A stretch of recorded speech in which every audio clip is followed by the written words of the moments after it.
ਦੇ ਵਿੱਚ ਇੱਕ ਪੱਖ ਦਾ ਮਸਲਾ ਅੰਮ੍ਰਿਤਪਾਲ ਸਿੰਘ ਜੀ ਦਾ ਕਿ ਇਸ ਸਮੇਂ ਜਿਹੜਾ ਭਾਰਤੀ ਮੀਡੀਆ ਹੈਗਾ ਉਹਨਾਂ ਵੱਲੋਂ ਵੀ ਜ਼ੋਰ ਸ਼ੋਰ ਦੇ ਨਾਲ ਪ੍ਰਚਾਰ ਕੀਤਾ ਜਾ ਰਿਹਾ ਕਿ ਅੰਮ੍ਰਿਤਪਾਲ ਸਿੰਘ ਲੋਕਾਂ ਦੇ ਵਿੱਚ ਨੌਜਵਾਨਾਂ ਦੇ ਵਿੱਚ ਇੱਕ ਕੂਟਨੀਤਿਕ ਕਹਿ ਲਓ ਜਾਂ ਜ਼ਹਿਰ ਵਰਗੇ ਸ਼ਬਦ ਜਿਹੜੇ ਮੀਡੀਆ ਵੱਲੋਂ ਯੂਜ਼ ਕੀਤੇ ਜਾ ਰਹੇ ਨੇ ਕਿ ਭਾਰਤੀ ਮੀਡੀਆ ਦਾ ਹਮੇਸ਼ਾ ਨੈਰੇਟਿਵ ਰਿਹਾ ਹੀ ਆ ਤੇ ਇੱਕ ਧਿਰਾ ਜਿਹੜੀ ਉਹ ਸਰਕਾਰ ਪੱਖੀ ਹੋ ਕੇ ਚੱਲੀ ਆ। ਜਿਹੜੀ ਜਦੋਂ ਦਾ ਅੰਮ੍ਰਿਤਪਾਲ ਸਿੰਘ ਪੰਜਾਬ ਦੇ ਵਿੱਚ ਆਇਆਗਾ ਤਾਂ ਉਦੋਂ ਦਾ ਨੌਜਵਾਨਾਂ ਦੇ ਵਿੱਚ ਕਾਫੀ ਜਿਹੜਾ ਕਿ ਹਲੂਣਾ ਵੱਜਿਆ। ਇੱਕ ਜਿਹੜੀ ਕਿ ਨੌਜਵਾਨੀ ਇੱਕ ਥਾਂ ਤੇ ਰੁਕ ਗਈ ਸੀ, ਇੱਕ ਥਾਂ ਤੇ ਖੜ ਗਈ ਸੀ।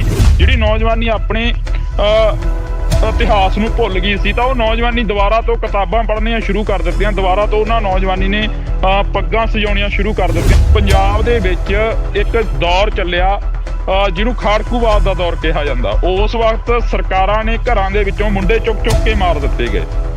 ਤਾਂ ਉਸ ਦੌਰ ਦੇ ਵਿੱਚ ਜਦੋਂ ਅਸੀਂ ਤਰਨਤਾਰਨ ਏਰੀਏ ਦੇ ਵਿੱਚ ਜਾਂਦੇ ਹਾਂ, ਮਾਝੇ ਏਰੀਏ ਦੇ ਵਿੱਚ ਜਾਂਦੇ ਹਾਂ, ਤਾਂ ਉਸ ਦੌਰ ਦੇ ਵਿੱਚ ਅੱਜ ਤੱਕ ਕਈ ਪਿੰਡ ਅਜਿਹੇ ਨੇ ਜਿੱਥੇ ਕਿ ਮਾਵਾਂ ਆਪਣੇ ਪੁੱਤਾਂ ਨੂੰ ਉਡੀਕ ਰਹੀਆਂ ਨੇ ਕਿ ਸਾਡਾ ਪੁੱਤ ਆਊਗਾ ਘਰ ਤੇ ਅਸੀਂ ਉਸ ਦੀ ਬਰਾਤ ਦੇਖਾਂਗੇ। ਪਰ ਉਹ ਬਰਾਤਾਂ ਜਿਹੜੀਆਂ ਸੀ ਉਹ ਚੜਨੋਂ ਹਟ ਗਈਆਂ। ਫਿਰ ਤੋਂ ਉਹ 84 ਵਾਲਾ ਮਾਹੌਲ ਬਣਾਉਣ ਦੀ ਉਹਨਾਂ ਨੇ ਗੱਲ ਕੀਤੀ। ਉਹਨਾਂ ਨੇ ਕਿਹਾ ਸੀ ਪਹਿਲਾਂ ਹੀ ਬਹੁਤ ਖੂਨ ਖਰਾਬਾ ਦੇਖ ਚੁੱਕੇ ਆ, ਅਸੀਂ ਨਹੀਂ ਚਾਹੁੰਦੇ ਹੈਗੇ ਕਿ ਇਹ ਅਜਿਹੇ ਪ੍ਰਚਾਰ ਕਰੇ ਕਿ ਮੁੜ ਤੋਂ ਪੰਜਾਬ ਉਹਨਾਂ ਹਾਲਾਤਾਂ ਦੇ ਵਿੱਚ ਚਲੇ ਜਾਵੇ। ਅੰਮ੍ਰਿਤਪਾਲ ਕਹਿੰਦਾ ਜੇਕਰ ਕਹਿੰਦਾ ਭੜਕਾਉਣਾ, ਕਹਿੰਦਾ ਸੱਚ ਬੋਲਣਾ, ਜੇ ਭੜਕਾਉਣਾ ਹੁੰਦਾ ਤਾਂ ਕਹਿੰਦਾ ਮੈਂ ਬੋਲਾਂਗਾ, ਮੈਂ ਹਰੇਕ ਸਟੇਜ ਤੇ ਜਾ ਕੇ ਬੋਲਾਂਗਾ। ਤਾਂ ਉਹਨਾਂ ਨੇ ਇੱਕ ਬੜਾ ਸੋਹਣਾ ਲਿਖਿਆ ਸੀ ਕਿ ਮੜੀਆਂ ਦੀ ਸ਼ਾਂਤੀ ਨਾਲੋਂ ਤਲਵਾਰਾਂ ਦਾ ਸ਼ੋਰ ਚੰਗਾ। ਗੱਲ ਕਰਦੇ ਜੀ ਸਿੱਧੂ ਮੂਸੇਵਾਲਾ ਦੀ, ਕਿਉਂਕਿ ਅਜਿਹੇ ਮਸਲੇ ਭਖਦੇ ਨੇ ਜਿਨ੍ਹਾਂ ਦਾ ਅਜੇ ਤੱਕ ਨਿਪਟਾਰਾ ਨਹੀਂ ਹੋਇਆ। ਇਨਸਾਫ ਨੂੰ ਲੈ ਕੇ ਕਿਹੋ ਜਿਹਾ ਫੇਰ ਬਦਲ ਚੱਲ ਰਿਹਾ, ਕਿਉਂਕਿ ਜਿਵੇਂ ਕਿ ਗਾਇਕ ਕਹਿ ਲਓ, ਜਦੋਂ ਵਾਰ ਸੌਂਗ ਆਇਆ ਕਿਸੇ ਨੇ ਵੀ ਆਪਣੀ ਵਾਲ ਦੇ ਉੱਤੇ ਕਿਸੇ ਵੀ ਸਿੰਗਰ ਨੇ ਉਹਨਾਂ ਦੇ ਲਈ ਕੋਈ ਹਾਂ ਦਾ ਨਾਰਾ ਨਹੀਂ ਮਾਰਿਆ। ਹਰ ਕੋਈ ਇਹ ਕਹਿੰਦਾ ਕਿ ਸਾਡੀ ਜਿਹੜੀ ਕਿ ਸਰਕਾਰ ਨਾਲ ਵੀ ਉਨੀ ਰਹੇ ਤੇ ਸਾਡੀ ਲੋਕਾਂ ਨਾਲ ਵੀ ਉਨੀ ਰਹੇ। ਜੇਕਰ ਉਹ ਹਾਂ ਦਾ ਨਾਰਾ ਮਾਰਦੇ ਨੇ, ਜਿਵੇਂ ਹੁਣ ਪਿੱਛੇ ਜੇ ਤੁਸੀਂ ਦੇਖਿਆ ਕਿ ਅਫਸਾਨਾ ਖਾਨ ਸੀ, ਉਸਨੇ ਹਾਂ ਦਾ ਨਾਰਾ ਮਾਰਿਆ, ਸਿੱਧੂ ਮੂਸੇਵਾਲੇ ਦੇ ਇਨਸਾਫ ਦੀ ਗੱਲ ਕਰੀ। ਉਸ ਤੋਂ ਬਾਅਦ ਜੈਨੀ ਜੌਲ ਨੇ ਇੱਕ ਲੈਟਰ ਟੂ CM ਗੀਤ ਗਾਇਆ, ਉਹਨੇ ਇਨਸਾਫ ਦੀ ਗੱਲ ਕਰੀ। ਤਾਂ ਉਹਨਾਂ ਨੂੰ NIA ਤੱਕ ਦੇ ਨੋਟਿਸ ਆ ਗਏ, ਉਹਨਾਂ ਨੂੰ ਉੱਥੇ ਪੁੱਛਗਿੱਛ ਹੋਈ ਕਿ ਇਹਨਾਂ ਤੋਂ ਵੀ ਪੁੱਛਗਿੱਛ ਕਰ ਲੈਣੀ ਚਾਹੀਦੀ ਆ। ਕੀ ਜਿਹੜਾ ਪਰਿਵਾਰ ਦੇ ਨਾਲ ਖੜਦਾ ਉਸ ਦੀ ਪੁੱਛਗਿੱਛ ਜ਼ਰੂਰੀ ਆ?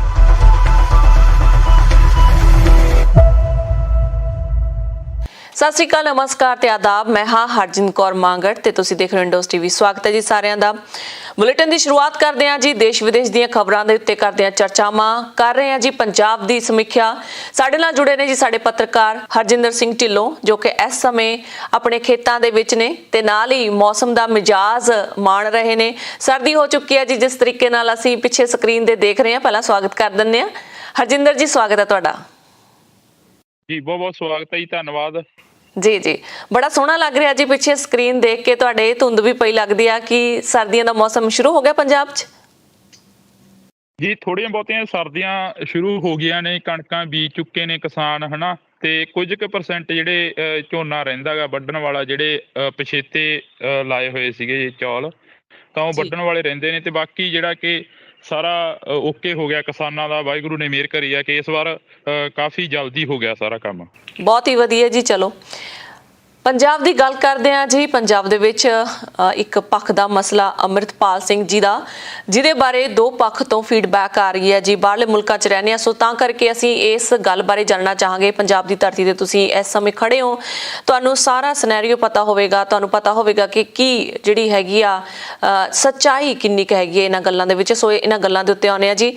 ਅੰਮ੍ਰਿਤਪਾਲ ਸਿੰਘ ਨਾਂ ਦਾ ਵਿਅਕਤੀ ਜੋ ਕਿ ਪੰਜਾਬ ਦੇ ਵਿੱਚ ਇਸ ਸਮੇਂ ਧਰਮ ਦਾ ਪ੍ਰਚਾਰ ਕਰਨ ਦੇ ਉੱਤੇ ਲੱਗੇ ਹੋਏ ਨੇ ਤੇ ਨਾਲ ਦੀ ਨਾਲ ਅੰਮ੍ਰਿਤਪਾਨ ਵੀ ਕਰਵਾ ਰਹੇ ਨੇ। ਉਹ ਸਿੱਖੀ ਸਰੂਪ ਦੇ ਨਾਲ ਲੋਕਾਂ ਨੂੰ ਜੋੜ ਰਹੇ ਨੇ। ਦੂਜਾ ਪੱਖ ਉਹਨਾਂ ਤੇ ਇਹ ਇਲਜ਼ਾਮ ਲੱਗ ਰਹੇ ਨੇ ਕਿ ਇਸ ਸਮੇਂ ਜਿਹੜਾ ਭਾਰਤੀ ਮੀਡੀਆ ਹੈਗਾ ਉਹਨਾਂ ਵੱਲੋਂ ਵੀ ਜ਼ੋਰ ਸ਼ੋਰ ਦੇ ਨਾਲ ਪ੍ਰਚਾਰ ਕੀਤਾ ਜਾ ਰਿਹਾ ਕਿ ਅੰਮ੍ਰਿਤਪਾਲ ਸਿੰਘ ਲੋਕਾਂ ਦੇ ਵਿੱਚ, ਨੌਜਵਾਨਾਂ ਦੇ ਵਿੱਚ ਇੱਕ ਕੂਟਨੀਤਿਕ ਕਹਿ ਲਓ ਜਾਂ ਜ਼ਹਿਰ ਵਰਗੇ ਸ਼ਬਦ ਜਿਹੜੇ ਮੀਡੀਆ ਵੱਲੋਂ ਯੂਜ਼ ਕੀਤੇ ਜਾ ਰਹੇ ਨੇ ਕਿ ਉਹ ਨੌਜਵਾਨ ਪੀੜ੍ਹੀ ਨੂੰ ਜਿਹੜਾ ਗੁੰਮਰਾਹ ਕਰਨ ਦੇ ਉੱਤੇ ਲੱਗੇ ਨੇ।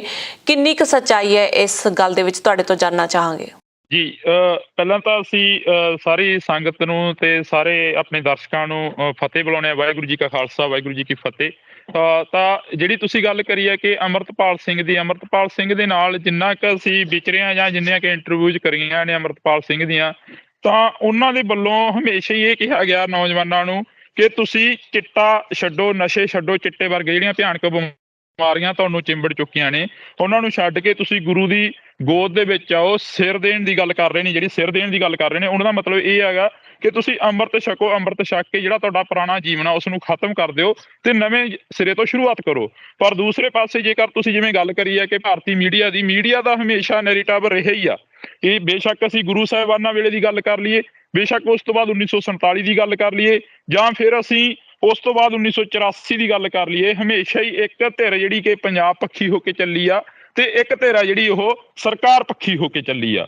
ਜਿਹੜੀ ਜਦੋਂ ਦਾ ਅੰਮ੍ਰਿਤਪਾਲ ਸਿੰਘ ਪੰਜਾਬ ਦੇ ਵਿੱਚ ਆਇਆਗਾ ਤਾਂ ਉਦੋਂ ਦਾ ਨੌਜਵਾਨਾਂ ਦੇ ਵਿੱਚ ਕਾਫੀ ਜਿਹੜਾ ਕਿ ਹਲੂਣਾ ਵੱਜਿਆ, ਇੱਕ ਜਿਹੜੀ ਕਿ ਨੌਜਵਾਨੀ ਇੱਕ ਥਾਂ ਤੇ ਰੁਕ ਗਈ ਸੀ, ਇੱਕ ਥਾਂ ਤੇ ਖੜ ਗਈ ਸੀ, ਜਿਹੜੀ ਨੌਜਵਾਨੀ ਆਪਣੇ ਇਤਿਹਾਸ ਨੂੰ ਭੁੱਲ ਗਈ ਸੀ, ਤਾਂ ਉਹ ਨੌਜਵਾਨੀ ਦੁਬਾਰਾ ਤੋਂ ਕਿਤਾਬਾਂ ਪੜ੍ਹਨੀਆਂ ਸ਼ੁਰੂ ਕਰ ਦਿੱਤੀਆਂ, ਦੁਬਾਰਾ ਤੋਂ ਉਹਨਾਂ ਨੌਜਵਾਨੀ ਨੇ ਪੱਗਾਂ ਸਜਾਉਣੀਆਂ ਸ਼ੁਰੂ ਕਰ ਦਿੱਤੀਆਂ, ਦੁਬਾਰਾ ਤੋਂ ਉਸ ਨੌਜਵਾਨੀ ਨੇ ਦਸਤਾਰਾਂ ਸਜਾਉਣੀਆਂ ਸ਼ੁਰੂ ਕਰ ਦਿੱਤੀਆਂ, ਜਿਸ ਦੇ ਨਾਲ ਕਿ ਘਰ ਦੇ ਵੀ ਕਾਫੀ ਖੁਸ਼ ਨੇ। ਜਿਹੜੇ ਹੁਣ ਤੁਸੀਂ ਇਹ ਦੇਖੋ ਹਰਜਿੰਦਰ ਜੀ, ਜਿਹੜਾ ਕਿ ਪੰਜਾਬ ਦੇ ਵਿੱਚ ਇੱਕ ਦੌਰ ਚੱਲਿਆ ਜਿਹਨੂੰ ਖਾੜਕੂਵਾਦ ਦਾ ਦੌਰ ਕਿਹਾ ਜਾਂਦਾ, ਉਸ ਵਕਤ ਸਰਕਾਰਾਂ ਨੇ ਘਰਾਂ ਦੇ ਵਿੱਚੋਂ ਮੁੰਡੇ ਚੁੱਕ ਚੁੱਕ ਕੇ ਮਾਰ ਦਿੱਤੇ ਗਏ।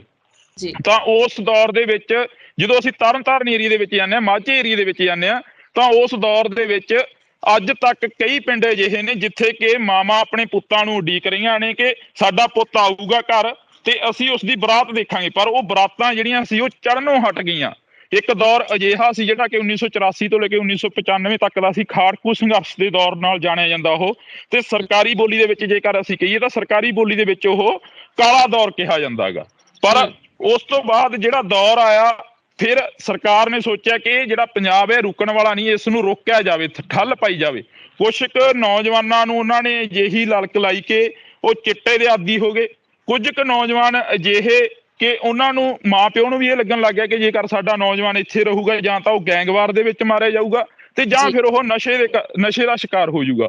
ਤਾਂ ਮਾਂ ਪਿਓ ਨੇ ਕੀ ਸੋਚਿਆ ਕਿ ਇਸ ਨੂੰ +2 ਕਰਾਓ, ਆਈਲੈਟਸ ਕਰਾਓ ਤੇ ਜਹਾਜ਼ ਦੀ ਟਾਕੀ ਨੂੰ ਇਹਦਾ ਹੱਥ ਪਵਾ ਦਿਓ, ਚਾਹੇ ਦੀ ਕਿਸੇ ਕੁੜੀ ਨਾਲ ਇਹਦਾ ਵਿਆਹ ਕਰਾ ਦਿਓ, ਚਾਹੇ ਦੀ ਇਸ ਨੂੰ 2 ਨੰਬਰ ਦੇ ਵਿੱਚ ਭੇਜ ਦਿਓ, ਪਰ ਕਿਹੜਾ ਇੱਥੋਂ ਪੰਜਾਬ ਦੇ ਵਿੱਚੋਂ ਭੇਜ ਦਿਓ, ਇਸ ਨੂੰ ਕੱਢ ਦਿੱਤੋ। ਤਾਂ ਉੱਥੇ ਇਹ ਗੱਲ ਸੋਚਣ ਵਾਲੀ ਹੈ ਕਿ ਜਿਹੜਾ ਮਹਾਰਾਜਾ ਰਣਜੀਤ ਸਿੰਘ ਦਾ ਰਾਜ ਸੀ, ਜਿਹੜਾ ਕਿ ਤਿੱਬਤ ਲੇਹ ਲਦਾਖ ਤੱਕ ਰਾਜ ਕਰਿਆ ਸੀ, ਸਿੱਖ ਰਾਜ ਸੀ ਇੱਕ, ਤਾਂ ਉਹ ਰਾਜ ਦੀ ਜਿਹੜੀ ਪਰਿਭਾਸ਼ਾ ਸੀ ਉਹੀ ਬਦਲ ਦਿੱਤੀ ਗਈ।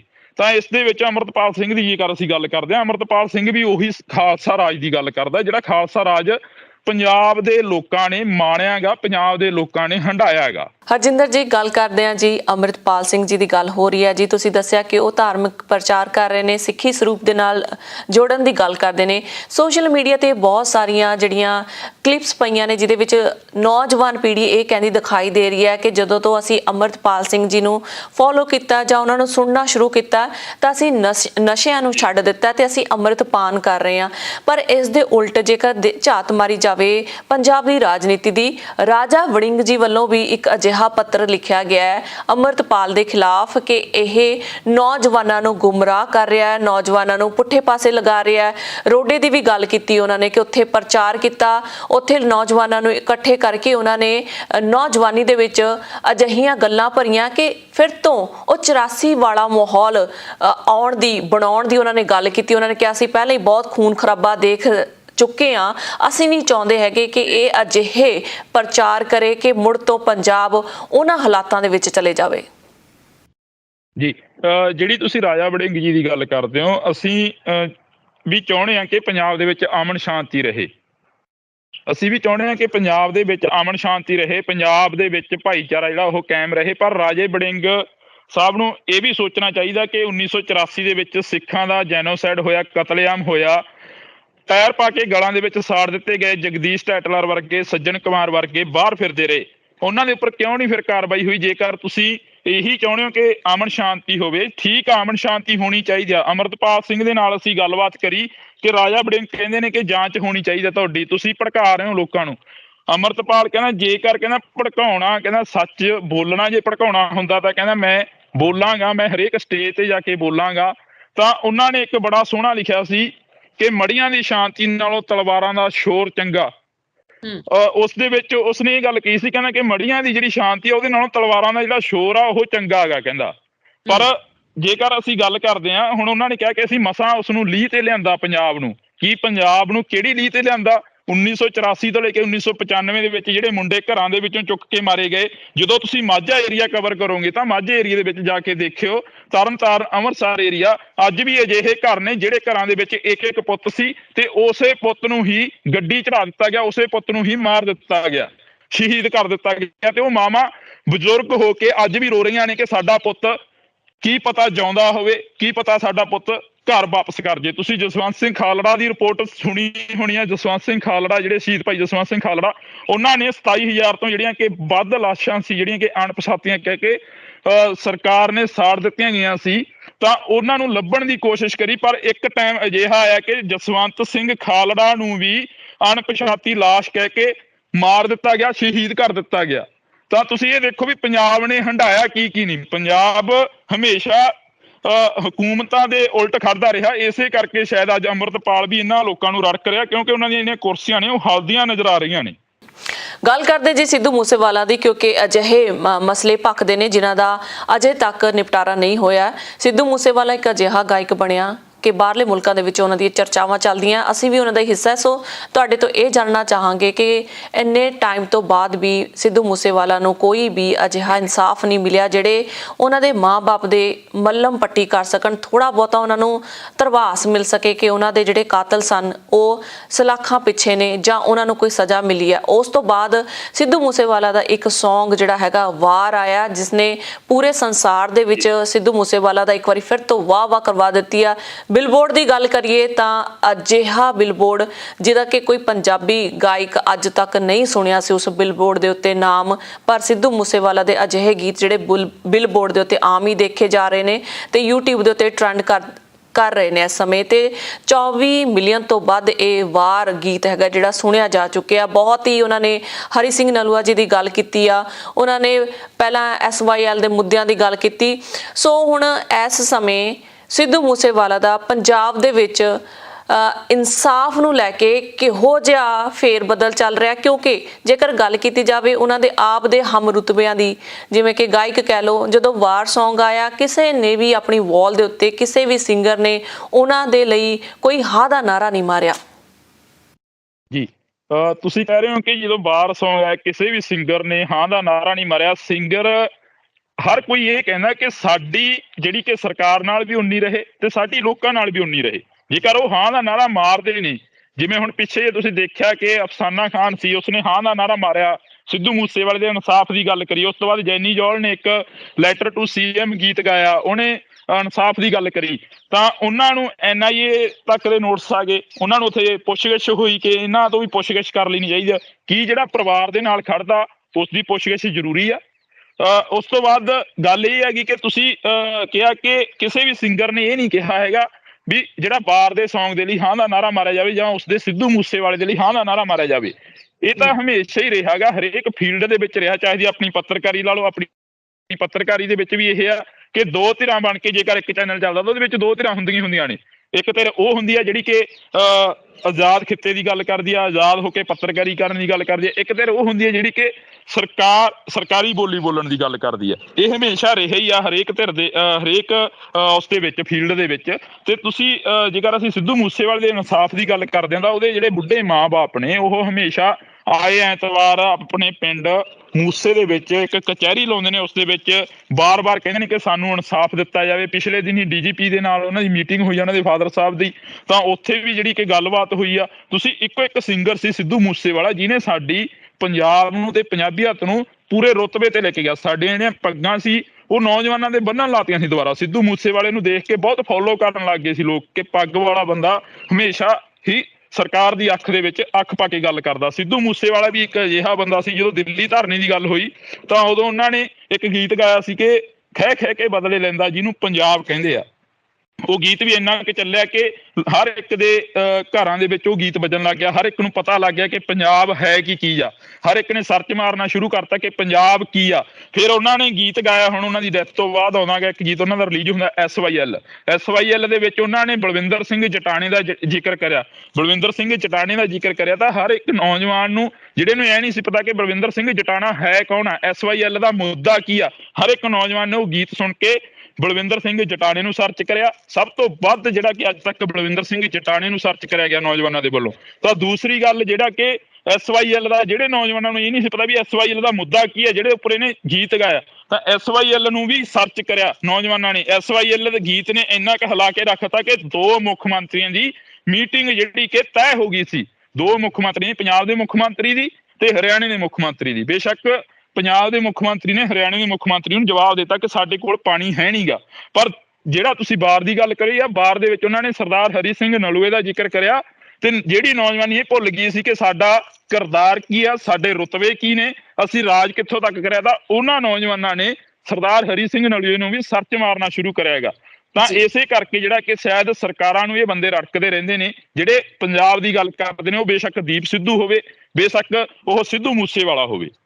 ਹਰਜਿੰਦਰ ਜੀ ਬਹੁਤ ਬਹੁਤ ਸ਼ੁਕਰੀਆ ਸਾਰੀ ਜਾਣਕਾਰੀ ਦੇ ਲਈ। ਮਿਲਦੇ ਹਾਂ ਜੀ ਅਗਲੇ ਹਫਤੇ। ਧੰਨਵਾਦ ਤੁਹਾਡਾ ਜੀ, ਬਹੁਤ ਬਹੁਤ ਸ਼ੁਕਰੀਆ ਜੀ, ਧੰਨਵਾਦ। ਸੋ ਦਰਸ਼ਕੋ, ਸਮਾਂ ਚੱਲਿਆ ਤੁਹਾਡੇ ਤੋਂ ਵੀ ਇਜਾਜ਼ਤ ਲੈਣ ਦਾ। ਨਵੀਆਂ ਤੇ ਤਾਜ਼ਾ ਖਬਰਾਂ ਲਈ ਦੇਖਦੇ ਰਹੋ ਇੰਡਸ ਟੀਵੀ ਆਸਟ੍ਰੇਲੀਆ। ਧੰਨਵਾਦ।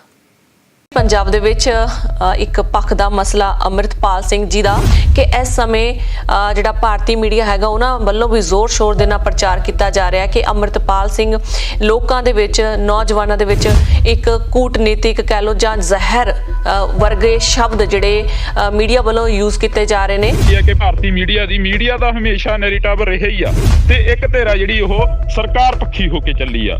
ਜਿਹੜੀ ਜਦੋਂ ਦਾ ਅੰਮ੍ਰਿਤਪਾਲ ਸਿੰਘ ਪੰਜਾਬ ਦੇ ਵਿੱਚ ਆਇਆਗਾ ਤਾਂ ਉਦੋਂ ਦਾ ਨੌਜਵਾਨਾਂ ਦੇ ਵਿੱਚ ਕਾਫੀ ਜਿਹੜਾ ਕਿ ਹਲੂਣਾ ਵੱਜਿਆ। ਇੱਕ ਜਿਹੜੀ ਕਿ ਨੌਜਵਾਨੀ ਇੱਕ ਥਾਂ ਤੇ ਰੁਕ ਗਈ ਸੀ, ਇੱਕ ਥਾਂ ਤੇ ਖੜ ਗਈ ਸੀ, ਜਿਹੜੀ ਨੌਜਵਾਨੀ ਆਪਣੇ ਇਤਿਹਾਸ ਨੂੰ ਭੁੱਲ ਗਈ ਸੀ, ਤਾਂ ਉਹ ਨੌਜਵਾਨੀ ਦੁਬਾਰਾ ਤੋਂ ਕਿਤਾਬਾਂ ਪੜ੍ਹਨੀਆਂ ਸ਼ੁਰੂ ਕਰ ਦਿੱਤੀਆਂ। ਦੁਬਾਰਾ ਤੋਂ ਉਹਨਾਂ ਨੌਜਵਾਨੀ ਨੇ ਪੱਗਾਂ ਸਜਾਉਣੀਆਂ ਸ਼ੁਰੂ ਕਰ ਦਿੱਤੀਆਂ। ਪੰਜਾਬ ਦੇ ਵਿੱਚ ਇੱਕ ਦੌਰ ਚੱਲਿਆ ਜਿਹਨੂੰ ਖਾੜਕੂਵਾਦ ਦਾ ਦੌਰ ਕਿਹਾ ਜਾਂਦਾ। ਉਸ ਵਕਤ ਸਰਕਾਰਾਂ ਨੇ ਘਰਾਂ ਦੇ ਵਿੱਚੋਂ ਮੁੰਡੇ ਚੁੱਕ ਕੇ ਮਾਰ ਦਿੱਤੇ ਗਏ।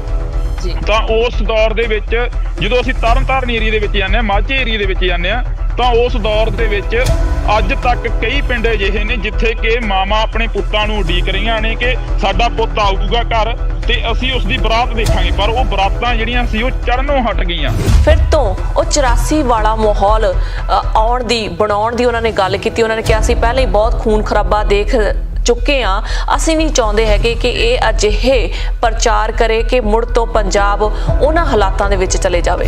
ਅੰਮ੍ਰਿਤਪਾਲ ਕਹਿੰਦਾ ਜੇਕਰ ਭੜਕਾਉਣਾ, ਕਹਿੰਦਾ ਸੱਚ ਬੋਲਣਾ, ਜੇ ਭੜਕਾਉਣਾ ਹੁੰਦਾ ਤਾਂ ਕਹਿੰਦਾ ਮੈਂ ਬੋਲਾਂਗਾ, ਮੈਂ ਹਰੇਕ ਸਟੇਜ ਤੇ ਜਾ ਕੇ ਬੋਲਾਂਗਾ। ਤਾਂ ਉਹਨਾਂ ਨੇ ਇੱਕ ਬੜਾ ਸੋਹਣਾ ਲਿਖਿਆ ਸੀ ਕਿ ਮੜੀਆਂ ਦੀ ਸ਼ਾਂਤੀ ਨਾਲੋਂ ਤਲਵਾਰਾਂ ਦਾ ਸ਼ੋਰ ਚੰਗਾ। ਗੱਲ ਕਰਦੇ ਜੀ ਸਿੱਧੂ ਮੂਸੇਵਾਲਾ ਦੀ, ਕਿਉਂਕਿ ਅਜਿਹੇ ਮਸਲੇ ਭਖਦੇ ਨੇ ਜਿਨ੍ਹਾਂ ਦਾ ਅਜੇ ਤੱਕ ਨਿਪਟਾਰਾ ਨਹੀਂ ਹੋਇਆ। ਇਨਸਾਫ ਨੂੰ ਲੈ ਕੇ ਕਿਹੋ ਜਿਹਾ ਫੇਰ ਬਦਲ ਚੱਲ ਰਿਹਾ, ਕਿਉਂਕਿ ਜਿਵੇਂ ਕਿ ਗਾਇਕ ਕਹਿ ਲਓ, ਜਦੋਂ ਵਾਰ ਸੌਂਗ ਆਇਆ ਕਿਸੇ ਨੇ ਵੀ ਆਪਣੀ ਵਾਲ ਦੇ ਉੱਤੇ ਕਿਸੇ ਵੀ ਸਿੰਗਰ ਨੇ ਉਹਨਾਂ ਦੇ ਲਈ ਕੋਈ ਹਾਂ ਦਾ ਨਾਰਾ ਨਹੀਂ ਮਾਰਿਆ। ਹਰ ਕੋਈ ਇਹ ਕਹਿੰਦਾ ਕਿ ਸਾਡੀ ਜਿਹੜੀ ਕਿ ਸਰਕਾਰ ਨਾਲ ਵੀ ਉਨੀ ਰਹੇ ਤੇ ਸਾਡੀ ਲੋਕਾਂ ਨਾਲ ਵੀ ਉਨੀ ਰਹੇ। ਜੇਕਰ ਉਹ ਹਾਂ ਦਾ ਨਾਰਾ ਮਾਰਦੇ ਨਹੀਂ, ਜਿਵੇਂ ਹੁਣ ਪਿੱਛੇ ਤੁਸੀਂ ਦੇਖਿਆ ਕਿ ਅਫਸਾਨਾ ਖਾਨ ਸੀ, ਉਸਨੇ ਹਾਂ ਦਾ ਨਾਰਾ ਮਾਰਿਆ, ਸਿੱਧੂ ਮੂਸੇਵਾਲੇ ਦੇ ਇਨਸਾਫ ਦੀ ਗੱਲ ਕਰੀ। ਉਸ ਤੋਂ ਬਾਅਦ ਜੈਨੀ ਜੌਲ ਨੇ ਇੱਕ ਲੈਟਰ ਟੂ CM ਗੀਤ ਗਾਇਆ, ਉਹਨੇ ਇਨਸਾਫ ਦੀ ਗੱਲ ਕਰੀ। ਤਾਂ ਉਹਨਾਂ ਨੂੰ NIA ਤੱਕ ਦੇ ਨੋਟਿਸ ਆ ਗਏ, ਉਹਨਾਂ ਨੂੰ ਉੱਥੇ ਪੁੱਛਗਿੱਛ ਹੋਈ ਕਿ ਇਹਨਾਂ ਤੋਂ ਵੀ ਪੁੱਛਗਿੱਛ ਕਰ ਲੈਣੀ ਚਾਹੀਦੀ। ਕੀ ਜਿਹੜਾ ਪਰਿਵਾਰ ਦੇ ਨਾਲ ਖੜਦਾ ਉਸ ਦੀ ਪੁੱਛਗਿੱਛ ਜ਼ਰੂਰੀ ਆ?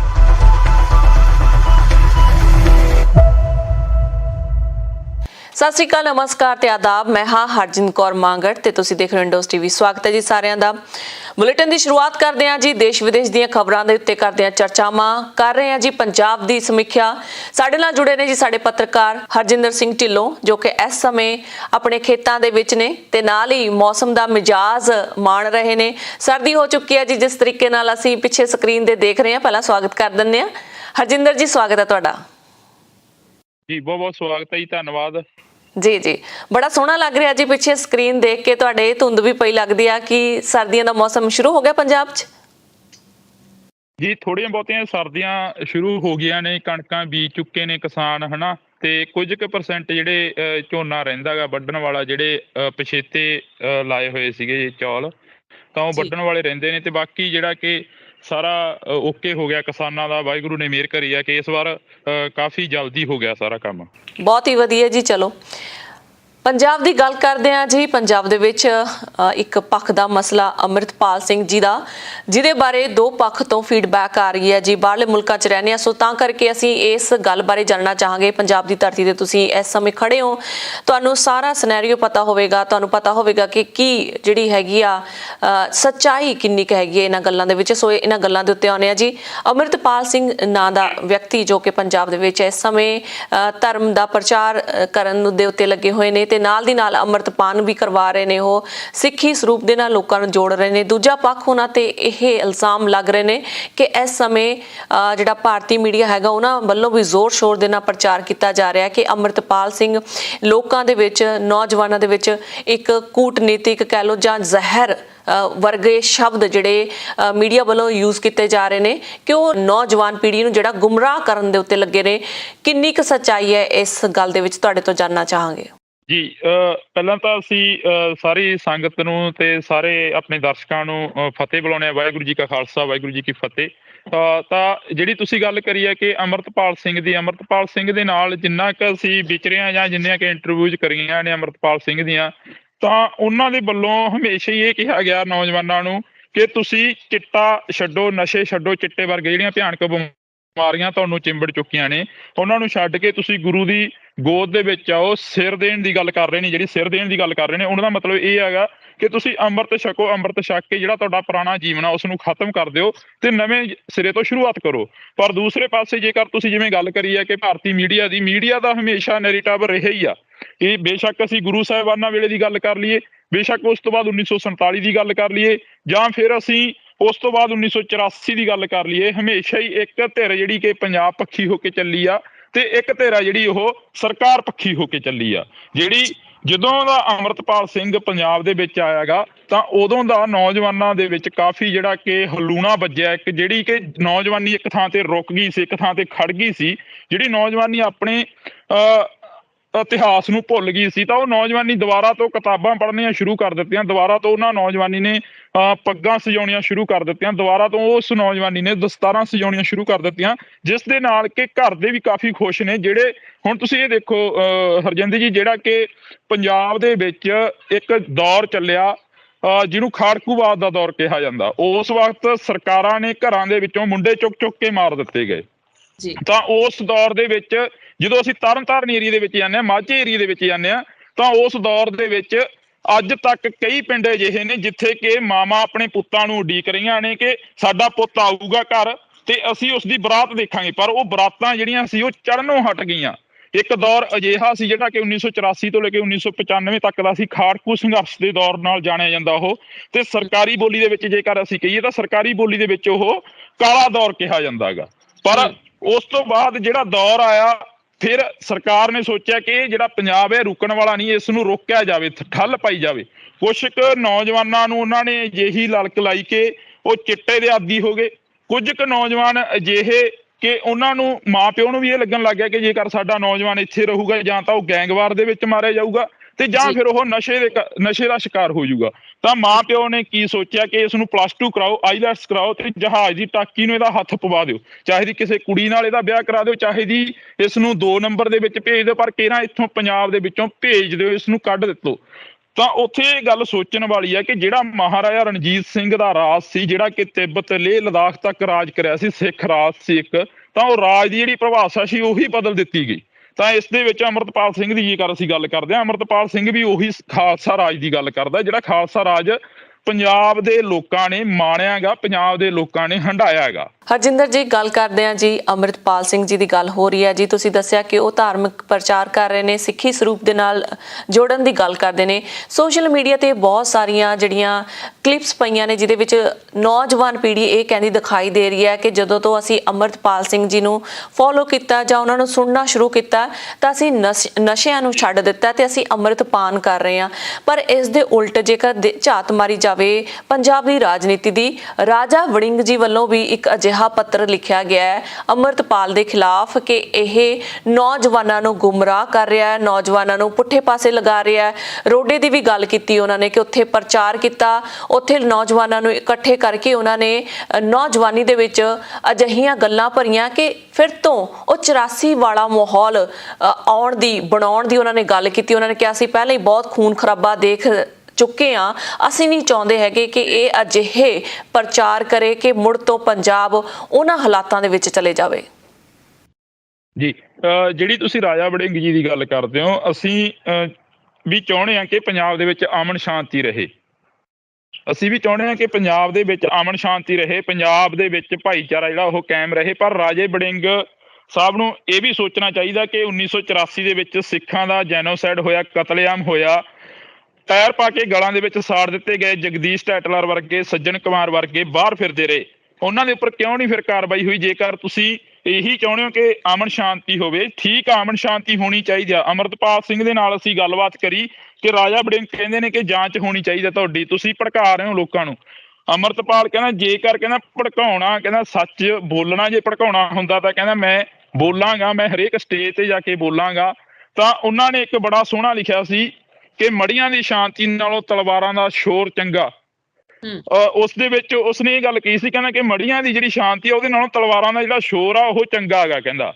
ਪਰ ਜੇਕਰ ਅਸੀਂ ਗੱਲ ਕਰਦੇ ਹਾਂ, ਹੁਣ ਉਹਨਾਂ ਨੇ ਕਿਹਾ ਕਿ ਅਸੀਂ ਮਸਾਂ ਉਸ ਨੂੰ ਲੀਹ ਤੇ ਲਿਆਂਦਾ ਪੰਜਾਬ ਨੂੰ। ਕੀ ਪੰਜਾਬ ਨੂੰ ਕਿਹੜੀ ਲੀਹ ਤੇ ਲਿਆਂਦਾ? 1984 ਤੋਂ ਲੈ ਕੇ 1995 ਦੇ ਵਿੱਚ ਜਿਹੜੇ ਮੁੰਡੇ ਘਰਾਂ ਦੇ ਵਿੱਚੋਂ ਚੁੱਕ ਕੇ ਮਾਰੇ ਗਏ। ਜਦੋਂ ਤੁਸੀਂ ਮਾਝਾ ਏਰੀਆ ਕਵਰ ਕਰੋਗੇ ਤਾਂ ਮਾਝੇ ਏਰੀਆ ਦੇ ਵਿੱਚ ਜਾ ਕੇ ਦੇਖਿਓ, ਤਰਨਤਾਰਨ, ਅੰਮ੍ਰਿਤਸਰ ਏਰੀਆ, ਅੱਜ ਵੀ ਅਜਿਹੇ ਘਰ ਨੇ ਜਿਹੜੇ ਘਰਾਂ ਦੇ ਵਿੱਚ ਇੱਕ ਇੱਕ ਪੁੱਤ ਸੀ ਤੇ ਉਸੇ ਪੁੱਤ ਨੂੰ ਹੀ ਗੱਡੀ ਚੜਾ ਦਿੱਤਾ ਗਿਆ, ਉਸੇ ਪੁੱਤ ਨੂੰ ਹੀ ਮਾਰ ਦਿੱਤਾ ਗਿਆ, ਸ਼ਹੀਦ ਕਰ ਦਿੱਤਾ ਗਿਆ। ਤੇ ਉਹ ਮਾਵਾਂ ਬਜ਼ੁਰਗ ਹੋ ਕੇ ਅੱਜ ਵੀ ਰੋ ਰਹੀਆਂ ਨੇ ਕਿ ਸਾਡਾ ਪੁੱਤ ਕੀ ਪਤਾ ਜਿਉਂਦਾ ਹੋਵੇ, ਕੀ ਪਤਾ ਸਾਡਾ ਪੁੱਤ ਘਰ ਵਾਪਸ ਕਰ ਜੇ। ਤੁਸੀਂ ਜਸਵੰਤ ਸਿੰਘ ਖਾਲੜਾ ਦੀ ਰਿਪੋਰਟ ਸੁਣੀ ਹੋਣੀ ਹੈ। ਜਸਵੰਤ ਸਿੰਘ ਖਾਲੜਾ, ਜਿਹੜੇ ਸ਼ਹੀਦ ਭਾਈ ਜਸਵੰਤ ਸਿੰਘ ਖਾਲੜਾ, ਉਹਨਾਂ ਨੇ 27,000 ਤੋਂ ਜਿਹੜੀਆਂ ਕਿ ਵੱਧ ਲਾਸ਼ਾਂ ਸੀ ਜਿਹੜੀਆਂ ਕਿ ਅਣਪਛਾਤੀਆਂ ਕਹਿ ਕੇ ਸਰਕਾਰ ਨੇ ਸਾੜ ਦਿੱਤੀਆਂ ਗਈਆਂ ਸੀ, ਤਾਂ ਉਹਨਾਂ ਨੂੰ ਲੱਭਣ ਦੀ ਕੋਸ਼ਿਸ਼ ਕਰੀ। ਪਰ ਇੱਕ ਟਾਈਮ ਅਜਿਹਾ ਆਇਆ ਕਿ ਜਸਵੰਤ ਸਿੰਘ ਖਾਲੜਾ ਨੂੰ ਵੀ ਅਣਪਛਾਤੀ ਲਾਸ਼ ਕਹਿ ਕੇ ਮਾਰ ਦਿੱਤਾ ਗਿਆ, ਸ਼ਹੀਦ ਕਰ ਦਿੱਤਾ ਗਿਆ। ਤਾਂ ਤੁਸੀਂ ਇਹ ਦੇਖੋ ਵੀ ਪੰਜਾਬ ਨੇ ਹੰਢਾਇਆ ਕੀ ਨਹੀਂ। ਪੰਜਾਬ ਹਮੇਸ਼ਾ ਹਕੂਮਤਾਂ ਦੇ ਉਲਟ ਖੜਦਾ ਰਿਹਾ। ਇਸੇ ਕਰਕੇ ਸ਼ਾਇਦ ਅੱਜ ਅੰਮ੍ਰਿਤਪਾਲ ਵੀ ਇਹਨਾਂ ਲੋਕਾਂ ਨੂੰ ਰੜਕ ਰਿਹਾ, ਕਿਉਂਕਿ ਉਹਨਾਂ ਦੀਆਂ ਜਿਹੜੀਆਂ ਕੁਰਸੀਆਂ ਨੇ ਉਹ ਹਲਦੀਆਂ ਨਜ਼ਰ ਆ ਰਹੀਆਂ ਨੇ। ਗੱਲ ਕਰਦੇ ਜੀ ਸਿੱਧੂ ਮੂਸੇਵਾਲਾ ਦੀ, ਕਿਉਂਕਿ ਅਜਿਹੇ ਮਸਲੇ ਭਖਦੇ ਨੇ ਜਿਨ੍ਹਾਂ ਦਾ ਅਜੇ ਤੱਕ ਨਿਪਟਾਰਾ ਨਹੀਂ ਹੋਇਆ। ਸਿੱਧੂ ਮੂਸੇਵਾਲਾ ਇੱਕ ਅਜਿਹਾ ਗਾਇਕ ਬਣਿਆ ਕਿ ਬਾਹਰਲੇ ਮੁਲਕਾਂ ਦੇ ਵਿੱਚ ਉਹਨਾਂ ਦੀਆਂ ਚਰਚਾਵਾਂ ਚੱਲਦੀਆਂ, ਅਸੀਂ ਵੀ ਉਹਨਾਂ ਦਾ ਹਿੱਸਾ। ਸੋ ਤੁਹਾਡੇ ਤੋਂ ਇਹ ਜਾਣਨਾ ਚਾਹਾਂਗੇ ਕਿ ਇੰਨੇ ਟਾਈਮ ਤੋਂ ਬਾਅਦ ਵੀ ਸਿੱਧੂ ਮੂਸੇਵਾਲਾ ਨੂੰ ਕੋਈ ਵੀ ਅਜਿਹਾ ਇਨਸਾਫ ਨਹੀਂ ਮਿਲਿਆ ਜਿਹੜੇ ਉਹਨਾਂ ਦੇ ਮਾਂ-ਬਾਪ ਦੇ ਮੱਲਮ ਪੱਟੀ ਕਰ ਸਕਣ, ਥੋੜਾ ਬਹੁਤਾ ਉਹਨਾਂ ਨੂੰ ਧਰਵਾਸ ਮਿਲ ਸਕੇ ਕਿ ਉਹਨਾਂ ਦੇ ਜਿਹੜੇ ਕਾਤਲ ਸਨ ਉਹ ਸਲਾਖਾਂ ਪਿੱਛੇ ਨੇ ਜਾਂ ਉਹਨਾਂ ਨੂੰ ਕੋਈ ਸਜ਼ਾ ਮਿਲੀ ਹੈ। ਉਸ ਤੋਂ ਬਾਅਦ ਸਿੱਧੂ ਮੂਸੇਵਾਲਾ ਦਾ ਇੱਕ ਸੌਂਗ ਜਿਹੜਾ ਹੈਗਾ ਵਾਰ ਆਇਆ, ਜਿਸਨੇ ਪੂਰੇ ਸੰਸਾਰ ਦੇ ਵਿੱਚ ਸਿੱਧੂ ਮੂਸੇਵਾਲਾ ਦਾ ਇੱਕ ਵਾਰੀ ਫਿਰ ਤੋਂ ਵਾਹ ਕਰਵਾ ਦਿੱਤੀ ਆ। ਬਿਲਬੋਰਡ ਦੀ ਗੱਲ ਕਰੀਏ ਤਾਂ ਅਜਿਹਾ ਬਿਲਬੋਰਡ ਜਿਹਦਾ ਕਿ ਕੋਈ ਪੰਜਾਬੀ ਗਾਇਕ ਅੱਜ ਤੱਕ ਨਹੀਂ ਸੁਣਿਆ ਸੀ ਉਸ ਬਿਲਬੋਰਡ ਦੇ ਉੱਤੇ ਨਾਮ, ਪਰ ਸਿੱਧੂ ਮੂਸੇਵਾਲਾ ਦੇ ਅਜਿਹੇ ਗੀਤ ਜਿਹੜੇ ਬਿਲਬੋਰਡ ਦੇ ਉੱਤੇ ਆਮ ਹੀ ਦੇਖੇ ਜਾ ਰਹੇ ਨੇ ਤੇ YouTube ਦੇ ਉੱਤੇ ਟ੍ਰੈਂਡ ਕਰ ਰਹੇ ਨੇ ਇਸ ਸਮੇਂ। ਤੇ 24 ਮਿਲੀਅਨ ਤੋਂ ਵੱਧ ਇਹ ਵਾਰ ਗੀਤ ਹੈਗਾ ਜਿਹੜਾ ਸੁਣਿਆ ਜਾ ਚੁੱਕਿਆ। ਬਹੁਤ ਹੀ ਉਹਨਾਂ ਨੇ ਹਰੀ ਸਿੰਘ ਨਲੂਆ ਜੀ ਦੀ ਗੱਲ ਕੀਤੀ ਆ, ਉਹਨਾਂ ਨੇ ਪਹਿਲਾਂ SYL ਦੇ ਮੁੱਦਿਆਂ ਦੀ ਗੱਲ ਕੀਤੀ। ਸੋ ਹੁਣ ਇਸ ਸਮੇਂ ਸਿੱਧੂ ਮੂਸੇਵਾਲਾ ਦਾ ਪੰਜਾਬ ਦੇ ਵਿੱਚ ਇਨਸਾਫ ਨੂੰ ਲੈ ਕੇ ਕਿਹੋ ਜਿਹਾ ਫੇਰ ਬਦਲ ਚੱਲ ਰਿਹਾ? ਕਿਉਂਕਿ ਜੇਕਰ ਗੱਲ ਕੀਤੀ ਜਾਵੇ ਉਹਨਾਂ ਦੇ ਆਪ ਦੇ ਹਮ ਰੁਤਬਿਆਂ ਦੀ, ਜਿਵੇਂ ਕਿ ਗਾਇਕ ਕਹਿ ਲਓ, ਜਦੋਂ ਵਾਰ ਸੌਂਗ ਆਇਆ ਕਿਸੇ ਨੇ ਵੀ ਆਪਣੀ ਵਾਲ ਦੇ ਉੱਤੇ ਕਿਸੇ ਵੀ ਸਿੰਗਰ ਨੇ ਉਹਨਾਂ ਦੇ ਲਈ ਕੋਈ ਹਾਂ ਦਾ ਨਾਰਾ ਨਹੀਂ ਮਾਰਿਆ। ਜੀ ਤੁਸੀਂ ਕਹਿ ਰਹੇ ਹੋ ਕਿ ਜਦੋਂ ਵਾਰ ਸੌਂਗ ਆਇਆ ਕਿਸੇ ਵੀ ਸਿੰਗਰ ਨੇ ਹਾਂ ਦਾ ਨਾਰਾ ਨਹੀਂ ਮਾਰਿਆ। ਸਿੰਗਰ ਹਰ ਕੋਈ ਇਹ ਕਹਿੰਦਾ ਕਿ ਸਾਡੀ ਜਿਹੜੀ ਕਿ ਸਰਕਾਰ ਨਾਲ ਵੀ ਉਨੀ ਰਹੇ ਤੇ ਸਾਡੀ ਲੋਕਾਂ ਨਾਲ ਵੀ ਉਨੀ ਰਹੇ। ਜੇਕਰ ਉਹ ਹਾਂ ਦਾ ਨਾਰਾ ਮਾਰਦੇ ਨਹੀਂ, ਜਿਵੇਂ ਹੁਣ ਪਿੱਛੇ ਤੁਸੀਂ ਦੇਖਿਆ ਕਿ ਅਫਸਾਨਾ ਖਾਨ ਸੀ, ਉਸਨੇ ਹਾਂ ਦਾ ਨਾਰਾ ਮਾਰਿਆ, ਸਿੱਧੂ ਮੂਸੇਵਾਲੇ ਦੇ ਇਨਸਾਫ ਦੀ ਗੱਲ ਕਰੀ। ਉਸ ਤੋਂ ਬਾਅਦ ਜੈਨੀ ਜੌਲ ਨੇ ਇੱਕ ਲੈਟਰ ਟੂ CM ਗੀਤ ਗਾਇਆ, ਉਹਨੇ ਇਨਸਾਫ ਦੀ ਗੱਲ ਕਰੀ। ਤਾਂ ਉਹਨਾਂ ਨੂੰ NIA ਤੱਕ ਦੇ ਨੋਟਿਸ ਆ ਗਏ, ਉਹਨਾਂ ਨੂੰ ਉੱਥੇ ਪੁੱਛਗਿੱਛ ਹੋਈ ਕਿ ਇਹਨਾਂ ਤੋਂ ਵੀ ਪੁੱਛਗਿੱਛ ਕਰ ਲੈਣੀ ਚਾਹੀਦੀ ਆ। ਕੀ ਜਿਹੜਾ ਪਰਿਵਾਰ ਦੇ ਨਾਲ ਖੜਦਾ ਉਸ ਦੀ ਪੁੱਛਗਿੱਛ ਜ਼ਰੂਰੀ ਆ? ਉਸ ਤੋਂ ਬਾਅਦ ਗੱਲ ਇਹ ਹੈਗੀ ਕਿ ਤੁਸੀਂ ਕਿਹਾ ਕਿ ਕਿਸੇ ਵੀ ਸਿੰਗਰ ਨੇ ਇਹ ਨਹੀਂ ਕਿਹਾ ਹੈਗਾ ਵੀ ਜਿਹੜਾ ਵਾਰ ਦੇ ਸੌਂਗ ਦੇ ਲਈ ਹਾਂ ਦਾ ਨਾਰਾ ਮਾਰਿਆ ਜਾਵੇ ਜਾਂ ਉਸਦੇ ਸਿੱਧੂ ਮੂਸੇਵਾਲੇ ਦੇ ਲਈ ਹਾਂ ਦਾ ਨਾਰਾ ਮਾਰਿਆ ਜਾਵੇ। ਇਹ ਤਾਂ ਹਮੇਸ਼ਾ ਹੀ ਰਿਹਾ ਗਾ, ਹਰੇਕ ਫੀਲਡ ਦੇ ਵਿੱਚ ਰਿਹਾ, ਚਾਹੇ ਜੀ ਆਪਣੀ ਪੱਤਰਕਾਰੀ ਲਾ ਲਓ। ਆਪਣੀ ਪੱਤਰਕਾਰੀ ਦੇ ਵਿੱਚ ਵੀ ਇਹ ਆ ਕਿ ਦੋ ਧਿਰਾਂ ਬਣ ਕੇ ਜੇਕਰ ਇੱਕ ਚੈਨਲ ਚੱਲਦਾ ਤਾਂ ਉਹਦੇ ਵਿੱਚ ਦੋ ਧਿਰਾਂ ਹੁੰਦੀਆਂ ਨੇ। ਇੱਕ ਧਿਰ ਉਹ ਹੁੰਦੀ ਆ ਜਿਹੜੀ ਕਿ ਆਜ਼ਾਦ ਖਿੱਤੇ ਦੀ ਗੱਲ ਕਰਦੀ ਆ, ਆਜ਼ਾਦ ਹੋ ਕੇ ਪੱਤਰਕਾਰੀ ਕਰਨ ਦੀ ਗੱਲ ਕਰਦੀ ਆ। ਇੱਕ ਧਿਰ ਉਹ ਹੁੰਦੀ ਆ ਜਿਹੜੀ ਕਿ ਸਰਕਾਰੀ ਬੋਲੀ ਬੋਲਣ ਦੀ ਗੱਲ ਕਰਦੀ ਆ। ਇਹ ਹਮੇਸ਼ਾ ਰਿਹਾ ਹੀ ਆ ਹਰੇਕ ਧਿਰ ਦੇ ਹਰੇਕ ਉਸ ਦੇ ਵਿੱਚ ਫੀਲਡ ਦੇ ਵਿੱਚ। ਤੇ ਤੁਸੀਂ ਜੇਕਰ ਅਸੀਂ ਸਿੱਧੂ ਮੂਸੇਵਾਲੇ ਦੇ ਇਨਸਾਫ ਦੀ ਗੱਲ ਕਰਦੇ ਹਾਂ ਤਾਂ ਉਹਦੇ ਜਿਹੜੇ ਬੁੱਢੇ ਮਾਂ ਬਾਪ ਨੇ ਉਹ ਹਮੇਸ਼ਾ ਆਏ ਐਤਵਾਰ ਆਪਣੇ ਪਿੰਡ ਮੂਸੇ ਦੇ ਵਿੱਚ ਇੱਕ ਕਚਹਿਰੀ ਲਾਉਂਦੇ ਨੇ। ਉਸ ਦੇ ਵਿੱਚ ਬਾਰ-ਬਾਰ ਕਹਿੰਦੇ ਨੇ ਕਿ ਸਾਨੂੰ ਇਨਸਾਫ ਦਿੱਤਾ ਜਾਵੇ। ਪਿਛਲੇ ਦਿਨੀ DGP ਦੇ ਨਾਲ ਉਹਨਾਂ ਦੀ ਮੀਟਿੰਗ ਹੋਈ, ਉਹਨਾਂ ਦੇ ਫਾਦਰ ਸਾਹਿਬ ਦੀ, ਤਾਂ ਉੱਥੇ ਵੀ ਜਿਹੜੀ ਕਿ ਗੱਲਬਾਤ ਹੋਈ ਆ। ਤੁਸੀਂ ਇੱਕੋ ਇੱਕ ਸਿੰਗਰ ਸੀ ਸਿੱਧੂ ਮੂਸੇਵਾਲਾ ਜਿਹਨੇ ਸਾਡੀ ਪੰਜਾਬ ਨੂੰ ਤੇ ਪੰਜਾਬੀਅਤ ਨੂੰ ਪੂਰੇ ਰੁਤਬੇ ਤੇ ਲੈ ਕੇ ਗਿਆ। ਸਾਡੀਆਂ ਜਿਹੜੀਆਂ ਪੱਗਾਂ ਸੀ ਉਹ ਨੌਜਵਾਨਾਂ ਦੇ ਬੰਨ੍ਹਣ ਲਾਤੀਆਂ ਸੀ ਦੁਬਾਰਾ। ਸਿੱਧੂ ਮੂਸੇਵਾਲੇ ਨੂੰ ਦੇਖ ਕੇ ਬਹੁਤ ਫੋਲੋ ਕਰਨ ਲੱਗ ਗਏ ਸੀ ਲੋਕ ਕਿ ਪੱਗ ਵਾਲਾ ਬੰਦਾ ਹਮੇਸ਼ਾ ਹੀ ਸਰਕਾਰ ਦੀ ਅੱਖ ਦੇ ਵਿੱਚ ਅੱਖ ਪਾ ਕੇ ਗੱਲ ਕਰਦਾ। ਸਿੱਧੂ ਮੂਸੇਵਾਲਾ ਵੀ ਇੱਕ ਅਜਿਹਾ ਬੰਦਾ ਸੀ, ਜਦੋਂ ਦਿੱਲੀ ਧਰਨੇ ਦੀ ਗੱਲ ਹੋਈ ਤਾਂ ਉਦੋਂ ਉਹਨਾਂ ਨੇ ਇੱਕ ਗੀਤ ਗਾਇਆ ਸੀ ਕਿ ਖਹਿ ਖਹਿ ਕੇ ਬਦਲੇ ਲੈਂਦਾ ਜਿਹਨੂੰ ਪੰਜਾਬ ਕਹਿੰਦੇ ਆ। ਉਹ ਗੀਤ ਵੀ ਇੰਨਾ ਕਿ ਚੱਲਿਆ ਕਿ ਹਰ ਇੱਕ ਦੇ ਘਰਾਂ ਦੇ ਵਿੱਚ ਉਹ ਗੀਤ ਵੱਜਣ ਲੱਗ ਗਿਆ। ਹਰ ਇੱਕ ਨੂੰ ਪਤਾ ਲੱਗ ਗਿਆ ਕਿ ਪੰਜਾਬ ਹੈ ਕੀ ਚੀਜ਼ ਆ। ਹਰ ਇੱਕ ਨੇ ਸਰਚ ਮਾਰਨਾ ਸ਼ੁਰੂ ਕਰਤਾ ਕਿ ਪੰਜਾਬ ਕੀ ਆ। ਫਿਰ ਉਹਨਾਂ ਨੇ ਗੀਤ ਗਾਇਆ, ਹੁਣ ਉਹਨਾਂ ਦੀ ਡੈਥ ਤੋਂ ਬਾਅਦ ਆਉਂਦਾ ਗਾ ਇੱਕ ਗੀਤ ਉਹਨਾਂ ਦਾ ਰਿਲੀਜ਼ ਹੁੰਦਾ SYL ਦੇ ਵਿੱਚ ਉਹਨਾਂ ਨੇ ਬਲਵਿੰਦਰ ਸਿੰਘ ਜਟਾਣੇ ਦਾ ਜ਼ਿਕਰ ਕਰਿਆ। ਬਲਵਿੰਦਰ ਸਿੰਘ ਜਟਾਣੇ ਦਾ ਜ਼ਿਕਰ ਕਰਿਆ ਤਾਂ ਹਰ ਇੱਕ ਨੌਜਵਾਨ ਨੂੰ ਜਿਹੜੇ ਨੂੰ ਇਹ ਨਹੀਂ ਸੀ ਪਤਾ ਕਿ ਬਲਵਿੰਦਰ ਸਿੰਘ ਜਟਾਣਾ ਹੈ ਕੌਣ ਆ, SYL ਦਾ ਮੁੱਦਾ ਕੀ ਆ। ਹਰ ਇੱਕ ਨੌਜਵਾਨ ਨੇ ਉਹ ਗੀਤ ਸੁਣ ਕੇ ਬਲਵਿੰਦਰ ਸਿੰਘ ਜਟਾਣੇ ਨੂੰ ਸਰਚ ਕਰਿਆ। ਸਭ ਤੋਂ ਵੱਧ ਜਿਹੜਾ ਕਿ ਅੱਜ ਤੱਕ ਬਲਵਿੰਦਰ ਸਿੰਘ ਜਟਾਣੇ ਨੂੰ ਸਰਚ ਕਰਿਆ ਗਿਆ ਨੌਜਵਾਨਾਂ ਦੇ ਵੱਲੋਂ। ਤਾਂ ਦੂਸਰੀ ਗੱਲ ਜਿਹੜਾ ਕਿ SYL ਦਾ, ਜਿਹੜੇ ਨੌਜਵਾਨਾਂ ਨੂੰ ਇਹ ਨਹੀਂ ਸੀ ਪਤਾ ਵੀ SYL ਦਾ ਮੁੱਦਾ ਕੀ ਹੈ, ਜਿਹੜੇ ਉੱਪਰ ਇਹਨੇ ਗੀਤ ਗਾਇਆ, ਤਾਂ SYL ਨੂੰ ਵੀ ਸਰਚ ਕਰਿਆ ਨੌਜਵਾਨਾਂ ਨੇ। SYL ਦੇ ਗੀਤ ਨੇ ਇੰਨਾ ਕੁ ਹਿਲਾ ਕੇ ਰੱਖਤਾ ਕਿ ਦੋ ਮੁੱਖ ਮੰਤਰੀਆਂ ਦੀ ਮੀਟਿੰਗ ਜਿਹੜੀ ਕਿ ਤੈਅ ਹੋ ਗਈ ਸੀ। ਦੋ ਮੁੱਖ ਮੰਤਰੀ, ਪੰਜਾਬ ਦੇ ਮੁੱਖ ਮੰਤਰੀ ਦੀ ਤੇ ਹਰਿਆਣੇ ਦੇ ਮੁੱਖ ਮੰਤਰੀ ਦੀ। ਬੇਸ਼ੱਕ ਪੰਜਾਬ ਦੇ ਮੁੱਖ ਮੰਤਰੀ ਨੇ ਹਰਿਆਣੇ ਦੇ ਮੁੱਖ ਮੰਤਰੀ ਨੂੰ ਜਵਾਬ ਦਿੱਤਾ ਕਿ ਸਾਡੇ ਕੋਲ ਪਾਣੀ ਹੈ ਨਹੀਂਗਾ, ਪਰ ਜਿਹੜਾ ਤੁਸੀਂ ਬਾਰ ਦੀ ਗੱਲ ਕਰੀ ਆ, ਬਾਰ ਦੇ ਵਿੱਚ ਉਹਨਾਂ ਨੇ ਸਰਦਾਰ ਹਰੀ ਸਿੰਘ ਨਲੂਏ ਦਾ ਜ਼ਿਕਰ ਕਰਿਆ। ਤੇ ਜਿਹੜੀ ਨੌਜਵਾਨੀ ਇਹ ਭੁੱਲ ਗਈ ਸੀ ਕਿ ਸਾਡਾ ਕਿਰਦਾਰ ਕੀ ਆ, ਸਾਡੇ ਰੁਤਬੇ ਕੀ ਨੇ, ਅਸੀਂ ਰਾਜ ਕਿੱਥੋਂ ਤੱਕ ਕਰਿਆ, ਤਾਂ ਉਹਨਾਂ ਨੌਜਵਾਨਾਂ ਨੇ ਸਰਦਾਰ ਹਰੀ ਸਿੰਘ ਨਲੂਏ ਨੂੰ ਵੀ ਸਰਚ ਮਾਰਨਾ ਸ਼ੁਰੂ ਕਰਿਆ ਹੈਗਾ। ਤਾਂ ਇਸੇ ਕਰਕੇ ਜਿਹੜਾ ਕਿ ਸ਼ਾਇਦ ਸਰਕਾਰਾਂ ਨੂੰ ਇਹ ਬੰਦੇ ਰੜਕਦੇ ਰਹਿੰਦੇ ਨੇ ਜਿਹੜੇ ਪੰਜਾਬ ਦੀ ਗੱਲ ਕਰਦੇ ਨੇ, ਉਹ ਬੇਸ਼ੱਕ ਦੀਪ ਸਿੱਧੂ ਹੋਵੇ, ਬੇਸ਼ੱਕ ਉਹ ਸਿੱਧੂ ਮੂਸੇਵਾਲਾ ਹੋਵੇ। ਹਰਜਿੰਦਰ ਜੀ ਬਹੁਤ ਬਹੁਤ ਸ਼ੁਕਰੀਆ ਸਾਰੀ ਜਾਣਕਾਰੀ ਦੇ ਲਈ। ਮਿਲਦੇ ਹਾਂ ਜੀ ਅਗਲੇ ਹਫਤੇ। ਧੰਨਵਾਦ ਤੁਹਾਡਾ ਜੀ, ਬਹੁਤ ਬਹੁਤ ਸ਼ੁਕਰੀਆ ਜੀ, ਧੰਨਵਾਦ। ਸੋ ਦਰਸ਼ਕੋ, ਸਮਾਂ ਚਲਿਆ ਤੁਹਾਡੇ ਤੋਂ ਵੀ ਇਜਾਜ਼ਤ ਲੈਣ ਦਾ। ਨਵੀਆਂ ਤੇ ਤਾਜ਼ਾ ਖਬਰਾਂ ਲਈ ਦੇਖਦੇ ਰਹੋ ਇੰਡਸ ਟੀਵੀ ਆਸਟ੍ਰੇਲੀਆ। ਧੰਨਵਾਦ। ਪੰਜਾਬ ਦੇ ਵਿੱਚ ਇੱਕ ਪੱਖ ਦਾ ਮਸਲਾ ਅੰਮ੍ਰਿਤਪਾਲ ਸਿੰਘ ਜੀ ਦਾ ਕਿ ਇਸ ਸਮੇਂ ਜਿਹੜਾ ਭਾਰਤੀ ਮੀਡੀਆ ਹੈਗਾ ਉਹਨਾਂ ਵੱਲੋਂ ਵੀ ਜ਼ੋਰ ਸ਼ੋਰ ਦੇ ਨਾਲ ਪ੍ਰਚਾਰ ਕੀਤਾ ਜਾ ਰਿਹਾ ਹੈ ਕਿ ਅੰਮ੍ਰਿਤਪਾਲ ਸਿੰਘ ਲੋਕਾਂ ਦੇ ਵਿੱਚ, ਨੌਜਵਾਨਾਂ ਦੇ ਵਿੱਚ ਇੱਕ ਕੂਟਨੀਤਿਕ ਕਹਿ ਲਓ ਜਾਂ ਜ਼ਹਿਰ ਵਰਗੇ ਸ਼ਬਦ ਜਿਹੜੇ ਮੀਡੀਆ ਵੱਲੋਂ ਯੂਜ਼ ਕੀਤੇ ਜਾ ਰਹੇ ਨੇ। ਇਹ ਕਿ ਭਾਰਤੀ ਮੀਡੀਆ ਦਾ ਹਮੇਸ਼ਾ ਨੈਰੇਟਿਵ ਰਿਹਾ ਹੀ ਆ ਤੇ ਇੱਕ ਧਿਰਾ ਜਿਹੜੀ ਉਹ ਸਰਕਾਰ ਪੱਖੀ ਹੋ ਕੇ ਚੱਲੀ ਆ। ਜਿਹੜੀ ਜਦੋਂ ਦਾ ਅੰਮ੍ਰਿਤਪਾਲ ਸਿੰਘ ਪੰਜਾਬ ਦੇ ਵਿੱਚ ਆਇਆਗਾ ਤਾਂ ਉਦੋਂ ਦਾ ਨੌਜਵਾਨਾਂ ਦੇ ਵਿੱਚ ਕਾਫੀ ਜਿਹੜਾ ਕਿ ਹਲੂਣਾ ਵੱਜਿਆ। ਇੱਕ ਜਿਹੜੀ ਕਿ ਨੌਜਵਾਨੀ ਇੱਕ ਥਾਂ ਤੇ ਰੁਕ ਗਈ ਸੀ, ਇੱਕ ਥਾਂ ਤੇ ਖੜ ਗਈ ਸੀ। ਜਿਹੜੀ ਨੌਜਵਾਨੀ ਆਪਣੇ ਇਤਿਹਾਸ ਨੂੰ ਭੁੱਲ ਗਈ ਸੀ, ਤਾਂ ਉਹ ਨੌਜਵਾਨੀ ਦੁਬਾਰਾ ਤੋਂ ਕਿਤਾਬਾਂ ਪੜ੍ਹਨੀਆਂ ਸ਼ੁਰੂ ਕਰ ਦਿੱਤੀਆਂ। ਦੁਬਾਰਾ ਤੋਂ ਉਹਨਾਂ ਨੌਜਵਾਨੀ ਨੇ ਪੱਗਾਂ ਸਜਾਉਣੀਆਂ ਸ਼ੁਰੂ ਕਰ ਦਿੱਤੀਆਂ। ਪੰਜਾਬ ਦੇ ਵਿੱਚ ਇੱਕ ਦੌਰ ਚੱਲਿਆ ਜਿਹਨੂੰ ਖਾੜਕੂਵਾਦ ਦਾ ਦੌਰ ਕਿਹਾ ਜਾਂਦਾ। ਉਸ ਵਕਤ ਸਰਕਾਰਾਂ ਨੇ ਘਰਾਂ ਦੇ ਵਿੱਚੋਂ ਮੁੰਡੇ ਚੁੱਕ ਕੇ ਮਾਰ ਦਿੱਤੇ ਗਏ। ਤਾਂ ਉਸ ਦੌਰ ਦੇ ਵਿੱਚ ਜਦੋਂ ਅਸੀਂ ਤਰਨਤਾਰਨ ਏਰੀਏ ਦੇ ਵਿੱਚ ਜਾਂਦੇ ਹਾਂ, ਮਾਝੇ ਏਰੀਏ ਦੇ ਵਿੱਚ ਜਾਂਦੇ ਹਾਂ, ਤਾਂ ਉਸ ਦੌਰ ਦੇ ਵਿੱਚ ਅੱਜ ਤੱਕ ਕਈ ਪਿੰਡ ਅਜਿਹੇ ਨੇ ਜਿੱਥੇ ਕਿ ਮਾਵਾਂ ਆਪਣੇ ਪੁੱਤਾਂ ਨੂੰ ਉਡੀਕ ਰਹੀਆਂ ਨੇ ਕਿ ਸਾਡਾ ਪੁੱਤ ਆਊਗਾ ਘਰ ਤੇ ਅਸੀਂ ਉਸ ਦੀ ਬਰਾਤ ਦੇਖਾਂਗੇ, ਪਰ ਉਹ ਬਰਾਤਾਂ ਜਿਹੜੀਆਂ ਸੀ ਉਹ ਚੜਨੋਂ ਹਟ ਗਈਆਂ। ਫਿਰ ਤੋਂ ਉਹ 84 ਵਾਲਾ ਮਾਹੌਲ ਬਣਾਉਣ ਦੀ ਉਹਨਾਂ ਨੇ ਗੱਲ ਕੀਤੀ। ਉਹਨਾਂ ਨੇ ਕਿਹਾ ਸੀ ਪਹਿਲਾਂ ਹੀ ਬਹੁਤ ਖੂਨ ਖਰਾਬਾ ਦੇਖ ਚੁੱਕੇ ਆ, ਅਸੀਂ ਨਹੀਂ ਚਾਹੁੰਦੇ ਹੈਗੇ ਕਿ ਇਹ ਅਜਿਹੇ ਪ੍ਰਚਾਰ ਕਰੇ ਕਿ ਮੁੜ ਤੋਂ ਪੰਜਾਬ ਉਹਨਾਂ ਹਾਲਾਤਾਂ ਦੇ ਵਿੱਚ ਚਲੇ ਜਾਵੇ। ਅੰਮ੍ਰਿਤਪਾਲ ਕਹਿੰਦਾ ਜੇਕਰ ਕਹਿੰਦਾ ਭੜਕਾਉਣਾ, ਕਹਿੰਦਾ ਸੱਚ ਬੋਲਣਾ, ਜੇ ਭੜਕਾਉਣਾ ਹੁੰਦਾ ਤਾਂ ਕਹਿੰਦਾ ਮੈਂ ਬੋਲਾਂਗਾ, ਮੈਂ ਹਰੇਕ ਸਟੇਜ ਤੇ ਜਾ ਕੇ ਬੋਲਾਂਗਾ। ਤਾਂ ਉਹਨਾਂ ਨੇ ਇੱਕ ਬੜਾ ਸੋਹਣਾ ਲਿਖਿਆ ਸੀ ਕਿ ਮੜੀਆਂ ਦੀ ਸ਼ਾਂਤੀ ਨਾਲੋਂ ਤਲਵਾਰਾਂ ਦਾ ਸ਼ੋਰ ਚੰਗਾ।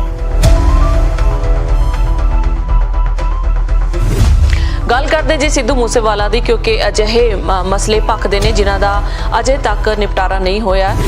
ਇਨਸਾਫ ਨੂੰ ਲੈ ਕੇ ਕਿਹੋ ਜਿਹਾ ਫੇਰ ਬਦਲ ਚੱਲ ਰਿਹਾ, ਕਿਉਂਕਿ ਜਿਵੇਂ ਕਿ ਗਾਇਕ ਕਹਿ ਲਓ, ਜਦੋਂ ਵਾਰ ਸੌਂਗ ਆਇਆ ਕਿਸੇ ਨੇ ਵੀ ਆਪਣੀ ਵਾਲ ਦੇ ਉੱਤੇ ਕਿਸੇ ਵੀ ਸਿੰਗਰ ਨੇ ਉਹਨਾਂ ਦੇ ਲਈ ਕੋਈ ਹਾਂ ਦਾ ਨਾਰਾ ਨਹੀਂ ਮਾਰਿਆ।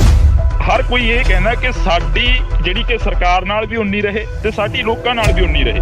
ਜੇਕਰ ਉਹ ਹਾਂ ਦਾ ਨਾਰਾ ਮਾਰਦੇ ਨੇ, ਜਿਵੇਂ ਹੁਣ ਪਿੱਛੇ ਜੇ ਤੁਸੀਂ ਦੇਖਿਆ ਕਿ ਅਫਸਾਨਾ ਖਾਨ ਸੀ, ਉਸਨੇ ਹਾਂ ਦਾ ਨਾਰਾ ਮਾਰਿਆ, ਸਿੱਧੂ ਮੂਸੇਵਾਲੇ ਦੇ ਇਨਸਾਫ ਦੀ ਗੱਲ ਕਰੀ, ਉਸ ਤੋਂ ਬਾਅਦ ਜੈਨੀ ਜੌਲ ਨੇ ਇੱਕ ਲੈਟਰ ਟੂ ਸੀਐਮ ਗੀਤ ਗਾਇਆ, ਉਹਨੇ ਇਨਸਾਫ ਦੀ ਗੱਲ ਕਰੀ, ਤਾਂ ਉਹਨਾਂ ਨੂੰ NIA ਤੱਕ ਦੇ ਨੋਟਿਸ ਆ ਗਏ, ਉਹਨਾਂ ਨੂੰ ਉੱਥੇ ਪੁੱਛਗਿੱਛ ਹੋਈ ਕਿ ਇਹਨਾਂ ਤੋਂ ਵੀ ਪੁੱਛਗਿੱਛ ਕਰ ਲੈਣੀ ਚਾਹੀਦੀ ਆ। ਕੀ ਜਿਹੜਾ ਪਰਿਵਾਰ ਦੇ ਨਾਲ ਖੜਦਾ ਉਸ ਦੀ ਪੁੱਛਗਿੱਛ ਜ਼ਰੂਰੀ ਆ?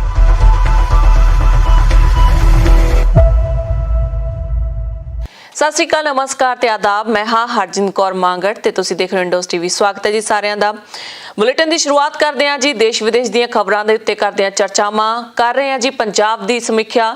ਸਾਡੇ ਨਾਲ ਜੁੜੇ ਨੇ ਜੀ ਸਾਡੇ ਪੱਤਰਕਾਰ ਹਰਜਿੰਦਰ ਸਿੰਘ ਢਿੱਲੋਂ, ਜੋ ਕਿ ਇਸ ਸਮੇਂ ਆਪਣੇ ਖੇਤਾਂ ਦੇ ਵਿੱਚ ਨੇ ਤੇ ਨਾਲ ਹੀ ਮੌਸਮ ਦਾ ਮਿਜਾਜ਼ ਮਾਣ ਰਹੇ ਨੇ। ਸਰਦੀ ਹੋ ਚੁੱਕੀ ਹੈ ਜੀ, ਜਿਸ ਤਰੀਕੇ ਨਾਲ ਅਸੀਂ ਪਿੱਛੇ ਸਕਰੀਨ ਤੇ ਦੇਖ ਰਹੇ ਹਾਂ। ਪਹਿਲਾਂ ਸਵਾਗਤ ਕਰ ਦਿੰਦੇ ਹਾਂ। ਹਰਜਿੰਦਰ ਜੀ, ਸਵਾਗਤ ਹੈ ਤੁਹਾਡਾ ਜੀ। ਬਹੁਤ ਬਹੁਤ ਸਵਾਗਤ ਹੈ ਜੀ, ਧੰਨਵਾਦ ਜੀ। ਜੀ, ਬੜਾ ਸੋਹਣਾ ਲੱਗ ਰਿਹਾ ਜੀ ਪਿੱਛੇ ਸਕਰੀਨ ਦੇਖ ਕੇ। ਤੁਹਾਡੇ ਧੁੰਦ ਵੀ ਪਈ ਲੱਗਦੀ ਆ ਕਿ ਸਰਦੀਆਂ ਦਾ ਮੌਸਮ ਸ਼ੁਰੂ ਹੋ ਗਿਆ ਪੰਜਾਬ 'ਚ। ਜੀ ਥੋੜੀਆਂ ਬਹੁਤੀਆਂ ਸਰਦੀਆਂ ਸ਼ੁਰੂ ਹੋ ਗਈਆਂ ਨੇ, ਕਣਕਾਂ ਬੀਜ ਚੁੱਕੇ ਨੇ ਕਿਸਾਨ, ਹਨਾ, ਤੇ ਕੁਝ ਕੁ ਪਰਸੈਂਟ ਜਿਹੜੇ ਝੋਨਾ ਰਹਿੰਦਾ ਗਾ ਵੱਢਣ ਵਾਲਾ, ਜਿਹੜੇ ਪਛੇਤੇ ਲਾਏ ਹੋਏ ਸੀਗੇ ਚੌਲ, ਤਾਂ ਉਹ ਵੱਢਣ ਵਾਲੇ ਰਹਿੰਦੇ ਨੇ। ਤੇ ਬਾਕੀ ਜਿਹੜਾ ਕਿ ਸਾਰਾ ਓਕੇ ਹੋ ਗਿਆ ਕਿਸਾਨਾਂ ਦਾ। ਵਾਹਿਗੁਰੂ ਨੇ ਮਿਹਰ ਕਰੀ ਆ ਕਿ ਇਸ ਵਾਰ ਕਾਫੀ ਜਲਦੀ ਹੋ ਗਿਆ ਸਾਰਾ ਕੰਮ।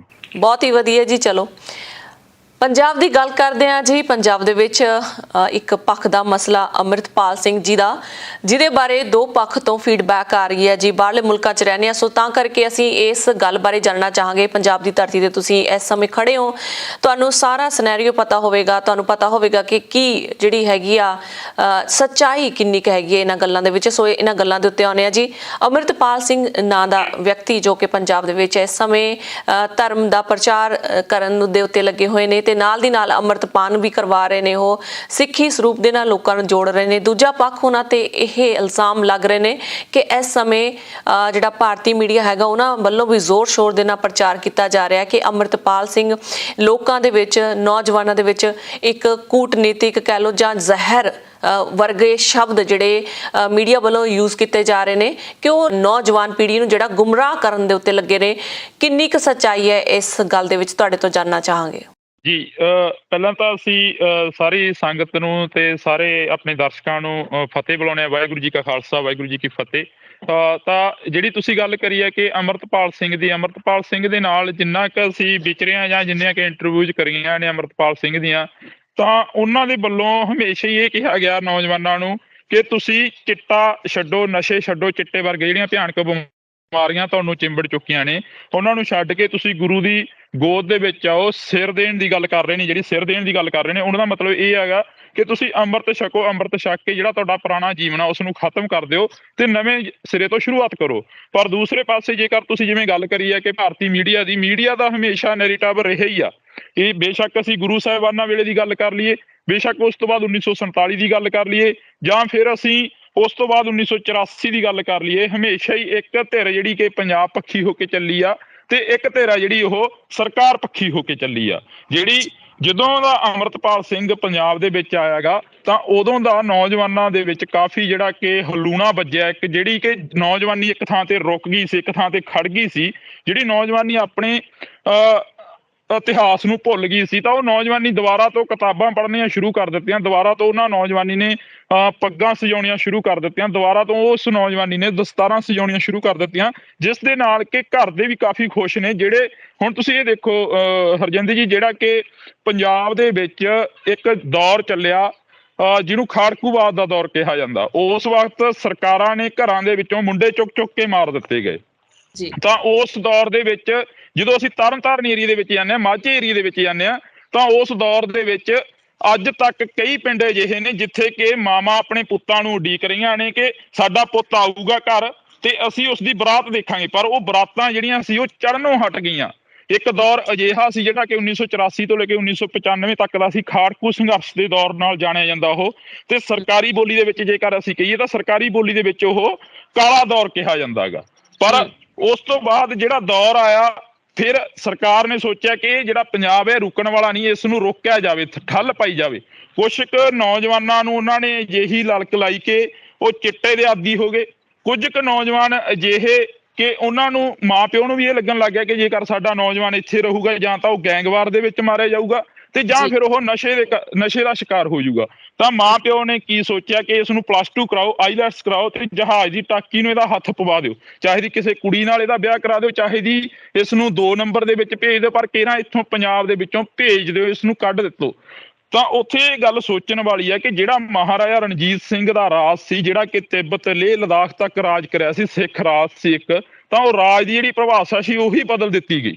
ਤਾਂ ਇਸ ਦੇ ਵਿੱਚ ਅੰਮ੍ਰਿਤਪਾਲ ਸਿੰਘ ਦੀ ਜੇਕਰ ਅਸੀਂ ਗੱਲ ਕਰਦੇ ਹਾਂ, ਅੰਮ੍ਰਿਤਪਾਲ ਸਿੰਘ ਵੀ ਉਹੀ ਖਾਲਸਾ ਰਾਜ ਦੀ ਗੱਲ ਕਰਦਾ, ਜਿਹੜਾ ਖਾਲਸਾ ਰਾਜ ਪੰਜਾਬ ਦੇ ਲੋਕਾਂ ਨੇ ਮਾਣਿਆ ਗਾ, ਪੰਜਾਬ ਦੇ ਲੋਕਾਂ ਨੇ ਹੰਢਾਇਆ ਹੈਗਾ। ਹਰਜਿੰਦਰ ਜੀ, ਗੱਲ ਕਰਦੇ ਹਾਂ ਜੀ, ਅੰਮ੍ਰਿਤਪਾਲ ਸਿੰਘ ਜੀ ਦੀ ਗੱਲ ਹੋ ਰਹੀ ਹੈ ਜੀ। ਤੁਸੀਂ ਦੱਸਿਆ ਕਿ ਉਹ ਧਾਰਮਿਕ ਪ੍ਰਚਾਰ ਕਰ ਰਹੇ ਨੇ, ਸਿੱਖੀ ਸਰੂਪ ਦੇ ਨਾਲ ਜੋੜਨ ਦੀ ਗੱਲ ਕਰਦੇ ਨੇ। ਸੋਸ਼ਲ ਮੀਡੀਆ ਤੇ ਬਹੁਤ ਸਾਰੀਆਂ ਜਿਹੜੀਆਂ ਕਲਿੱਪਸ ਪਈਆਂ ਨੇ ਜਿਹਦੇ ਵਿੱਚ ਨੌਜਵਾਨ ਪੀੜ੍ਹੀ ਇਹ ਕਹਿੰਦੀ ਦਿਖਾਈ ਦੇ ਰਹੀ ਹੈ ਕਿ ਜਦੋਂ ਤੋਂ ਅਸੀਂ ਅੰਮ੍ਰਿਤਪਾਲ ਸਿੰਘ ਜੀ ਨੂੰ ਫੋਲੋ ਕੀਤਾ ਜਾਂ ਉਹਨਾਂ ਨੂੰ ਸੁਣਨਾ ਸ਼ੁਰੂ ਕੀਤਾ ਤਾਂ ਅਸੀਂ ਨਸ਼ਿਆਂ ਨੂੰ ਛੱਡ ਦਿੱਤਾ ਤੇ ਅਸੀਂ ਅੰਮ੍ਰਿਤਪਾਨ ਕਰ ਰਹੇ ਹਾਂ। ਪਰ ਇਸ ਦੇ ਉਲਟ ਜੇਕਰ ਝਾਤ ਮਾਰੀ ਜਾਵੇ ਪੰਜਾਬ ਦੀ ਰਾਜਨੀਤੀ ਦੀ, ਰਾਜਾ ਵੜਿੰਗ ਜੀ ਵੱਲੋਂ ਵੀ ਇੱਕ ਅਜਿਹਾ ਪੱਤਰ ਲਿਖਿਆ ਗਿਆ ਹੈ ਅੰਮ੍ਰਿਤਪਾਲ ਦੇ ਖਿਲਾਫ ਕਿ ਇਹ ਨੌਜਵਾਨਾਂ ਨੂੰ ਗੁੰਮਰਾਹ ਕਰ ਰਿਹਾ ਹੈ, ਨੌਜਵਾਨਾਂ ਨੂੰ ਪੁੱਠੇ ਪਾਸੇ ਲਗਾ ਰਿਹਾ ਹੈ।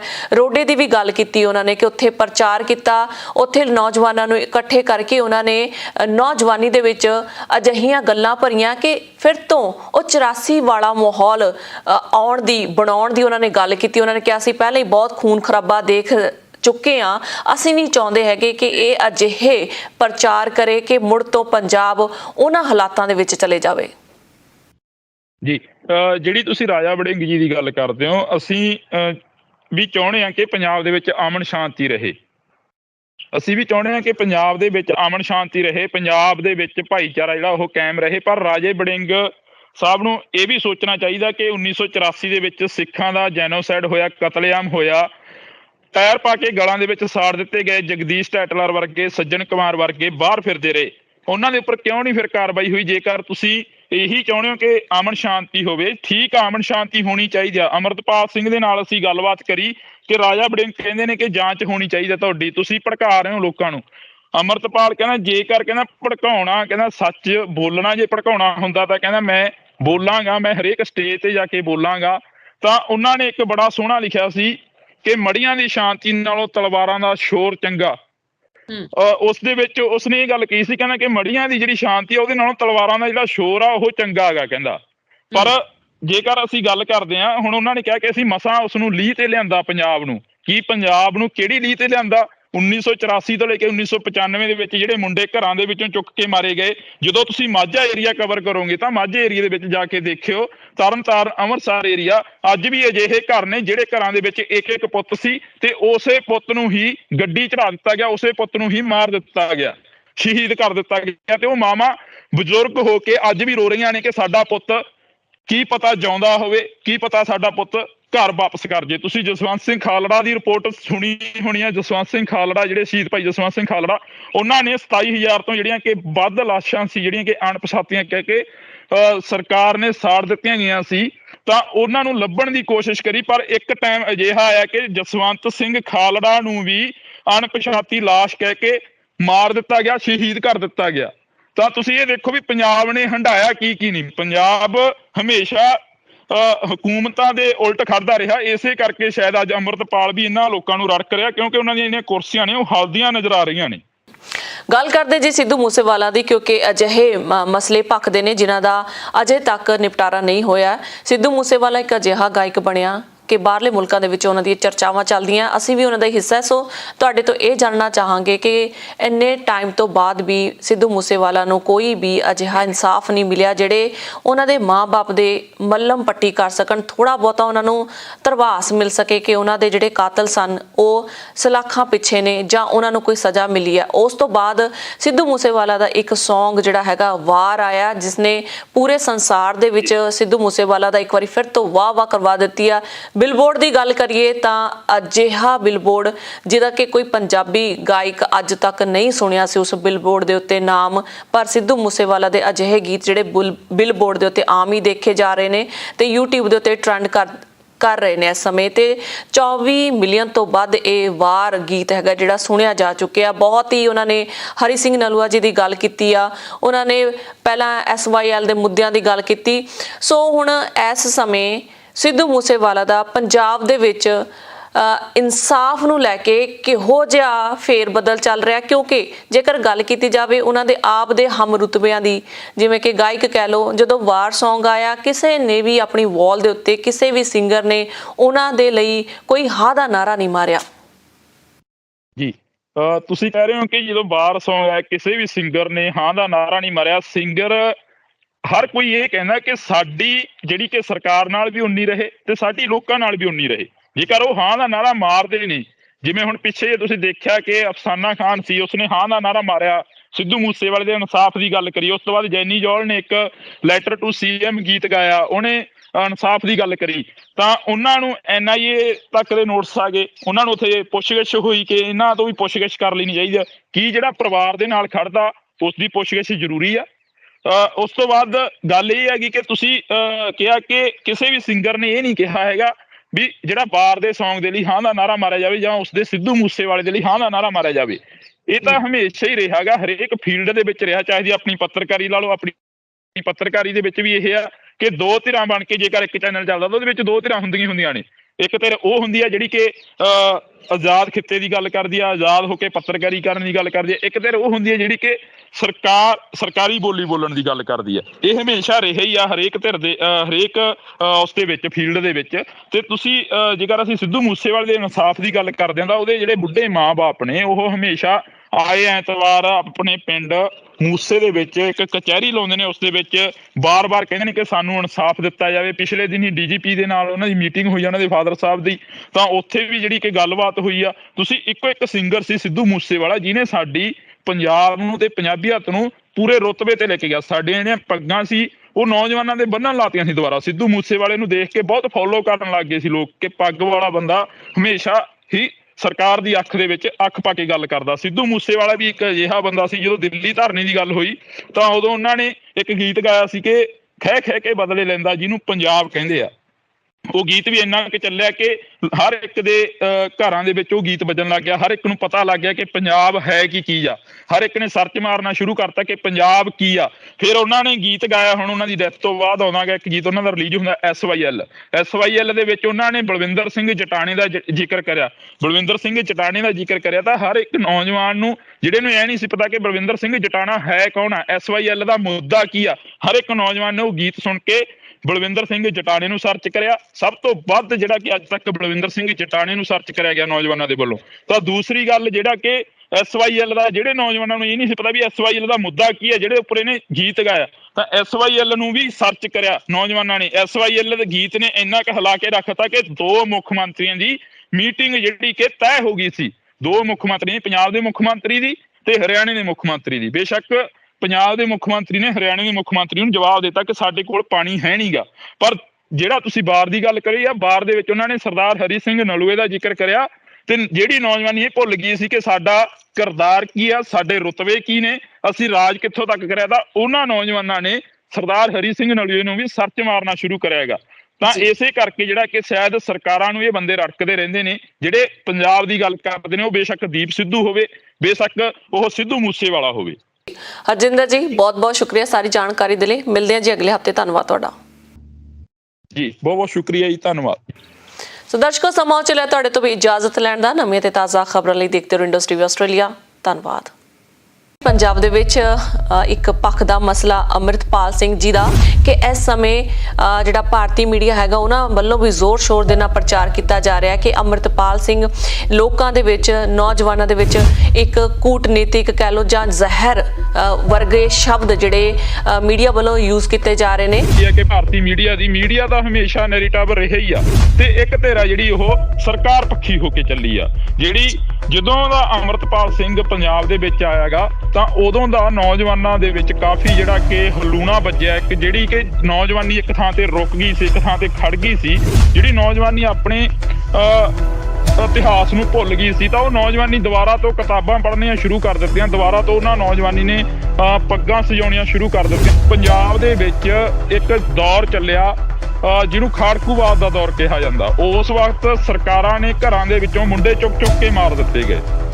ਤਾਂ ਉਸ ਦੌਰ ਦੇ ਵਿੱਚ ਜਦੋਂ ਅਸੀਂ ਤਰਨਤਾਰਨ ਏਰੀਏ ਦੇ ਵਿੱਚ ਜਾਂਦੇ ਹਾਂ, ਮਾਝੇ ਏਰੀਏ ਦੇ ਵਿੱਚ ਜਾਂਦੇ ਹਾਂ, ਤਾਂ ਉਸ ਦੌਰ ਦੇ ਵਿੱਚ ਅੱਜ ਤੱਕ ਕਈ ਪਿੰਡ ਅਜਿਹੇ ਨੇ ਜਿੱਥੇ ਕਿ ਮਾਵਾਂ ਆਪਣੇ ਪੁੱਤਾਂ ਨੂੰ ਉਡੀਕ ਰਹੀਆਂ ਨੇ ਕਿ ਸਾਡਾ ਪੁੱਤ ਆਊਗਾ ਘਰ ਤੇ ਅਸੀਂ ਉਸ ਦੀ ਬਰਾਤ ਦੇਖਾਂਗੇ, ਪਰ ਉਹ ਬਰਾਤਾਂ ਜਿਹੜੀਆਂ ਸੀ ਉਹ ਚੜਨੋਂ ਹਟ ਗਈਆਂ। ਫਿਰ ਤੋਂ ਉਹ 84 ਵਾਲਾ ਮਾਹੌਲ ਬਣਾਉਣ ਦੀ ਉਹਨਾਂ ਨੇ ਗੱਲ ਕੀਤੀ। ਉਹਨਾਂ ਨੇ ਕਿਹਾ ਸੀ ਪਹਿਲਾਂ ਹੀ ਬਹੁਤ ਖੂਨ ਖਰਾਬਾ ਦੇਖ ਚੁੱਕੇ ਆ, ਅਸੀਂ ਨਹੀਂ ਚਾਹੁੰਦੇ ਹੈਗੇ ਕਿ ਇਹ ਅਜਿਹੇ ਪ੍ਰਚਾਰ ਕਰੇ ਕਿ ਮੁੜ ਤੋਂ ਪੰਜਾਬ ਉਹਨਾਂ ਹਾਲਾਤਾਂ ਦੇ ਵਿੱਚ ਚਲੇ ਜਾਵੇ। ਅੰਮ੍ਰਿਤਪਾਲ ਕਹਿੰਦਾ ਜੇਕਰ ਕਹਿੰਦਾ ਭੜਕਾਉਣਾ, ਕਹਿੰਦਾ ਸੱਚ ਬੋਲਣਾ, ਜੇ ਭੜਕਾਉਣਾ ਹੁੰਦਾ ਤਾਂ ਕਹਿੰਦਾ ਮੈਂ ਬੋਲਾਂਗਾ, ਮੈਂ ਹਰੇਕ ਸਟੇਜ ਤੇ ਜਾ ਕੇ ਬੋਲਾਂਗਾ।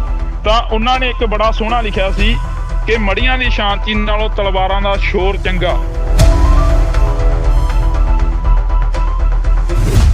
ਗੱਲ ਕਰਦੇ ਜੀ ਸਿੱਧੂ ਮੂਸੇਵਾਲਾ ਦੀ, ਕਿਉਂਕਿ ਅਜਿਹੇ ਮਸਲੇ ਭਖਦੇ ਨੇ ਜਿਨ੍ਹਾਂ ਦਾ ਅਜੇ ਤੱਕ ਨਿਪਟਾਰਾ ਨਹੀਂ ਹੋਇਆ। ਇਨਸਾਫ ਨੂੰ ਲੈ ਕੇ ਕਿਹੋ ਜਿਹਾ ਫੇਰ ਬਦਲ ਚੱਲ ਰਿਹਾ, ਕਿਉਂਕਿ ਜਿਵੇਂ ਕਿ ਗਾਇਕ ਕਹਿ ਲਓ, ਜਦੋਂ ਵਾਰ ਸੌਂਗ ਆਇਆ ਕਿਸੇ ਨੇ ਵੀ ਆਪਣੀ ਵਾਲ ਦੇ ਉੱਤੇ ਕਿਸੇ ਵੀ ਸਿੰਗਰ ਨੇ ਉਹਨਾਂ ਦੇ ਲਈ ਕੋਈ ਹਾਂ ਦਾ ਨਾਰਾ ਨਹੀਂ ਮਾਰਿਆ। ਹਰ ਕੋਈ ਇਹ ਕਹਿੰਦਾ ਕਿ ਸਾਡੀ ਜਿਹੜੀ ਕਿ ਸਰਕਾਰ ਨਾਲ ਵੀ ਉਨੀ ਰਹੇ ਤੇ ਸਾਡੀ ਲੋਕਾਂ ਨਾਲ ਵੀ ਉਨੀ ਰਹੇ। ਜੇਕਰ ਉਹ ਹਾਂ ਦਾ ਨਾਰਾ ਮਾਰਦੇ ਨੇ, ਜਿਵੇਂ ਹੁਣ ਪਿੱਛੇ ਤੁਸੀਂ ਦੇਖਿਆ ਕਿ ਅਫਸਾਨਾ ਖਾਨ ਸੀ, ਉਸਨੇ ਹਾਂ ਦਾ ਨਾਰਾ ਮਾਰਿਆ, ਸਿੱਧੂ ਮੂਸੇਵਾਲੇ ਦੇ ਇਨਸਾਫ ਦੀ ਗੱਲ ਕਰੀ। ਉਸ ਤੋਂ ਬਾਅਦ ਜੈਨੀ ਜੌਲ ਨੇ ਇੱਕ ਲੈਟਰ ਟੂ ਸੀਐਮ ਗੀਤ ਗਾਇਆ, ਉਹਨੇ ਇਨਸਾਫ ਦੀ ਗੱਲ ਕਰੀ। ਤਾਂ ਉਹਨਾਂ ਨੂੰ NIA ਤੱਕ ਦੇ ਨੋਟਿਸ ਆ ਗਏ, ਉਹਨਾਂ ਨੂੰ ਉੱਥੇ ਪੁੱਛਗਿੱਛ ਹੋਈ ਕਿ ਇਹਨਾਂ ਤੋਂ ਵੀ ਪੁੱਛਗਿੱਛ ਕਰ ਲੈਣੀ ਚਾਹੀਦੀ ਆ। ਕੀ ਜਿਹੜਾ ਪਰਿਵਾਰ ਦੇ ਨਾਲ ਖੜਦਾ ਉਸ ਦੀ ਪੁੱਛਗਿੱਛ ਜ਼ਰੂਰੀ ਆ?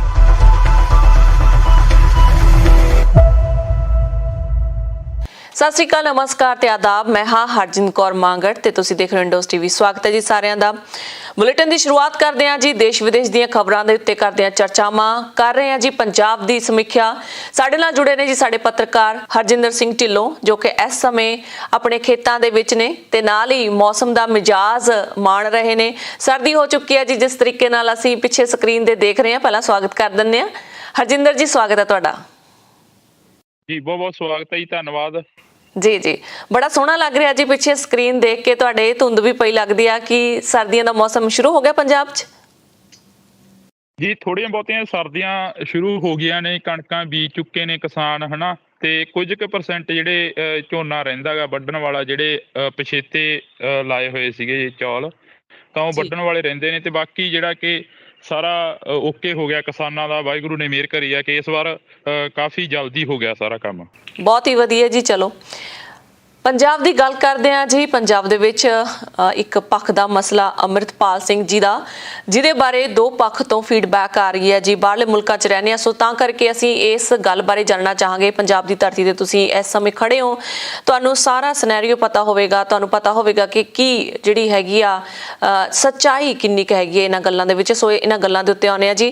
ਅੰਮ੍ਰਿਤਪਾਲ ਸਿੰਘ ਨਾਂ ਦਾ ਵਿਅਕਤੀ ਜੋ ਕਿ ਪੰਜਾਬ ਦੇ ਵਿੱਚ ਇਸ ਸਮੇਂ ਧਰਮ ਦਾ ਪ੍ਰਚਾਰ ਕਰਨ ਦੇ ਉੱਤੇ ਲੱਗੇ ਹੋਏ ਨੇ ਤੇ ਨਾਲ ਦੀ ਨਾਲ ਅੰਮ੍ਰਿਤਪਾਨ ਵੀ ਕਰਵਾ ਰਹੇ ਨੇ, ਉਹ ਸਿੱਖੀ ਸਰੂਪ ਦੇ ਨਾਲ ਲੋਕਾਂ ਨੂੰ ਜੋੜ ਰਹੇ ਨੇ। ਦੂਜਾ ਪੱਖ ਉਹਨਾਂ ਤੇ ਇਹ ਇਲਜ਼ਾਮ ਲੱਗ ਰਹੇ ਨੇ ਕਿ ਇਸ ਸਮੇਂ ਜਿਹੜਾ ਭਾਰਤੀ ਮੀਡੀਆ ਹੈਗਾ ਉਹਨਾਂ ਵੱਲੋਂ ਵੀ ਜ਼ੋਰ ਸ਼ੋਰ ਦੇ ਨਾਲ ਪ੍ਰਚਾਰ ਕੀਤਾ ਜਾ ਰਿਹਾ ਕਿ ਅੰਮ੍ਰਿਤਪਾਲ ਸਿੰਘ ਲੋਕਾਂ ਦੇ ਵਿੱਚ, ਨੌਜਵਾਨਾਂ ਦੇ ਵਿੱਚ ਇੱਕ ਕੂਟਨੀਤਿਕ ਕਹਿ ਲਓ ਜਾਂ ਜ਼ਹਿਰ ਵਰਗੇ ਸ਼ਬਦ ਜਿਹੜੇ ਮੀਡੀਆ ਵੱਲੋਂ ਯੂਜ਼ ਕੀਤੇ ਜਾ ਰਹੇ ਨੇ ਕਿ ਉਹ ਨੌਜਵਾਨ ਪੀੜ੍ਹੀ ਨੂੰ ਜਿਹੜਾ ਗੁੰਮਰਾਹ ਕਰਨ ਦੇ ਉੱਤੇ ਲੱਗੇ ਨੇ। ਕਿੰਨੀ ਕੁ ਸੱਚਾਈ ਹੈ ਇਸ ਗੱਲ ਦੇ ਵਿੱਚ, ਤੁਹਾਡੇ ਤੋਂ ਜਾਣਨਾ ਚਾਹਾਂਗੇ ਜੀ। ਪਹਿਲਾਂ ਤਾਂ ਅਸੀਂ ਸਾਰੀ ਸੰਗਤ ਨੂੰ ਤੇ ਸਾਰੇ ਆਪਣੇ ਦਰਸ਼ਕਾਂ ਨੂੰ ਫਤਿਹ ਬੁਲਾਉਂਦੇ ਹਾਂ। ਵਾਹਿਗੁਰੂ ਜੀ ਕਾ ਖਾਲਸਾ, ਵਾਹਿਗੁਰੂ ਜੀ ਕੀ ਫਤਿਹ। ਤਾਂ ਜਿਹੜੀ ਤੁਸੀਂ ਗੱਲ ਕਰੀ ਹੈ ਕਿ ਅੰਮ੍ਰਿਤਪਾਲ ਸਿੰਘ ਦੇ ਨਾਲ ਜਿੰਨਾ ਕੁ ਅਸੀਂ ਵਿਚਰੇ ਹਾਂ ਜਾਂ ਜਿੰਨੀਆਂ ਕੁ ਇੰਟਰਵਿਊਜ਼ ਕਰੀਆਂ ਨੇ ਅੰਮ੍ਰਿਤਪਾਲ ਸਿੰਘ ਦੀਆਂ, ਤਾਂ ਉਹਨਾਂ ਦੇ ਵੱਲੋਂ ਹਮੇਸ਼ਾ ਹੀ ਇਹ ਕਿਹਾ ਗਿਆ ਨੌਜਵਾਨਾਂ ਨੂੰ ਕਿ ਤੁਸੀਂ ਚਿੱਟਾ ਛੱਡੋ, ਨਸ਼ੇ ਛੱਡੋ, ਚਿੱਟੇ ਵਰਗੇ ਜਿਹੜੀਆਂ ਭਿਆਨਕ ਬਿਮਾਰੀਆਂ ਤੁਹਾਨੂੰ ਚਿੰਬੜ ਚੁੱਕੀਆਂ ਨੇ, ਉਹਨਾਂ ਨੂੰ ਛੱਡ ਕੇ ਤੁਸੀਂ ਗੁਰੂ ਦੀ ਗੋਦ ਦੇ ਵਿੱਚ ਆਓ। ਸਿਰ ਦੇਣ ਦੀ ਗੱਲ ਕਰ ਰਹੇ ਨੇ, ਜਿਹੜੀ ਸਿਰ ਦੇਣ ਦੀ ਗੱਲ ਕਰ ਰਹੇ ਨੇ, ਉਹਨਾਂ ਦਾ ਮਤਲਬ ਇਹ ਹੈਗਾ ਕਿ ਤੁਸੀਂ ਅੰਮ੍ਰਿਤ ਛਕੋ। ਅੰਮ੍ਰਿਤ ਛਕ ਕੇ ਜਿਹੜਾ ਤੁਹਾਡਾ ਪੁਰਾਣਾ ਜੀਵਨ ਆ ਉਸ ਨੂੰ ਖਤਮ ਕਰ ਦਿਓ ਤੇ ਨਵੇਂ ਸਿਰੇ ਤੋਂ ਸ਼ੁਰੂਆਤ ਕਰੋ। ਪਰ ਦੂਸਰੇ ਪਾਸੇ ਜੇਕਰ ਤੁਸੀਂ ਜਿਵੇਂ ਗੱਲ ਕਰੀ ਹੈ ਕਿ ਭਾਰਤੀ ਮੀਡੀਆ ਦਾ ਹਮੇਸ਼ਾ ਨੈਰੇਟਿਵ ਰਿਹਾ ਹੀ ਆ। ਇਹ ਬੇਸ਼ੱਕ ਅਸੀਂ ਗੁਰੂ ਸਾਹਿਬਾਨਾਂ ਵੇਲੇ ਦੀ ਗੱਲ ਕਰ ਲਈਏ, ਬੇਸ਼ੱਕ ਉਸ ਤੋਂ ਬਾਅਦ 1947 ਦੀ ਗੱਲ ਕਰ ਲਈਏ, ਜਾਂ ਫਿਰ ਅਸੀਂ ਉਸ ਤੋਂ ਬਾਅਦ 1984 ਦੀ ਗੱਲ ਕਰ ਲਈਏ, ਹਮੇਸ਼ਾ ਹੀ ਇੱਕ ਧਿਰ ਜਿਹੜੀ ਕਿ ਪੰਜਾਬ ਪੱਖੀ ਹੋ ਕੇ ਚੱਲੀ ਆ। ਤੇ ਇੱਕ ਧਿਰ ਆ ਜਿਹੜੀ ਉਹ ਸਰਕਾਰ ਪੱਖੀ ਹੋ ਕੇ ਚੱਲੀ ਆ। ਜਿਹੜੀ ਜਦੋਂ ਦਾ ਅੰਮ੍ਰਿਤਪਾਲ ਸਿੰਘ ਪੰਜਾਬ ਦੇ ਵਿੱਚ ਆਇਆਗਾ ਤਾਂ ਉਦੋਂ ਦਾ ਨੌਜਵਾਨਾਂ ਦੇ ਵਿੱਚ ਕਾਫੀ ਜਿਹੜਾ ਕਿ ਹਲੂਣਾ ਵੱਜਿਆ। ਇੱਕ ਜਿਹੜੀ ਕਿ ਨੌਜਵਾਨੀ ਇੱਕ ਥਾਂ ਤੇ ਰੁਕ ਗਈ ਸੀ, ਇੱਕ ਥਾਂ ਤੇ ਖੜ ਗਈ ਸੀ, ਜਿਹੜੀ ਨੌਜਵਾਨੀ ਆਪਣੇ ਇਤਿਹਾਸ ਨੂੰ ਭੁੱਲ ਗਈ ਸੀ, ਤਾਂ ਉਹ ਨੌਜਵਾਨੀ ਦੁਬਾਰਾ ਤੋਂ ਕਿਤਾਬਾਂ ਪੜ੍ਹਨੀਆਂ ਸ਼ੁਰੂ ਕਰ ਦਿੱਤੀਆਂ। ਦੁਬਾਰਾ ਤੋਂ ਉਹਨਾਂ ਨੌਜਵਾਨੀ ਨੇ ਪੱਗਾਂ ਸਜਾਉਣੀਆਂ ਸ਼ੁਰੂ ਕਰ ਦਿੱਤੀਆਂ। ਦੁਬਾਰਾ ਤੋਂ ਉਸ ਨੌਜਵਾਨੀ ਨੇ ਦਸਤਾਰਾਂ ਸਜਾਉਣੀਆਂ ਸ਼ੁਰੂ ਕਰ ਦਿੱਤੀਆਂ, ਜਿਸ ਦੇ ਨਾਲ ਕਿ ਘਰ ਦੇ ਵੀ ਕਾਫੀ ਖੁਸ਼ ਨੇ। ਜਿਹੜੇ ਹੁਣ ਤੁਸੀਂ ਇਹ ਦੇਖੋ ਹਰਜਿੰਦਰ ਜੀ, ਜਿਹੜਾ ਕਿ ਪੰਜਾਬ ਦੇ ਵਿੱਚ ਇੱਕ ਦੌਰ ਚੱਲਿਆ ਜਿਹਨੂੰ ਖਾੜਕੂਵਾਦ ਦਾ ਦੌਰ ਕਿਹਾ ਜਾਂਦਾ। ਉਸ ਵਕਤ ਸਰਕਾਰਾਂ ਨੇ ਘਰਾਂ ਦੇ ਵਿੱਚੋਂ ਮੁੰਡੇ ਚੁੱਕ ਚੁੱਕ ਕੇ ਮਾਰ ਦਿੱਤੇ ਗਏ। ਤਾਂ ਉਸ ਦੌਰ ਦੇ ਵਿੱਚ ਜਦੋਂ ਅਸੀਂ ਤਰਨਤਾਰਨ ਏਰੀਏ ਦੇ ਵਿੱਚ ਜਾਂਦੇ ਹਾਂ, ਮਾਝੇ ਏਰੀਏ ਦੇ ਵਿੱਚ ਜਾਂਦੇ ਹਾਂ, ਤਾਂ ਉਸ ਦੌਰ ਦੇ ਵਿੱਚ ਅੱਜ ਤੱਕ ਕਈ ਪਿੰਡ ਅਜਿਹੇ ਨੇ ਜਿੱਥੇ ਕਿ ਮਾਵਾਂ ਆਪਣੇ ਪੁੱਤਾਂ ਨੂੰ ਉਡੀਕ ਰਹੀਆਂ ਨੇ ਕਿ ਸਾਡਾ ਪੁੱਤ ਆਊਗਾ ਘਰ ਤੇ ਅਸੀਂ ਉਸ ਦੀ ਬਰਾਤ ਦੇਖਾਂਗੇ। ਪਰ ਉਹ ਬਰਾਤਾਂ ਜਿਹੜੀਆਂ ਸੀ ਉਹ ਚੜ੍ਹਨੋਂ ਹਟ ਗਈਆਂ। ਇੱਕ ਦੌਰ ਅਜਿਹਾ ਸੀ ਜਿਹੜਾ ਕਿ 1984 ਤੋਂ ਲੈ ਕੇ 1995 ਤੱਕ ਦਾ ਸੀ, ਖਾੜਕੂ ਸੰਘਰਸ਼ ਦੇ ਦੌਰ ਨਾਲ ਜਾਣਿਆ ਜਾਂਦਾ ਉਹ। ਤੇ ਸਰਕਾਰੀ ਬੋਲੀ ਦੇ ਵਿੱਚ ਜੇਕਰ ਅਸੀਂ ਕਹੀਏ ਤਾਂ ਸਰਕਾਰੀ ਬੋਲੀ ਦੇ ਵਿੱਚ ਉਹ ਕਾਲਾ ਦੌਰ ਕਿਹਾ ਜਾਂਦਾ ਹੈਗਾ। ਪਰ ਉਸ ਤੋਂ ਬਾਅਦ ਜਿਹੜਾ ਦੌਰ ਆਇਆ, ਫਿਰ ਸਰਕਾਰ ਨੇ ਸੋਚਿਆ ਕਿ ਇਹ ਜਿਹੜਾ ਪੰਜਾਬ ਹੈ ਰੁਕਣ ਵਾਲਾ ਨਹੀਂ, ਇਸ ਨੂੰ ਰੋਕਿਆ ਜਾਵੇ, ਠੱਲ ਪਾਈ ਜਾਵੇ। ਕੁਛ ਕੁ ਨੌਜਵਾਨਾਂ ਨੂੰ ਉਹਨਾਂ ਨੇ ਅਜਿਹੀ ਲਲਕ ਲਾਈ ਕਿ ਉਹ ਚਿੱਟੇ ਦੇ ਆਦੀ ਹੋ ਗਏ।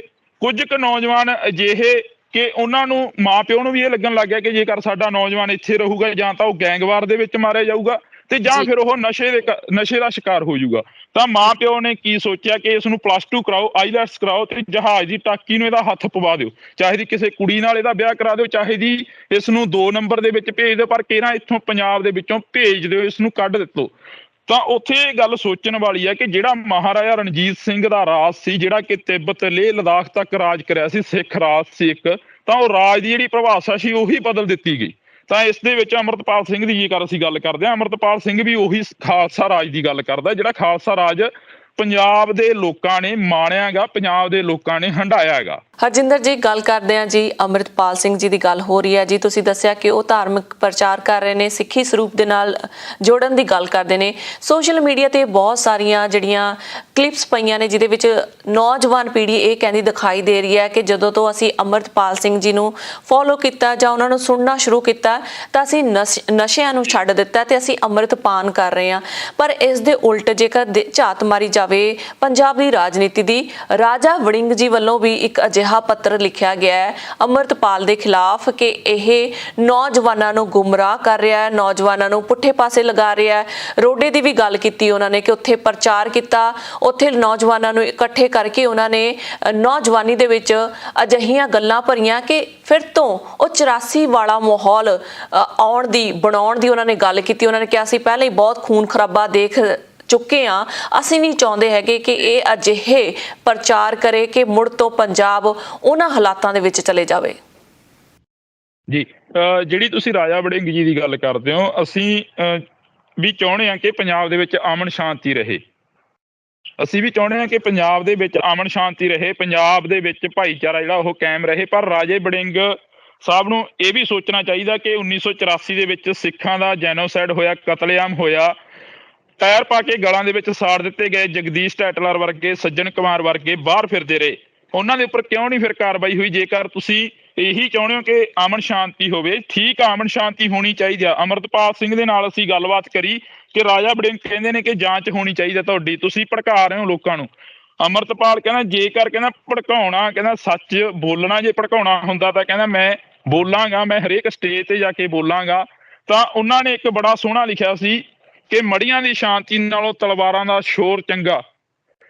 ਉਸ ਦੇ ਵਿੱਚ ਉਸਨੇ ਇਹ ਗੱਲ ਕਹੀ ਸੀ, ਕਹਿੰਦਾ ਕਿ ਮੜੀਆਂ ਦੀ ਜਿਹੜੀ ਸ਼ਾਂਤੀ ਆ ਉਹਦੇ ਨਾਲੋਂ ਤਲਵਾਰਾਂ ਦਾ ਜਿਹੜਾ ਸ਼ੋਰ ਆ ਉਹ ਚੰਗਾ ਹੈਗਾ ਕਹਿੰਦਾ। ਪਰ ਜੇਕਰ ਅਸੀਂ ਗੱਲ ਕਰਦੇ ਹਾਂ, ਹੁਣ ਉਹਨਾਂ ਨੇ ਕਿਹਾ ਕਿ ਅਸੀਂ ਮਸਾਂ ਉਸ ਨੂੰ ਲੀਹ ਤੇ ਲਿਆਂਦਾ ਪੰਜਾਬ ਨੂੰ। ਕੀ ਪੰਜਾਬ ਨੂੰ ਕਿਹੜੀ ਲੀਹ ਤੇ ਲਿਆਂਦਾ? 1984 ਤੋਂ ਲੈ ਕੇ 1995 ਦੇ ਵਿੱਚ ਜਿਹੜੇ ਮੁੰਡੇ ਘਰਾਂ ਦੇ ਵਿੱਚੋਂ ਚੁੱਕ ਕੇ ਮਾਰੇ ਗਏ। ਜਦੋਂ ਤੁਸੀਂ ਮਾਝਾ ਏਰੀਆ ਕਵਰ ਕਰੋਗੇ ਤਾਂ ਮਾਝੇ ਏਰੀਆ ਦੇ ਵਿੱਚ ਜਾ ਕੇ ਦੇਖਿਓ, ਤਰਨਤਾਰਨ, ਅੰਮ੍ਰਿਤਸਰ ਏਰੀਆ, ਅੱਜ ਵੀ ਅਜਿਹੇ ਘਰ ਨੇ ਜਿਹੜੇ ਘਰਾਂ ਦੇ ਵਿੱਚ ਇੱਕ ਇੱਕ ਪੁੱਤ ਸੀ ਤੇ ਉਸੇ ਪੁੱਤ ਨੂੰ ਹੀ ਗੱਡੀ ਚੜਾ ਦਿੱਤਾ ਗਿਆ, ਉਸੇ ਪੁੱਤ ਨੂੰ ਹੀ ਮਾਰ ਦਿੱਤਾ ਗਿਆ, ਸ਼ਹੀਦ ਕਰ ਦਿੱਤਾ ਗਿਆ। ਤੇ ਉਹ ਮਾਵਾਂ ਬਜ਼ੁਰਗ ਹੋ ਕੇ ਅੱਜ ਵੀ ਰੋ ਰਹੀਆਂ ਨੇ ਕਿ ਸਾਡਾ ਪੁੱਤ ਕੀ ਪਤਾ ਜਿਉਂਦਾ ਹੋਵੇ, ਕੀ ਪਤਾ ਸਾਡਾ ਪੁੱਤ ਘਰ ਵਾਪਸ ਕਰ ਜੇ। ਤੁਸੀਂ ਜਸਵੰਤ ਸਿੰਘ ਖਾਲੜਾ ਦੀ ਰਿਪੋਰਟ ਸੁਣੀ ਹੋਣੀ ਆ। ਜਸਵੰਤ ਸਿੰਘ ਖਾਲੜਾ, ਜਿਹੜੇ ਸ਼ਹੀਦ ਭਾਈ ਜਸਵੰਤ ਸਿੰਘ ਖਾਲੜਾ, ਉਹਨਾਂ ਨੇ 27,000 ਤੋਂ ਜਿਹੜੀਆਂ ਕਿ ਵੱਧ ਲਾਸ਼ਾਂ ਸੀ ਜਿਹੜੀਆਂ ਕਿ ਅਣਪਛਾਤੀਆਂ ਕਹਿ ਕੇ ਸਰਕਾਰ ਨੇ ਸਾੜ ਦਿੱਤੀਆਂ ਗਈਆਂ ਸੀ ਤਾਂ ਉਹਨਾਂ ਨੂੰ ਲੱਭਣ ਦੀ ਕੋਸ਼ਿਸ਼ ਕਰੀ, ਪਰ ਇੱਕ ਟਾਈਮ ਅਜਿਹਾ ਆਇਆ ਕਿ ਜਸਵੰਤ ਸਿੰਘ ਖਾਲੜਾ ਨੂੰ ਵੀ ਅਣਪਛਾਤੀ ਲਾਸ਼ ਕਹਿ ਕੇ ਮਾਰ ਦਿੱਤਾ ਗਿਆ, ਸ਼ਹੀਦ ਕਰ ਦਿੱਤਾ ਗਿਆ। ਤਾਂ ਤੁਸੀਂ ਇਹ ਦੇਖੋ ਵੀ ਪੰਜਾਬ ਨੇ ਹੰਢਾਇਆ ਕੀ ਨਹੀਂ। ਪੰਜਾਬ ਹਮੇਸ਼ਾ ਹਕੂਮਤਾਂ ਦੇ ਉਲਟ ਖੜਦਾ ਰਿਹਾ, ਇਸੇ ਕਰਕੇ ਸ਼ਾਇਦ ਅੱਜ ਅੰਮ੍ਰਿਤਪਾਲ ਵੀ ਇਹਨਾਂ ਲੋਕਾਂ ਨੂੰ ਰੜਕ ਰਿਹਾ, ਕਿਉਂਕਿ ਉਹਨਾਂ ਦੀਆਂ ਜਿਹੜੀਆਂ ਕੁਰਸੀਆਂ ਨੇ ਉਹ ਹਲਦੀਆਂ ਨਜ਼ਰ ਆ ਰਹੀਆਂ ਨੇ। ਗੱਲ ਕਰਦੇ ਜੀ ਸਿੱਧੂ ਮੂਸੇਵਾਲਾ ਦੀ, ਕਿਉਂਕਿ ਅਜਿਹੇ ਮਸਲੇ ਭਖਦੇ ਨੇ ਜਿਨ੍ਹਾਂ ਦਾ ਅਜੇ ਤੱਕ ਨਿਪਟਾਰਾ ਨਹੀਂ ਹੋਇਆ। ਸਿੱਧੂ ਮੂਸੇਵਾਲਾ ਇੱਕ ਅਜਿਹਾ ਗਾਇਕ ਬਣਿਆ ਕਿ ਬਾਹਰਲੇ ਮੁਲਕਾਂ ਦੇ ਵਿੱਚ ਉਹਨਾਂ ਦੀਆਂ ਚਰਚਾਵਾਂ ਚੱਲਦੀਆਂ, ਅਸੀਂ ਵੀ ਉਹਨਾਂ ਦਾ ਹਿੱਸਾ। ਸੋ ਤੁਹਾਡੇ ਤੋਂ ਇਹ ਜਾਣਨਾ ਚਾਹਾਂਗੇ ਕਿ ਇੰਨੇ ਟਾਈਮ ਤੋਂ ਬਾਅਦ ਵੀ ਸਿੱਧੂ ਮੂਸੇਵਾਲਾ ਨੂੰ ਕੋਈ ਵੀ ਅਜਿਹਾ ਇਨਸਾਫ ਨਹੀਂ ਮਿਲਿਆ ਜਿਹੜੇ ਉਹਨਾਂ ਦੇ ਮਾਂ-ਬਾਪ ਦੇ ਮੱਲਮ ਪੱਟੀ ਕਰ ਸਕਣ, ਥੋੜਾ ਬਹੁਤਾ ਉਹਨਾਂ ਨੂੰ ਧਰਵਾਸ ਮਿਲ ਸਕੇ ਕਿ ਉਹਨਾਂ ਦੇ ਜਿਹੜੇ ਕਾਤਲ ਸਨ ਉਹ ਸਲਾਖਾਂ ਪਿੱਛੇ ਨੇ ਜਾਂ ਉਹਨਾਂ ਨੂੰ ਕੋਈ ਸਜ਼ਾ ਮਿਲੀ ਹੈ। ਉਸ ਤੋਂ ਬਾਅਦ ਸਿੱਧੂ ਮੂਸੇਵਾਲਾ ਦਾ ਇੱਕ ਸੌਂਗ ਜਿਹੜਾ ਹੈਗਾ ਵਾਰ ਆਇਆ, ਜਿਸਨੇ ਪੂਰੇ ਸੰਸਾਰ ਦੇ ਵਿੱਚ ਸਿੱਧੂ ਮੂਸੇਵਾਲਾ ਦਾ ਇੱਕ ਵਾਰੀ ਫਿਰ ਤੋਂ ਵਾਹ ਕਰਵਾ ਦਿੱਤੀ ਆ। ਬਿਲਬੋਰਡ ਦੀ ਗੱਲ ਕਰੀਏ ਤਾਂ ਅਜਿਹਾ ਬਿਲਬੋਰਡ ਜਿਹਦਾ ਕਿ ਕੋਈ ਪੰਜਾਬੀ ਗਾਇਕ ਅੱਜ ਤੱਕ ਨਹੀਂ ਸੁਣਿਆ ਸੀ ਉਸ ਬਿਲਬੋਰਡ ਦੇ ਉੱਤੇ ਨਾਮ, ਪਰ ਸਿੱਧੂ ਮੂਸੇਵਾਲਾ ਦੇ ਅਜਿਹੇ ਗੀਤ ਜਿਹੜੇ ਬਿਲਬੋਰਡ ਦੇ ਉੱਤੇ ਆਮ ਹੀ ਦੇਖੇ ਜਾ ਰਹੇ ਨੇ ਤੇ YouTube ਦੇ ਉੱਤੇ ਟ੍ਰੈਂਡ ਕਰ ਰਹੇ ਨੇ ਇਸ ਸਮੇਂ। ਤੇ 24 ਮਿਲੀਅਨ ਤੋਂ ਵੱਧ ਇਹ ਵਾਰ ਗੀਤ ਹੈਗਾ ਜਿਹੜਾ ਸੁਣਿਆ ਜਾ ਚੁੱਕਿਆ। ਬਹੁਤ ਹੀ ਉਹਨਾਂ ਨੇ ਹਰੀ ਸਿੰਘ ਨਲੂਆ ਜੀ ਦੀ ਗੱਲ ਕੀਤੀ ਆ, ਉਹਨਾਂ ਨੇ ਪਹਿਲਾਂ SYL ਦੇ ਮੁੱਦਿਆਂ ਦੀ ਗੱਲ ਕੀਤੀ। ਸੋ ਹੁਣ ਇਸ ਸਮੇਂ ਸਿੱਧੂ ਮੂਸੇਵਾਲਾ ਦਾ ਪੰਜਾਬ ਦੇ ਵਿੱਚ ਇਨਸਾਫ ਨੂੰ ਲੈ ਕੇ ਕਿਹੋ ਜਿਹਾ ਫੇਰ ਬਦਲ ਚੱਲ ਰਿਹਾ, ਕਿਉਂਕਿ ਜੇਕਰ ਗੱਲ ਕੀਤੀ ਜਾਵੇ ਉਹਨਾਂ ਦੇ ਆਪ ਦੇ ਹਮ ਰੁਤਬਿਆਂ ਦੀ, ਜਿਵੇਂ ਕਿ ਗਾਇਕ ਕਹਿ ਲਓ, ਜਦੋਂ ਵਾਰ ਸੌਂਗ ਆਇਆ ਕਿਸੇ ਨੇ ਵੀ ਆਪਣੀ ਵਾਲ ਦੇ ਉੱਤੇ ਕਿਸੇ ਵੀ ਸਿੰਗਰ ਨੇ ਉਹਨਾਂ ਦੇ ਲਈ ਕੋਈ ਹਾਂ ਦਾ ਨਾਰਾ ਨਹੀਂ ਮਾਰਿਆ ਜੀ। ਤੁਸੀਂ ਕਹਿ ਰਹੇ ਹੋ ਕਿ ਜਦੋਂ ਵਾਰ ਸੌਂਗ ਆਇਆ ਕਿਸੇ ਵੀ ਸਿੰਗਰ ਨੇ ਹਾਂ ਦਾ ਨਾਰਾ ਨਹੀਂ ਮਾਰਿਆ। ਸਿੰਗਰ ਹਰ ਕੋਈ ਇਹ ਕਹਿੰਦਾ ਕਿ ਸਾਡੀ ਜਿਹੜੀ ਕਿ ਸਰਕਾਰ ਨਾਲ ਵੀ ਉਨੀ ਰਹੇ ਤੇ ਸਾਡੀ ਲੋਕਾਂ ਨਾਲ ਵੀ ਉਨੀ ਰਹੇ, ਜੇਕਰ ਉਹ ਹਾਂ ਦਾ ਨਾਰਾ ਮਾਰਦੇ ਨਹੀਂ। ਜਿਵੇਂ ਹੁਣ ਪਿੱਛੇ ਤੁਸੀਂ ਦੇਖਿਆ ਕਿ ਅਫਸਾਨਾ ਖਾਨ ਸੀ, ਉਸਨੇ ਹਾਂ ਦਾ ਨਾਰਾ ਮਾਰਿਆ, ਸਿੱਧੂ ਮੂਸੇਵਾਲੇ ਦੇ ਇਨਸਾਫ ਦੀ ਗੱਲ ਕਰੀ। ਉਸ ਤੋਂ ਬਾਅਦ ਜੈਨੀ ਜੌਲ ਨੇ ਇੱਕ ਲੈਟਰ ਟੂ CM ਗੀਤ ਗਾਇਆ, ਉਹਨੇ ਇਨਸਾਫ ਦੀ ਗੱਲ ਕਰੀ। ਤਾਂ ਉਹਨਾਂ ਨੂੰ NIA ਤੱਕ ਦੇ ਨੋਟਿਸ ਆ ਗਏ, ਉਹਨਾਂ ਨੂੰ ਉੱਥੇ ਪੁੱਛਗਿੱਛ ਹੋਈ ਕਿ ਇਹਨਾਂ ਤੋਂ ਵੀ ਪੁੱਛਗਿੱਛ ਕਰ ਲੈਣੀ ਚਾਹੀਦੀ। ਕੀ ਜਿਹੜਾ ਪਰਿਵਾਰ ਦੇ ਨਾਲ ਖੜਦਾ ਉਸ ਦੀ ਪੁੱਛਗਿੱਛ ਜ਼ਰੂਰੀ ਆ? ਉਸ ਤੋਂ ਬਾਅਦ ਗੱਲ ਇਹ ਹੈਗੀ ਕਿ ਤੁਸੀਂ ਕਿਹਾ ਕਿ ਕਿਸੇ ਵੀ ਸਿੰਗਰ ਨੇ ਇਹ ਨਹੀਂ ਕਿਹਾ ਹੈਗਾ ਵੀ ਜਿਹੜਾ ਵਾਰ ਦੇ ਸੌਂਗ ਦੇ ਲਈ ਹਾਂ ਦਾ ਨਾਰਾ ਮਾਰਿਆ ਜਾਵੇ ਜਾਂ ਉਸਦੇ ਸਿੱਧੂ ਮੂਸੇਵਾਲੇ ਦੇ ਲਈ ਹਾਂ ਦਾ ਨਾਰਾ ਮਾਰਿਆ ਜਾਵੇ। ਇਹ ਤਾਂ ਹਮੇਸ਼ਾ ਹੀ ਰਿਹਾ ਗਾ, ਹਰੇਕ ਫੀਲਡ ਦੇ ਵਿੱਚ ਰਿਹਾ, ਚਾਹੇ ਆਪਣੀ ਪੱਤਰਕਾਰੀ ਲਾ ਲਓ। ਆਪਣੀ ਪੱਤਰਕਾਰੀ ਦੇ ਵਿੱਚ ਵੀ ਇਹ ਆ ਕਿ ਦੋ ਧਿਰਾਂ ਬਣ ਕੇ ਜੇਕਰ ਇੱਕ ਚੈਨਲ ਚੱਲਦਾ ਤਾਂ ਉਹਦੇ ਵਿੱਚ ਦੋ ਧਿਰਾਂ ਹੁੰਦੀਆਂ ਨੇ। ਇੱਕ ਧਿਰ ਉਹ ਹੁੰਦੀ ਆ ਜਿਹੜੀ ਕਿ ਆਜ਼ਾਦ ਖਿੱਤੇ ਦੀ ਗੱਲ ਕਰਦੀ ਆ, ਆਜ਼ਾਦ ਹੋ ਕੇ ਪੱਤਰਕਾਰੀ ਕਰਨ ਦੀ ਗੱਲ ਕਰਦੀ ਆ। ਇੱਕ ਧਿਰ ਉਹ ਹੁੰਦੀ ਹੈ ਜਿਹੜੀ ਕਿ ਸਰਕਾਰੀ ਬੋਲੀ ਬੋਲਣ ਦੀ ਗੱਲ ਕਰਦੀ ਹੈ। ਇਹ ਹਮੇਸ਼ਾ ਰਿਹਾ ਹੀ ਆ ਹਰੇਕ ਧਿਰ ਦੇ ਹਰੇਕ ਉਸ ਦੇ ਵਿੱਚ ਫੀਲਡ ਦੇ ਵਿੱਚ। ਤੇ ਤੁਸੀਂ ਜੇਕਰ ਅਸੀਂ ਸਿੱਧੂ ਮੂਸੇਵਾਲੇ ਦੇ ਇਨਸਾਫ ਦੀ ਗੱਲ ਕਰਦੇ ਹਾਂ ਤਾਂ ਉਹਦੇ ਜਿਹੜੇ ਬੁੱਢੇ ਮਾਂ-ਬਾਪ ਨੇ ਉਹ ਹਮੇਸ਼ਾ ਆਏ ਐਤਵਾਰ ਆਪਣੇ ਪਿੰਡ ਮੂਸੇ ਦੇ ਵਿੱਚ ਇੱਕ ਕਚਹਿਰੀ ਲਾਉਂਦੇ ਨੇ, ਉਸ ਦੇ ਵਿੱਚ ਬਾਰ-ਬਾਰ ਕਹਿੰਦੇ ਨੇ ਕਿ ਸਾਨੂੰ ਇਨਸਾਫ ਦਿੱਤਾ ਜਾਵੇ। ਪਿਛਲੇ ਦਿਨ ਹੀ DGP ਦੇ ਨਾਲ ਉਹਨਾਂ ਦੀ ਮੀਟਿੰਗ ਹੋਈ, ਉਹਨਾਂ ਦੇ ਫਾਦਰ ਸਾਹਿਬ ਦੀ, ਤਾਂ ਉੱਥੇ ਵੀ ਜਿਹੜੀ ਕਿ ਗੱਲਬਾਤ ਹੋਈ ਆ। ਤੁਸੀਂ ਇੱਕੋ ਇੱਕ ਸਿੰਗਰ ਸੀ ਸਿੱਧੂ ਮੂਸੇਵਾਲਾ ਜਿਹਨੇ ਸਾਡੀ ਪੰਜਾਬ ਨੂੰ ਤੇ ਪੰਜਾਬੀਅਤ ਨੂੰ ਪੂਰੇ ਰੁਤਬੇ ਤੇ ਲੈ ਕੇ ਗਿਆ। ਸਾਡੀਆਂ ਜਿਹੜੀਆਂ ਪੱਗਾਂ ਸੀ ਉਹ ਨੌਜਵਾਨਾਂ ਦੇ ਬੰਨ੍ਹਣ ਲਾਤੀਆਂ ਸੀ ਦੁਬਾਰਾ। ਸਿੱਧੂ ਮੂਸੇਵਾਲੇ ਨੂੰ ਦੇਖ ਕੇ ਬਹੁਤ ਫੋਲੋ ਕਰਨ ਲੱਗ ਗਏ ਸੀ ਲੋਕ ਕਿ ਪੱਗ ਵਾਲਾ ਬੰਦਾ ਹਮੇਸ਼ਾ ਹੀ ਸਰਕਾਰ ਦੀ ਅੱਖ ਦੇ ਵਿੱਚ ਅੱਖ ਪਾ ਕੇ ਗੱਲ ਕਰਦਾ। ਸਿੱਧੂ ਮੂਸੇਵਾਲਾ ਵੀ ਇੱਕ ਅਜਿਹਾ ਬੰਦਾ ਸੀ, ਜਦੋਂ ਦਿੱਲੀ ਧਰਨੇ ਦੀ ਗੱਲ ਹੋਈ ਤਾਂ ਉਦੋਂ ਉਹਨਾਂ ਨੇ ਇੱਕ ਗੀਤ ਗਾਇਆ ਸੀ ਕਿ ਖਹਿ ਖਹਿ ਕੇ ਬਦਲੇ ਲੈਂਦਾ ਜਿਹਨੂੰ ਪੰਜਾਬ ਕਹਿੰਦੇ ਆ। ਉਹ ਗੀਤ ਵੀ ਇੰਨਾ ਕਿ ਚੱਲਿਆ ਕਿ ਹਰ ਇੱਕ ਦੇ ਘਰਾਂ ਦੇ ਵਿੱਚ ਉਹ ਗੀਤ ਵੱਜਣ ਲੱਗ ਗਿਆ। ਹਰ ਇੱਕ ਨੂੰ ਪਤਾ ਲੱਗ ਗਿਆ ਕਿ ਪੰਜਾਬ ਹੈ ਕੀ ਚੀਜ਼ ਆ। ਹਰ ਇੱਕ ਨੇ ਸਰਚ ਮਾਰਨਾ ਸ਼ੁਰੂ ਕਰਤਾ ਕਿ ਪੰਜਾਬ ਕੀ ਆ। ਫਿਰ ਉਹਨਾਂ ਨੇ ਗੀਤ ਗਾਇਆ, ਹੁਣ ਉਹਨਾਂ ਦੀ ਡੈਥ ਤੋਂ ਬਾਅਦ ਆਉਂਦਾ ਗਾ ਇੱਕ ਗੀਤ ਉਹਨਾਂ ਦਾ ਰਿਲੀਜ਼ ਹੁੰਦਾ SYL ਦੇ ਵਿੱਚ ਉਹਨਾਂ ਨੇ ਬਲਵਿੰਦਰ ਸਿੰਘ ਜਟਾਣੇ ਦਾ ਜ਼ਿਕਰ ਕਰਿਆ। ਬਲਵਿੰਦਰ ਸਿੰਘ ਜਟਾਣੇ ਦਾ ਜ਼ਿਕਰ ਕਰਿਆ ਤਾਂ ਹਰ ਇੱਕ ਨੌਜਵਾਨ ਨੂੰ ਜਿਹੜੇ ਨੂੰ ਇਹ ਨਹੀਂ ਸੀ ਪਤਾ ਕਿ ਬਲਵਿੰਦਰ ਸਿੰਘ ਜਟਾਣਾ ਹੈ ਕੌਣ ਆ, SYL ਦਾ ਮੁੱਦਾ ਕੀ ਆ, ਹਰ ਇੱਕ ਨੌਜਵਾਨ ਨੇ ਉਹ ਗੀਤ ਸੁਣ ਕੇ ਬਲਵਿੰਦਰ ਸਿੰਘ ਜਟਾਣੇ ਨੂੰ ਸਰਚ ਕਰਿਆ। ਸਭ ਤੋਂ ਵੱਧ ਜਿਹੜਾ ਕਿ ਅੱਜ ਤੱਕ ਬਲਵਿੰਦਰ ਸਿੰਘ ਜਟਾਣੇ ਨੂੰ ਸਰਚ ਕਰਿਆ ਗਿਆ ਨੌਜਵਾਨਾਂ ਦੇ ਵੱਲੋਂ। ਤਾਂ ਦੂਸਰੀ ਗੱਲ ਜਿਹੜਾ ਕਿ SYL ਦਾ, ਜਿਹੜੇ ਨੌਜਵਾਨਾਂ ਨੂੰ ਇਹ ਨਹੀਂ ਸੀ ਪਤਾ ਵੀ SYL ਦਾ ਮੁੱਦਾ ਕੀ ਹੈ, ਜਿਹੜੇ ਉੱਪਰ ਇਹਨੇ ਗੀਤ ਗਾਇਆ, ਤਾਂ SYL ਨੂੰ ਵੀ ਸਰਚ ਕਰਿਆ ਨੌਜਵਾਨਾਂ ਨੇ। SYL ਦੇ ਗੀਤ ਨੇ ਇੰਨਾ ਕੁ ਹਿਲਾ ਕੇ ਰੱਖਤਾ ਕਿ ਦੋ ਮੁੱਖ ਮੰਤਰੀਆਂ ਦੀ ਮੀਟਿੰਗ ਜਿਹੜੀ ਕਿ ਤੈਅ ਹੋ ਗਈ ਸੀ। ਦੋ ਮੁੱਖ ਮੰਤਰੀ, ਪੰਜਾਬ ਦੇ ਮੁੱਖ ਮੰਤਰੀ ਦੀ ਤੇ ਹਰਿਆਣੇ ਦੇ ਮੁੱਖ ਮੰਤਰੀ ਦੀ। ਬੇਸ਼ੱਕ ਪੰਜਾਬ ਦੇ ਮੁੱਖ ਮੰਤਰੀ ਨੇ ਹਰਿਆਣੇ ਦੇ ਮੁੱਖ ਮੰਤਰੀ ਨੂੰ ਜਵਾਬ ਦਿੱਤਾ ਕਿ ਸਾਡੇ ਕੋਲ ਪਾਣੀ ਹੈ ਨਹੀਂਗਾ, ਪਰ ਜਿਹੜਾ ਤੁਸੀਂ ਬਾਰ ਦੀ ਗੱਲ ਕਰੀ ਆ, ਬਾਰ ਦੇ ਵਿੱਚ ਉਹਨਾਂ ਨੇ ਸਰਦਾਰ ਹਰੀ ਸਿੰਘ ਨਲੂਏ ਦਾ ਜ਼ਿਕਰ ਕਰਿਆ ਤੇ ਜਿਹੜੀ ਨੌਜਵਾਨੀ ਇਹ ਭੁੱਲ ਗਈ ਸੀ ਕਿ ਸਾਡਾ ਕਿਰਦਾਰ ਕੀ ਆ, ਸਾਡੇ ਰੁਤਬੇ ਕੀ ਨੇ, ਅਸੀਂ ਰਾਜ ਕਿੱਥੋਂ ਤੱਕ ਕਰਿਆ। ਤਾਂ ਉਹਨਾਂ ਨੌਜਵਾਨਾਂ ਨੇ ਸਰਦਾਰ ਹਰੀ ਸਿੰਘ ਨਲੂਏ ਨੂੰ ਵੀ ਸਰਚ ਮਾਰਨਾ ਸ਼ੁਰੂ ਕਰਿਆ ਹੈਗਾ। ਤਾਂ ਇਸੇ ਕਰਕੇ ਜਿਹੜਾ ਕਿ ਸ਼ਾਇਦ ਸਰਕਾਰਾਂ ਨੂੰ ਇਹ ਬੰਦੇ ਰੜਕਦੇ ਰਹਿੰਦੇ ਨੇ ਜਿਹੜੇ ਪੰਜਾਬ ਦੀ ਗੱਲ ਕਰਦੇ ਨੇ, ਉਹ ਬੇਸ਼ੱਕ ਦੀਪ ਸਿੱਧੂ ਹੋਵੇ, ਬੇਸ਼ੱਕ ਉਹ ਸਿੱਧੂ ਮੂਸੇਵਾਲਾ ਹੋਵੇ। ਹਰਜਿੰਦਰ ਜੀ ਬਹੁਤ ਬਹੁਤ ਸ਼ੁਕਰੀਆ ਸਾਰੀ ਜਾਣਕਾਰੀ ਦੇ ਲਈ। ਮਿਲਦੇ ਹਾਂ ਜੀ ਅਗਲੇ ਹਫਤੇ। ਧੰਨਵਾਦ ਤੁਹਾਡਾ ਜੀ, ਬਹੁਤ ਬਹੁਤ ਸ਼ੁਕਰੀਆ ਜੀ, ਧੰਨਵਾਦ। ਸੋ ਦਰਸ਼ਕੋ, ਸਮਾਂ ਚੱਲਿਆ ਤੁਹਾਡੇ ਤੋਂ ਵੀ ਇਜਾਜ਼ਤ ਲੈਣ ਦਾ। ਨਵੀਆਂ ਤੇ ਤਾਜ਼ਾ ਖਬਰਾਂ ਲਈ ਦੇਖਦੇ ਰਹੋ ਇੰਡਸਟਰੀ ਟੀਵੀ ਆਸਟ੍ਰੇਲੀਆ। ਧੰਨਵਾਦ। ਪੰਜਾਬ ਦੇ ਵਿੱਚ ਇੱਕ ਪੱਖ ਦਾ ਮਸਲਾ ਅੰਮ੍ਰਿਤਪਾਲ ਸਿੰਘ ਜੀ ਦਾ ਕਿ ਇਸ ਸਮੇਂ ਜਿਹੜਾ ਭਾਰਤੀ ਮੀਡੀਆ ਹੈਗਾ ਉਹਨਾਂ ਵੱਲੋਂ ਵੀ ਜ਼ੋਰ ਸ਼ੋਰ ਦੇ ਨਾਲ ਪ੍ਰਚਾਰ ਕੀਤਾ ਜਾ ਰਿਹਾ ਕਿ ਅੰਮ੍ਰਿਤਪਾਲ ਸਿੰਘ ਲੋਕਾਂ ਦੇ ਵਿੱਚ, ਨੌਜਵਾਨਾਂ ਦੇ ਵਿੱਚ ਇੱਕ ਕੂਟਨੀਤਿਕ ਕਹਿ ਲਓ ਜਾਂ ਜ਼ਹਿਰ ਵਰਗੇ ਸ਼ਬਦ ਜਿਹੜੇ ਮੀਡੀਆ ਵੱਲੋਂ ਯੂਜ਼ ਕੀਤੇ ਜਾ ਰਹੇ ਨੇ। ਇਹ ਕਿ ਭਾਰਤੀ ਮੀਡੀਆ ਦਾ ਹਮੇਸ਼ਾ ਨੈਰੇਟਿਵ ਰਿਹਾ ਹੀ ਆ ਤੇ ਇੱਕ ਧਿਰਾ ਜਿਹੜੀ ਉਹ ਸਰਕਾਰ ਪੱਖੀ ਹੋ ਕੇ ਚੱਲੀ ਆ।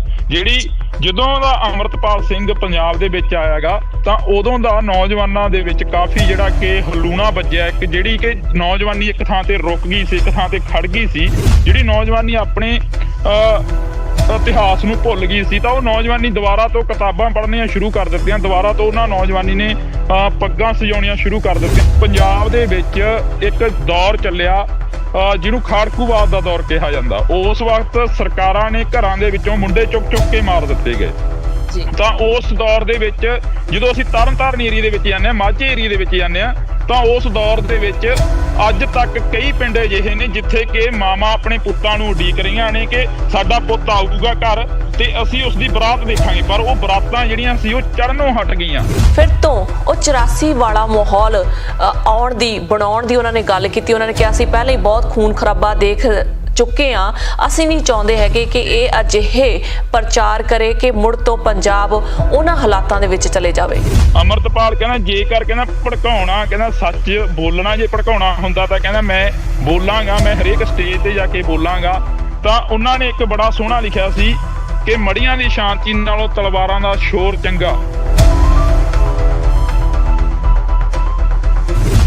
ਗੱਲ ਕਰਦੇ ਜੀ ਸਿੱਧੂ ਮੂਸੇਵਾਲਾ ਦੀ, ਕਿਉਂਕਿ ਅਜਿਹੇ ਮਸਲੇ ਭਖਦੇ ਨੇ ਜਿਨ੍ਹਾਂ ਦਾ ਅਜੇ ਤੱਕ ਨਿਪਟਾਰਾ ਨਹੀਂ ਹੋਇਆ। ਇਨਸਾਫ ਨੂੰ ਲੈ ਕੇ ਕਿਹੋ ਜਿਹਾ ਫੇਰ ਬਦਲ ਚੱਲ ਰਿਹਾ, ਕਿਉਂਕਿ ਜਿਵੇਂ ਕਿ ਗਾਇਕ ਕਹਿ ਲਓ, ਜਦੋਂ ਵਾਰ ਸੌਂਗ ਆਇਆ ਕਿਸੇ ਨੇ ਵੀ ਆਪਣੀ ਵਾਲ ਦੇ ਉੱਤੇ ਕਿਸੇ ਵੀ ਸਿੰਗਰ ਨੇ ਉਹਨਾਂ ਦੇ ਲਈ ਕੋਈ ਹਾਂ ਦਾ ਨਾਰਾ ਨਹੀਂ ਮਾਰਿਆ। ਹਰ ਕੋਈ ਇਹ ਕਹਿੰਦਾ ਕਿ ਸਾਡੀ ਜਿਹੜੀ ਕਿ ਸਰਕਾਰ ਨਾਲ ਵੀ ਉਨੀ ਰਹੇ ਤੇ ਸਾਡੀ ਲੋਕਾਂ ਨਾਲ ਵੀ ਉਨੀ ਰਹੇ। ਜੇਕਰ ਉਹ ਹਾਂ ਦਾ ਨਾਰਾ ਮਾਰਦੇ ਨੇ, ਜਿਵੇਂ ਹੁਣ ਪਿੱਛੇ ਤੁਸੀਂ ਦੇਖਿਆ ਕਿ ਅਫਸਾਨਾ ਖਾਨ ਸੀ, ਉਸਨੇ ਹਾਂ ਦਾ ਨਾਰਾ ਮਾਰਿਆ, ਸਿੱਧੂ ਮੂਸੇਵਾਲੇ ਦੇ ਇਨਸਾਫ ਦੀ ਗੱਲ ਕਰੀ। ਉਸ ਤੋਂ ਬਾਅਦ ਜੈਨੀ ਜੌਲ ਨੇ ਇੱਕ ਲੈਟਰ ਟੂ ਸੀਐਮ ਗੀਤ ਗਾਇਆ, ਉਹਨੇ ਇਨਸਾਫ ਦੀ ਗੱਲ ਕਰੀ। ਤਾਂ ਉਹਨਾਂ ਨੂੰ NIA ਤੱਕ ਦੇ ਨੋਟਿਸ ਆ ਗਏ, ਉਹਨਾਂ ਨੂੰ ਉੱਥੇ ਪੁੱਛਗਿੱਛ ਹੋਈ ਕਿ ਇਹਨਾਂ ਤੋਂ ਵੀ ਪੁੱਛਗਿੱਛ ਕਰ ਲੈਣੀ ਚਾਹੀਦੀ। ਕੀ ਜਿਹੜਾ ਪਰਿਵਾਰ ਦੇ ਨਾਲ ਖੜਦਾ ਉਸ ਦੀ ਪੁੱਛਗਿੱਛ ਜ਼ਰੂਰੀ ਆ?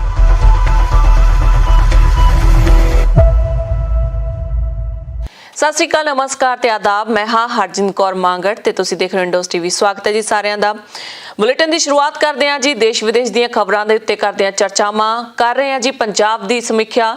ਸਾਡੇ ਨਾਲ ਜੁੜੇ ਨੇ ਜੀ ਸਾਡੇ ਪੱਤਰਕਾਰ ਹਰਜਿੰਦਰ ਸਿੰਘ ਢਿੱਲੋਂ, ਜੋ ਕਿ ਇਸ ਸਮੇਂ ਆਪਣੇ ਖੇਤਾਂ ਦੇ ਵਿੱਚ ਨੇ ਤੇ ਨਾਲ ਹੀ ਮੌਸਮ ਦਾ ਮਿਜਾਜ਼ ਮਾਣ ਰਹੇ ਨੇ। ਸਰਦੀ ਹੋ ਚੁੱਕੀ ਹੈ ਜੀ, ਜਿਸ ਤਰੀਕੇ ਨਾਲ ਅਸੀਂ ਪਿੱਛੇ ਸਕਰੀਨ ਤੇ ਦੇਖ ਰਹੇ ਹਾਂ। ਪਹਿਲਾਂ ਸਵਾਗਤ ਕਰ ਦਿੰਦੇ ਹਾਂ ਹਰਜਿੰਦਰ ਜੀ, ਸਵਾਗਤ ਹੈ ਤੁਹਾਡਾ ਜੀ। ਬਹੁਤ ਬਹੁਤ ਸਵਾਗਤ ਹੈ ਜੀ, ਧੰਨਵਾਦ ਜੀ। ਬੜਾ ਸੋਹਣਾ ਲੱਗ ਰਿਹਾ ਜੀ ਪਿੱਛੇ ਸਕਰੀਨ ਦੇਖ ਕੇ, ਤੁਹਾਡੇ ਧੁੰਦ ਵੀ ਪਈ ਲੱਗਦੀ ਆ ਕਿ ਸਰਦੀਆਂ ਦਾ ਮੌਸਮ ਸ਼ੁਰੂ ਹੋ ਗਿਆ ਪੰਜਾਬ 'ਚ ਜੀ। ਥੋੜੀਆਂ ਬਹੁਤੀਆਂ ਸਰਦੀਆਂ ਸ਼ੁਰੂ ਹੋ ਗਈਆਂ ਨੇ, ਕਣਕਾਂ ਬੀਜ ਚੁੱਕੇ ਨੇ ਕਿਸਾਨ, ਹਨਾ, ਤੇ ਕੁਝ ਕੁ % ਜਿਹੜੇ ਝੋਨਾ ਰਹਿੰਦਾ ਗਾ ਵੱਢਣ ਵਾਲਾ, ਜਿਹੜੇ ਪਛੇਤੇ ਲਾਏ ਹੋਏ ਸੀਗੇ ਚੌਲ, ਤਾਂ ਉਹ ਵੱਢਣ ਵਾਲੇ ਰਹਿੰਦੇ ਨੇ। ਤੇ ਬਾਕੀ ਜਿਹੜਾ ਕਿ ਸਾਰਾ ਓਕੇ ਹੋ ਗਿਆ ਕਿਸਾਨਾਂ ਦਾ, ਵਾਹਿਗੁਰੂ ਨੇ ਮਿਹਰ ਕਰੀ ਆ ਕਿ ਇਸ ਵਾਰ ਕਾਫੀ ਜਲਦੀ ਹੋ ਗਿਆ ਸਾਰਾ ਕੰਮ। ਬਹੁਤ ਹੀ ਵਧੀਆ ਜੀ। ਚਲੋ ਪੰਜਾਬ ਦੀ ਗੱਲ ਕਰਦੇ ਹਾਂ ਜੀ। ਪੰਜਾਬ ਦੇ ਵਿੱਚ ਇੱਕ ਪੱਖ ਦਾ ਮਸਲਾ ਅੰਮ੍ਰਿਤਪਾਲ ਸਿੰਘ ਜੀ ਦਾ, ਜਿਹਦੇ ਬਾਰੇ ਦੋ ਪੱਖ ਤੋਂ ਫੀਡਬੈਕ ਆ ਰਹੀ ਹੈ ਜੀ। ਬਾਹਰਲੇ ਮੁਲਕਾਂ 'ਚ ਰਹਿੰਦੇ ਹਾਂ, ਸੋ ਤਾਂ ਕਰਕੇ ਅਸੀਂ ਇਸ ਗੱਲ ਬਾਰੇ ਜਾਣਨਾ ਚਾਹਾਂਗੇ। ਪੰਜਾਬ ਦੀ ਧਰਤੀ ਤੇ ਤੁਸੀਂ ਇਸ ਸਮੇਂ ਖੜੇ ਹੋ, ਤੁਹਾਨੂੰ ਸਾਰਾ ਸਿਨੈਰੀਓ ਪਤਾ ਹੋਵੇਗਾ, ਤੁਹਾਨੂੰ ਪਤਾ ਹੋਵੇਗਾ ਕਿ ਕੀ ਜਿਹੜੀ ਹੈਗੀ ਆ ਸੱਚਾਈ ਕਿੰਨੀ ਕੁ ਹੈਗੀ ਹੈ ਇਹਨਾਂ ਗੱਲਾਂ ਦੇ ਵਿੱਚ। ਸੋ ਇਹਨਾਂ ਗੱਲਾਂ ਦੇ ਉੱਤੇ ਆਉਂਦੇ ਆ ਜੀ। ਅੰਮ੍ਰਿਤਪਾਲ ਸਿੰਘ ਨਾਂ ਦਾ ਵਿਅਕਤੀ ਜੋ ਕਿ ਪੰਜਾਬ ਦੇ ਵਿੱਚ ਇਸ ਸਮੇਂ ਧਰਮ ਦਾ ਪ੍ਰਚਾਰ ਕਰਨ ਦੇ ਉੱਤੇ ਲੱਗੇ ਹੋਏ ਨੇ ਤੇ ਨਾਲ ਦੀ ਨਾਲ ਅੰਮ੍ਰਿਤਪਾਨ ਵੀ ਕਰਵਾ ਰਹੇ ਨੇ, ਉਹ ਸਿੱਖੀ ਸਰੂਪ ਦੇ ਨਾਲ ਲੋਕਾਂ ਨੂੰ ਜੋੜ ਰਹੇ ਨੇ। ਦੂਜਾ ਪੱਖ ਉਹਨਾਂ ਤੇ ਇਹ ਇਲਜ਼ਾਮ ਲੱਗ ਰਹੇ ਨੇ ਕਿ ਇਸ ਸਮੇਂ ਜਿਹੜਾ ਭਾਰਤੀ ਮੀਡੀਆ ਹੈਗਾ ਉਹਨਾਂ ਵੱਲੋਂ ਵੀ ਜ਼ੋਰ ਸ਼ੋਰ ਦੇ ਨਾਲ ਪ੍ਰਚਾਰ ਕੀਤਾ ਜਾ ਰਿਹਾ ਕਿ ਅੰਮ੍ਰਿਤਪਾਲ ਸਿੰਘ ਲੋਕਾਂ ਦੇ ਵਿੱਚ, ਨੌਜਵਾਨਾਂ ਦੇ ਵਿੱਚ ਇੱਕ ਕੂਟਨੀਤਿਕ ਕਹਿ ਲਓ ਜਾਂ ਜ਼ਹਿਰ ਵਰਗੇ ਸ਼ਬਦ ਜਿਹੜੇ ਮੀਡੀਆ ਵੱਲੋਂ ਯੂਜ਼ ਕੀਤੇ ਜਾ ਰਹੇ ਨੇ ਕਿ ਉਹ ਨੌਜਵਾਨ ਪੀੜ੍ਹੀ ਨੂੰ ਜਿਹੜਾ ਗੁੰਮਰਾਹ ਕਰਨ ਦੇ ਉੱਤੇ ਲੱਗੇ ਨੇ। ਕਿੰਨੀ ਕੁ ਸੱਚਾਈ ਹੈ ਇਸ ਗੱਲ ਦੇ ਵਿੱਚ, ਤੁਹਾਡੇ ਤੋਂ ਜਾਣਨਾ ਚਾਹਾਂਗੇ। ਜੀ ਪਹਿਲਾਂ ਤਾਂ ਅਸੀਂ ਸਾਰੀ ਸੰਗਤ ਨੂੰ ਤੇ ਸਾਰੇ ਆਪਣੇ ਦਰਸ਼ਕਾਂ ਨੂੰ ਫਤਿਹ ਬੁਲਾਉਂਦੇ ਹਾਂ। ਵਾਹਿਗੁਰੂ ਜੀ ਕਾ ਖਾਲਸਾ, ਵਾਹਿਗੁਰੂ ਜੀ ਕੀ ਫਤਿਹ। ਤਾਂ ਜਿਹੜੀ ਤੁਸੀਂ ਗੱਲ ਕਰੀ ਹੈ ਕਿ ਅੰਮ੍ਰਿਤਪਾਲ ਸਿੰਘ ਦੇ ਨਾਲ ਜਿੰਨਾ ਕੁ ਅਸੀਂ ਵਿਚਰੇ ਹਾਂ ਜਾਂ ਜਿੰਨੀਆਂ ਕਿ ਇੰਟਰਵਿਊਜ਼ ਕਰੀਆਂ ਨੇ ਅੰਮ੍ਰਿਤਪਾਲ ਸਿੰਘ ਦੀਆਂ, ਤਾਂ ਉਹਨਾਂ ਦੇ ਵੱਲੋਂ ਹਮੇਸ਼ਾ ਹੀ ਇਹ ਕਿਹਾ ਗਿਆ ਨੌਜਵਾਨਾਂ ਨੂੰ ਕਿ ਤੁਸੀਂ ਚਿੱਟਾ ਛੱਡੋ, ਨਸ਼ੇ ਛੱਡੋ, ਚਿੱਟੇ ਵਰਗੇ ਜਿਹੜੀਆਂ ਭਿਆਨਕ ਬਿਮਾਰੀਆਂ ਤੁਹਾਨੂੰ ਚਿੰਬੜ ਚੁੱਕੀਆਂ ਨੇ ਉਹਨਾਂ ਨੂੰ ਛੱਡ ਕੇ ਤੁਸੀਂ ਗੁਰੂ ਦੀ ਗੋਦ ਦੇ ਵਿੱਚ ਆਓ। ਸਿਰ ਦੇਣ ਦੀ ਗੱਲ ਕਰ ਰਹੇ ਨੇ, ਜਿਹੜੀ ਸਿਰ ਦੇਣ ਦੀ ਗੱਲ ਕਰ ਰਹੇ ਨੇ, ਉਹਨਾਂ ਦਾ ਮਤਲਬ ਇਹ ਹੈਗਾ ਕਿ ਤੁਸੀਂ ਅੰਮ੍ਰਿਤ ਛਕੋ। ਅੰਮ੍ਰਿਤ ਛਕ ਕੇ ਜਿਹੜਾ ਤੁਹਾਡਾ ਪੁਰਾਣਾ ਜੀਵਨ ਆ ਉਸ ਨੂੰ ਖਤਮ ਕਰ ਦਿਓ ਤੇ ਨਵੇਂ ਸਿਰੇ ਤੋਂ ਸ਼ੁਰੂਆਤ ਕਰੋ।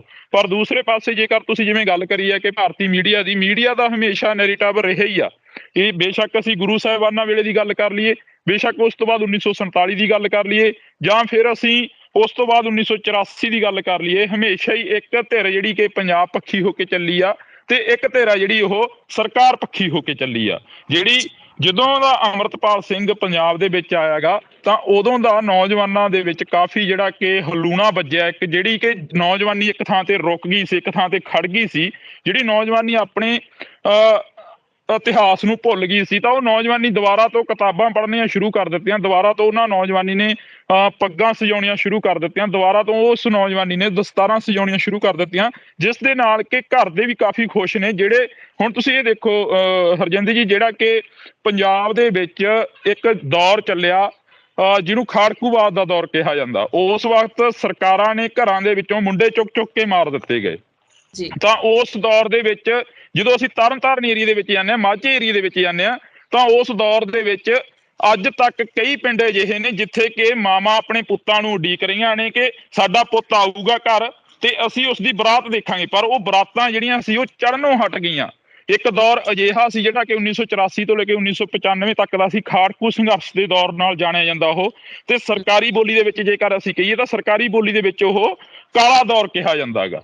ਪਰ ਉਸ ਤੋਂ ਬਾਅਦ ਜਿਹੜਾ ਦੌਰ ਆਇਆ, ਫਿਰ ਸਰਕਾਰ ਨੇ ਸੋਚਿਆ ਕਿ ਇਹ ਜਿਹੜਾ ਪੰਜਾਬ ਹੈ ਰੁਕਣ ਵਾਲਾ ਨਹੀਂ, ਇਸ ਨੂੰ ਰੋਕਿਆ ਜਾਵੇ, ਠੱਲ ਪਾਈ ਜਾਵੇ। ਕੁਛ ਕੁ ਨੌਜਵਾਨਾਂ ਨੂੰ ਉਹਨਾਂ ਨੇ ਅਜਿਹੀ ਲਲਕ ਲਾਈ ਕਿ ਉਹ ਚਿੱਟੇ ਦੇ ਆਦੀ ਹੋ ਗਏ। ਕੁਝ ਕੁ ਨੌਜਵਾਨ ਅਜਿਹੇ ਕਿ ਉਹਨਾਂ ਨੂੰ ਮਾਂ ਪਿਓ ਨੂੰ ਵੀ ਇਹ ਲੱਗਣ ਲੱਗ ਗਿਆ ਕਿ ਜੇਕਰ ਸਾਡਾ ਨੌਜਵਾਨ ਇੱਥੇ ਰਹੂਗਾ ਜਾਂ ਤਾਂ ਉਹ ਗੈਂਗਵਾਰ ਦੇ ਵਿੱਚ ਮਾਰਿਆ ਜਾਊਗਾ ਤੇ ਜਾਂ ਫਿਰ ਉਹ ਨਸ਼ੇ ਦਾ ਸ਼ਿਕਾਰ ਹੋ ਜਾਊਗਾ। ਤਾਂ ਮਾਂ ਪਿਓ ਨੇ ਕੀ ਸੋਚਿਆ ਕਿ ਇਸ ਨੂੰ +2 ਕਰਾਓ, ਆਈਲੈਟਸ ਕਰਾਓ ਤੇ ਜਹਾਜ਼ ਦੀ ਟਾਕੀ ਨੂੰ ਇਹਦਾ ਹੱਥ ਪਵਾ ਦਿਓ। ਚਾਹੇ ਦੀ ਕਿਸੇ ਕੁੜੀ ਨਾਲ ਇਹਦਾ ਵਿਆਹ ਕਰਾ ਦਿਓ, ਚਾਹੇ ਦੀ ਇਸ ਨੂੰ 2 ਨੰਬਰ ਦੇ ਵਿੱਚ ਭੇਜ ਦਿਓ, ਪਰ ਕਿਹੜਾ ਇੱਥੋਂ ਪੰਜਾਬ ਦੇ ਵਿੱਚੋਂ ਭੇਜ ਦਿਓ, ਇਸ ਨੂੰ ਕੱਢ ਦਿੱਤੋ। ਤਾਂ ਉੱਥੇ ਇਹ ਗੱਲ ਸੋਚਣ ਵਾਲੀ ਹੈ ਕਿ ਜਿਹੜਾ ਮਹਾਰਾਜਾ ਰਣਜੀਤ ਸਿੰਘ ਦਾ ਰਾਜ ਸੀ, ਜਿਹੜਾ ਕਿ ਤਿੱਬਤ ਲੇਹ ਲਦਾਖ ਤੱਕ ਰਾਜ ਕਰਿਆ ਸੀ, ਸਿੱਖ ਰਾਜ ਸੀ ਇੱਕ, ਤਾਂ ਉਹ ਰਾਜ ਦੀ ਜਿਹੜੀ ਪਰਿਭਾਸ਼ਾ ਸੀ ਉਹੀ ਬਦਲ ਦਿੱਤੀ ਗਈ। ਤਾਂ ਇਸ ਦੇ ਵਿੱਚ ਅੰਮ੍ਰਿਤਪਾਲ ਸਿੰਘ ਦੀ ਜੇਕਰ ਅਸੀਂ ਗੱਲ ਕਰਦੇ ਹਾਂ, ਅੰਮ੍ਰਿਤਪਾਲ ਸਿੰਘ ਵੀ ਉਹੀ ਖਾਲਸਾ ਰਾਜ ਦੀ ਗੱਲ ਕਰਦਾ, ਜਿਹੜਾ ਖਾਲਸਾ ਰਾਜ ਪੰਜਾਬ ਦੇ ਲੋਕਾਂ ਨੇ ਮਾਣਿਆ ਗਾ, ਪੰਜਾਬ ਦੇ ਲੋਕਾਂ ਨੇ ਹੰਢਾਇਆ ਹੈਗਾ। ਹਰਜਿੰਦਰ ਜੀ, ਗੱਲ ਕਰਦੇ ਹਾਂ ਜੀ, ਅੰਮ੍ਰਿਤਪਾਲ ਸਿੰਘ ਜੀ ਦੀ ਗੱਲ ਹੋ ਰਹੀ ਹੈ ਜੀ। ਤੁਸੀਂ ਦੱਸਿਆ ਕਿ ਉਹ ਧਾਰਮਿਕ ਪ੍ਰਚਾਰ ਕਰ ਰਹੇ ਨੇ, ਸਿੱਖੀ ਸਰੂਪ ਦੇ ਨਾਲ ਜੋੜਨ ਦੀ ਗੱਲ ਕਰਦੇ ਨੇ। ਸੋਸ਼ਲ ਮੀਡੀਆ ਤੇ ਬਹੁਤ ਸਾਰੀਆਂ ਜਿਹੜੀਆਂ ਕਲਿੱਪਸ ਪਈਆਂ ਨੇ ਜਿਹਦੇ ਵਿੱਚ ਨੌਜਵਾਨ ਪੀੜ੍ਹੀ ਇਹ ਕਹਿੰਦੀ ਦਿਖਾਈ ਦੇ ਰਹੀ ਹੈ ਕਿ ਜਦੋਂ ਤੋਂ ਅਸੀਂ ਅੰਮ੍ਰਿਤਪਾਲ ਸਿੰਘ ਜੀ ਨੂੰ ਫੋਲੋ ਕੀਤਾ ਜਾਂ ਉਹਨਾਂ ਨੂੰ ਸੁਣਨਾ ਸ਼ੁਰੂ ਕੀਤਾ ਤਾਂ ਅਸੀਂ ਨਸ਼ਿਆਂ ਨੂੰ ਛੱਡ ਦਿੱਤਾ ਤੇ ਅਸੀਂ ਅੰਮ੍ਰਿਤ ਪਾਨ ਕਰ ਰਹੇ ਹਾਂ।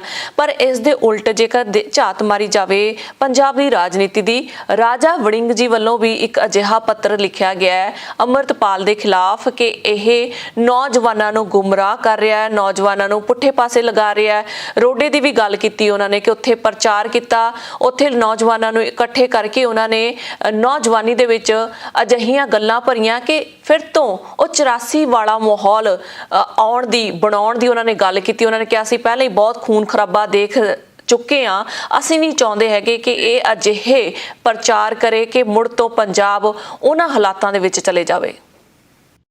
ਜੀ ਜਿਹੜੀ ਤੁਸੀਂ ਰਾਜਾ ਵੜਿੰਗ ਜੀ ਦੀ ਗੱਲ ਕਰਦੇ ਹੋ, ਅਸੀਂ ਵੀ ਚਾਹੁੰਦੇ ਹਾਂ ਕਿ ਪੰਜਾਬ ਦੇ ਵਿੱਚ ਅਮਨ ਸ਼ਾਂਤੀ ਰਹੇ।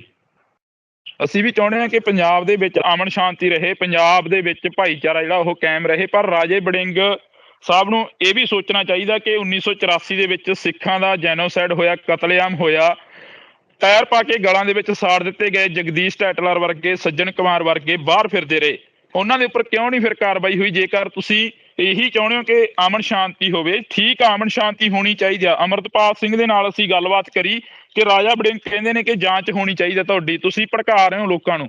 ਅਮਰਤਪਾਲ ਕਹਿੰਦਾ ਜੇਕਰ ਕਹਿੰਦਾ ਭੜਕਾਉਣਾ, ਕਹਿੰਦਾ ਸੱਚ ਬੋਲਣਾ, ਜੇ ਭੜਕਾਉਣਾ ਹੁੰਦਾ ਤਾਂ ਕਹਿੰਦਾ ਮੈਂ ਬੋਲਾਂਗਾ, ਮੈਂ ਹਰੇਕ ਸਟੇਜ ਤੇ ਜਾ ਕੇ ਬੋਲਾਂਗਾ।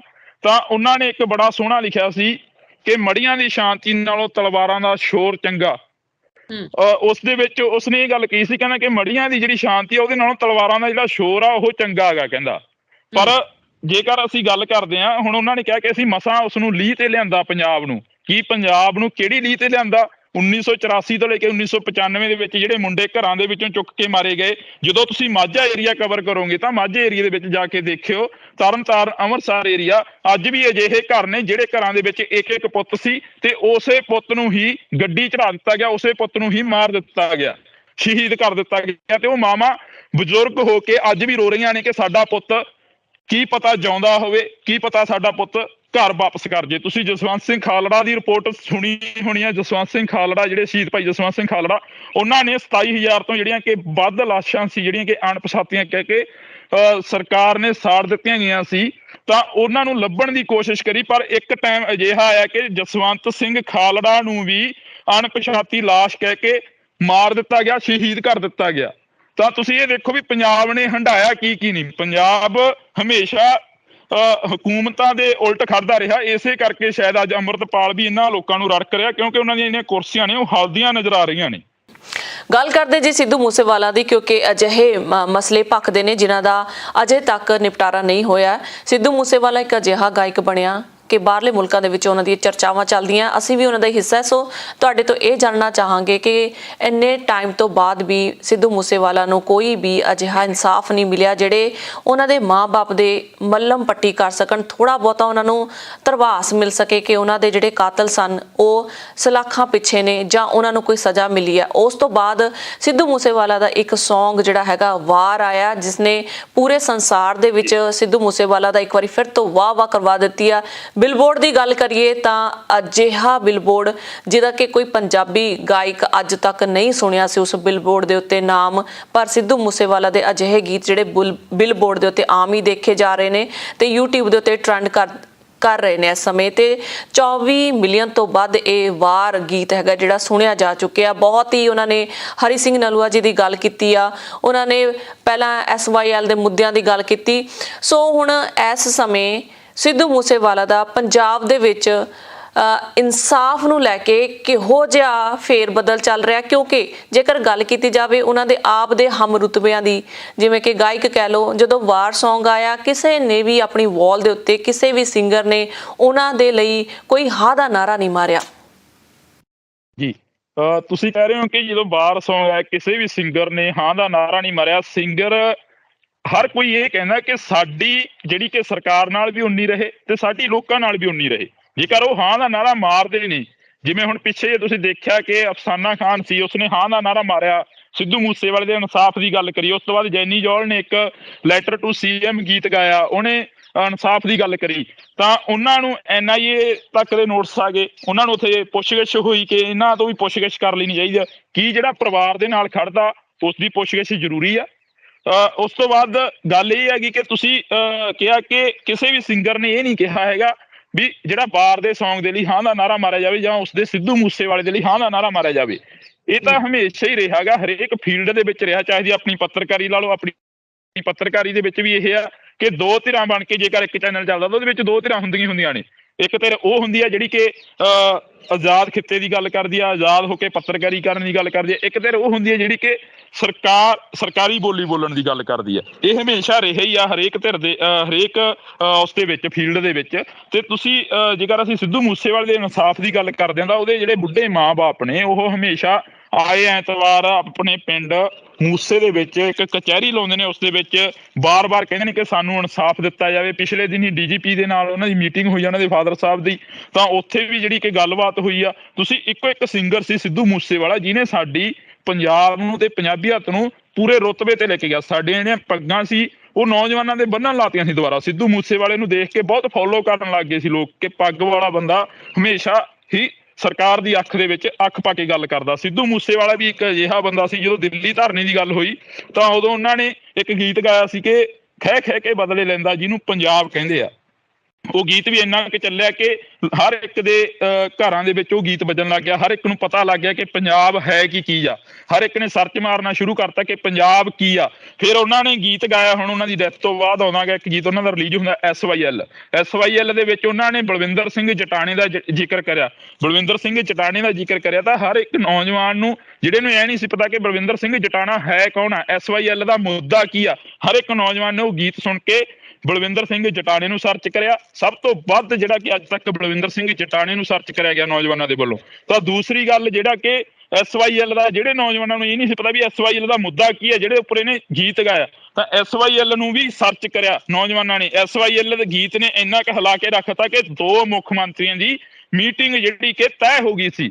ਦੋ ਮੁੱਖ ਮੰਤਰੀ, ਪੰਜਾਬ ਦੇ ਮੁੱਖ ਮੰਤਰੀ ਦੀ ਤੇ ਹਰਿਆਣੇ ਦੇ ਮੁੱਖ ਮੰਤਰੀ ਦੀ। ਬੇਸ਼ੱਕ ਪੰਜਾਬ ਦੇ ਮੁੱਖ ਮੰਤਰੀ ਨੇ ਹਰਿਆਣੇ ਦੇ ਮੁੱਖ ਮੰਤਰੀ ਨੂੰ ਜਵਾਬ ਦਿੱਤਾ ਕਿ ਸਾਡੇ ਕੋਲ ਪਾਣੀ ਹੈ ਨਹੀਂਗਾ, ਪਰ ਜਿਹੜਾ ਤੁਸੀਂ ਬਾਰ ਦੀ ਗੱਲ ਕਰੀ ਆ, ਬਾਰ ਦੇ ਵਿੱਚ ਉਹਨਾਂ ਨੇ ਸਰਦਾਰ ਹਰੀ ਸਿੰਘ ਨਲੂਏ ਦਾ ਜ਼ਿਕਰ ਕਰਿਆ ਤੇ ਜਿਹੜੀ ਨੌਜਵਾਨੀ ਇਹ ਭੁੱਲ ਗਈ ਸੀ ਕਿ ਸਾਡਾ ਕਿਰਦਾਰ ਕੀ ਆ, ਸਾਡੇ ਰੁਤਬੇ ਕੀ ਨੇ, ਅਸੀਂ ਰਾਜ ਕਿੱਥੋਂ ਤੱਕ ਕਰਿਆ। ਤਾਂ ਉਹਨਾਂ ਨੌਜਵਾਨਾਂ ਨੇ ਸਰਦਾਰ ਹਰੀ ਸਿੰਘ ਨਲੂਏ ਨੂੰ ਵੀ ਸਰਚ ਮਾਰਨਾ ਸ਼ੁਰੂ ਕਰਿਆ ਹੈਗਾ।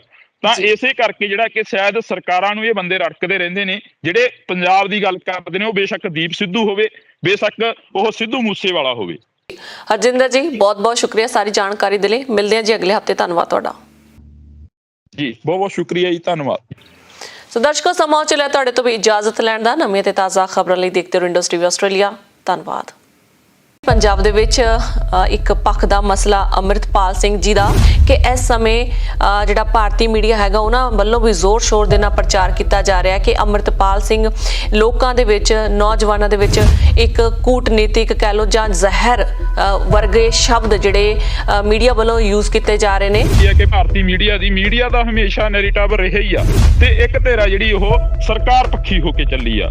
ਜਿਹੜੀ ਜਦੋਂ ਦਾ ਅੰਮ੍ਰਿਤਪਾਲ ਸਿੰਘ ਪੰਜਾਬ ਦੇ ਵਿੱਚ ਆਇਆਗਾ ਤਾਂ ਉਦੋਂ ਦਾ ਨੌਜਵਾਨਾਂ ਦੇ ਵਿੱਚ ਕਾਫੀ ਜਿਹੜਾ ਕਿ ਹਲੂਣਾ ਵੱਜਿਆ। ਇੱਕ ਜਿਹੜੀ ਕਿ ਨੌਜਵਾਨੀ ਇੱਕ ਥਾਂ ਤੇ ਰੁਕ ਗਈ ਸੀ, ਇੱਕ ਥਾਂ ਤੇ ਖੜ ਗਈ ਸੀ। ਜਿਹੜੀ ਨੌਜਵਾਨੀ ਆਪਣੇ ਇਤਿਹਾਸ ਨੂੰ ਭੁੱਲ ਗਈ ਸੀ, ਤਾਂ ਉਹ ਨੌਜਵਾਨੀ ਦੁਬਾਰਾ ਤੋਂ ਕਿਤਾਬਾਂ ਪੜ੍ਹਨੀਆਂ ਸ਼ੁਰੂ ਕਰ ਦਿੱਤੀਆਂ। ਦੁਬਾਰਾ ਤੋਂ ਉਹਨਾਂ ਨੌਜਵਾਨੀ ਨੇ ਪੱਗਾਂ ਸਜਾਉਣੀਆਂ ਸ਼ੁਰੂ ਕਰ ਦਿੱਤੀਆਂ। ਪੰਜਾਬ ਦੇ ਵਿੱਚ ਇੱਕ ਦੌਰ ਚੱਲਿਆ ਜਿਹਨੂੰ ਖਾੜਕੂਵਾਦ ਦਾ ਦੌਰ ਕਿਹਾ ਜਾਂਦਾ। ਉਸ ਵਕਤ ਸਰਕਾਰਾਂ ਨੇ ਘਰਾਂ ਦੇ ਵਿੱਚੋਂ ਮੁੰਡੇ ਚੁੱਕ ਕੇ ਮਾਰ ਦਿੱਤੇ ਗਏ। ਤਾਂ ਉਸ ਦੌਰ ਦੇ ਵਿੱਚ ਜਦੋਂ ਅਸੀਂ ਤਰਨਤਾਰਨ ਏਰੀਏ ਦੇ ਵਿੱਚ ਜਾਂਦੇ ਹਾਂ, ਮਾਝੇ ਏਰੀਏ ਦੇ ਵਿੱਚ ਜਾਂਦੇ ਹਾਂ, ਤਾਂ ਉਸ ਦੌਰ ਦੇ ਵਿੱਚ ਅੱਜ ਤੱਕ ਕਈ ਪਿੰਡ ਅਜਿਹੇ ਨੇ ਜਿੱਥੇ ਕਿ ਮਾਵਾਂ ਆਪਣੇ ਪੁੱਤਾਂ ਨੂੰ ਉਡੀਕ ਰਹੀਆਂ ਨੇ ਕਿ ਸਾਡਾ ਪੁੱਤ ਆਊਗਾ ਘਰ ਤੇ ਅਸੀਂ ਉਸ ਦੀ ਬਰਾਤ ਦੇਖਾਂਗੇ, ਪਰ ਉਹ ਬਰਾਤਾਂ ਜਿਹੜੀਆਂ ਸੀ ਉਹ ਚੜਨੋਂ ਹਟ ਗਈਆਂ। ਫਿਰ ਤੋਂ ਉਹ 84 ਵਾਲਾ ਮਾਹੌਲ ਬਣਾਉਣ ਦੀ ਉਹਨਾਂ ਨੇ ਗੱਲ ਕੀਤੀ। ਉਹਨਾਂ ਨੇ ਕਿਹਾ ਸੀ ਪਹਿਲਾਂ ਹੀ ਬਹੁਤ ਖੂਨ ਖਰਾਬਾ ਦੇਖ ਚੁੱਕੇ ਆ, ਅਸੀਂ ਨਹੀਂ ਚਾਹੁੰਦੇ ਹੈਗੇ ਕਿ ਇਹ ਅਜਿਹੇ ਪ੍ਰਚਾਰ ਕਰੇ ਕਿ ਮੁੜ ਤੋਂ ਪੰਜਾਬ ਉਹਨਾਂ ਹਾਲਾਤਾਂ ਦੇ ਵਿੱਚ ਚਲੇ ਜਾਵੇ। ਅੰਮ੍ਰਿਤਪਾਲ ਕਹਿੰਦਾ ਜੇਕਰ ਕਹਿੰਦਾ ਭੜਕਾਉਣਾ, ਕਹਿੰਦਾ ਸੱਚ ਬੋਲਣਾ, ਜੇ ਭੜਕਾਉਣਾ ਹੁੰਦਾ ਤਾਂ ਕਹਿੰਦਾ ਮੈਂ ਬੋਲਾਂਗਾ, ਮੈਂ ਹਰੇਕ ਸਟੇਜ ਤੇ ਜਾ ਕੇ ਬੋਲਾਂਗਾ। ਤਾਂ ਉਹਨਾਂ ਨੇ ਇੱਕ ਬੜਾ ਸੋਹਣਾ ਲਿਖਿਆ ਸੀ ਕਿ ਮੜੀਆਂ ਦੀ ਸ਼ਾਂਤੀ ਨਾਲੋਂ ਤਲਵਾਰਾਂ ਦਾ ਸ਼ੋਰ ਚੰਗਾ। ਗੱਲ ਕਰਦੇ ਜੀ ਸਿੱਧੂ ਮੂਸੇਵਾਲਾ ਦੀ, ਕਿਉਂਕਿ ਅਜਿਹੇ ਮਸਲੇ ਭਖਦੇ ਨੇ ਜਿਨ੍ਹਾਂ ਦਾ ਅਜੇ ਤੱਕ ਨਿਪਟਾਰਾ ਨਹੀਂ ਹੋਇਆ। ਇਨਸਾਫ ਨੂੰ ਲੈ ਕੇ ਕਿਹੋ ਜਿਹਾ ਫੇਰ ਬਦਲ ਚੱਲ ਰਿਹਾ, ਕਿਉਂਕਿ ਜਿਵੇਂ ਕਿ ਗਾਇਕ ਕਹਿ ਲਓ, ਜਦੋਂ ਵਾਰ ਸੌਂਗ ਆਇਆ ਕਿਸੇ ਨੇ ਵੀ ਆਪਣੀ ਵਾਲ ਦੇ ਉੱਤੇ ਕਿਸੇ ਵੀ ਸਿੰਗਰ ਨੇ ਉਹਨਾਂ ਦੇ ਲਈ ਕੋਈ ਹਾਂ ਦਾ ਨਾਰਾ ਨਹੀਂ ਮਾਰਿਆ। ਹਰ ਕੋਈ ਇਹ ਕਹਿੰਦਾ ਕਿ ਸਾਡੀ ਜਿਹੜੀ ਕਿ ਸਰਕਾਰ ਨਾਲ ਵੀ ਉਨੀ ਰਹੇ ਤੇ ਸਾਡੀ ਲੋਕਾਂ ਨਾਲ ਵੀ ਉਨੀ ਰਹੇ। ਜੇਕਰ ਉਹ ਹਾਂ ਦਾ ਨਾਰਾ ਮਾਰਦੇ ਨੇ, ਜਿਵੇਂ ਹੁਣ ਪਿੱਛੇ ਜੇ ਤੁਸੀਂ ਦੇਖਿਆ ਕਿ ਅਫਸਾਨਾ ਖਾਨ ਸੀ, ਉਸਨੇ ਹਾਂ ਦਾ ਨਾਰਾ ਮਾਰਿਆ, ਸਿੱਧੂ ਮੂਸੇਵਾਲੇ ਦੇ ਇਨਸਾਫ ਦੀ ਗੱਲ ਕਰੀ। ਉਸ ਤੋਂ ਬਾਅਦ ਜੈਨੀ ਜੌਲ ਨੇ ਇੱਕ ਲੈਟਰ ਟੂ CM ਗੀਤ ਗਾਇਆ, ਉਹਨੇ ਇਨਸਾਫ ਦੀ ਗੱਲ ਕਰੀ। ਤਾਂ ਉਹਨਾਂ ਨੂੰ NIA ਤੱਕ ਦੇ ਨੋਟਿਸ ਆ ਗਏ, ਉਹਨਾਂ ਨੂੰ ਉੱਥੇ ਪੁੱਛਗਿੱਛ ਹੋਈ ਕਿ ਇਹਨਾਂ ਤੋਂ ਵੀ ਪੁੱਛਗਿੱਛ ਕਰ ਲੈਣੀ ਚਾਹੀਦੀ ਆ। ਕੀ ਜਿਹੜਾ ਪਰਿਵਾਰ ਦੇ ਨਾਲ ਖੜਦਾ ਉਸ ਦੀ ਪੁੱਛਗਿੱਛ ਜ਼ਰੂਰੀ ਆ?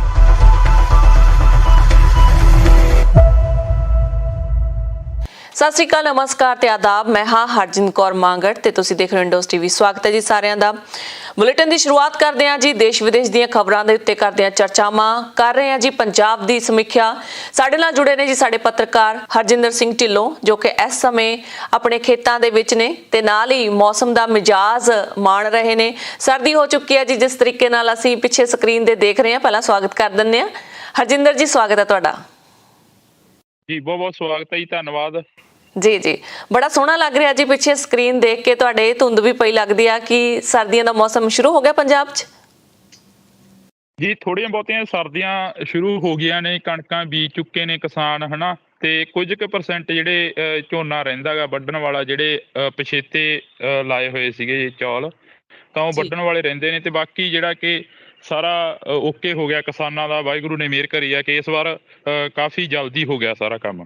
ਬਹੁਤ ਹੀ ਵਧੀਆ ਜੀ। ਚਲੋ ਪੰਜਾਬ ਦੀ ਗੱਲ ਕਰਦੇ ਹਾਂ ਜੀ। ਪੰਜਾਬ ਦੇ ਵਿੱਚ ਇੱਕ ਪੱਖ ਦਾ ਮਸਲਾ ਅੰਮ੍ਰਿਤਪਾਲ ਸਿੰਘ ਜੀ ਦਾ, ਜਿਹਦੇ ਬਾਰੇ ਦੋ ਪੱਖ ਤੋਂ ਫੀਡਬੈਕ ਆ ਰਹੀ ਹੈ ਜੀ। ਬਾਹਰਲੇ ਮੁਲਕਾਂ 'ਚ ਰਹਿੰਦੇ ਆ, ਸੋ ਤਾਂ ਕਰਕੇ ਅਸੀਂ ਇਸ ਗੱਲ ਬਾਰੇ ਜਾਣਨਾ ਚਾਹਾਂਗੇ। ਪੰਜਾਬ ਦੀ ਧਰਤੀ ਤੇ ਤੁਸੀਂ ਇਸ ਸਮੇਂ ਖੜੇ ਹੋ, ਤੁਹਾਨੂੰ ਸਾਰਾ ਸਿਨੈਰੀਓ ਪਤਾ ਹੋਵੇਗਾ, ਤੁਹਾਨੂੰ ਪਤਾ ਹੋਵੇਗਾ ਕਿ ਕੀ ਜਿਹੜੀ ਹੈਗੀ ਆ ਸੱਚਾਈ ਕਿੰਨੀ ਕੁ ਹੈਗੀ ਹੈ ਇਹਨਾਂ ਗੱਲਾਂ ਦੇ ਵਿੱਚ। ਸੋ ਇਹਨਾਂ ਗੱਲਾਂ ਦੇ ਉੱਤੇ ਆਉਂਦੇ ਆ ਜੀ।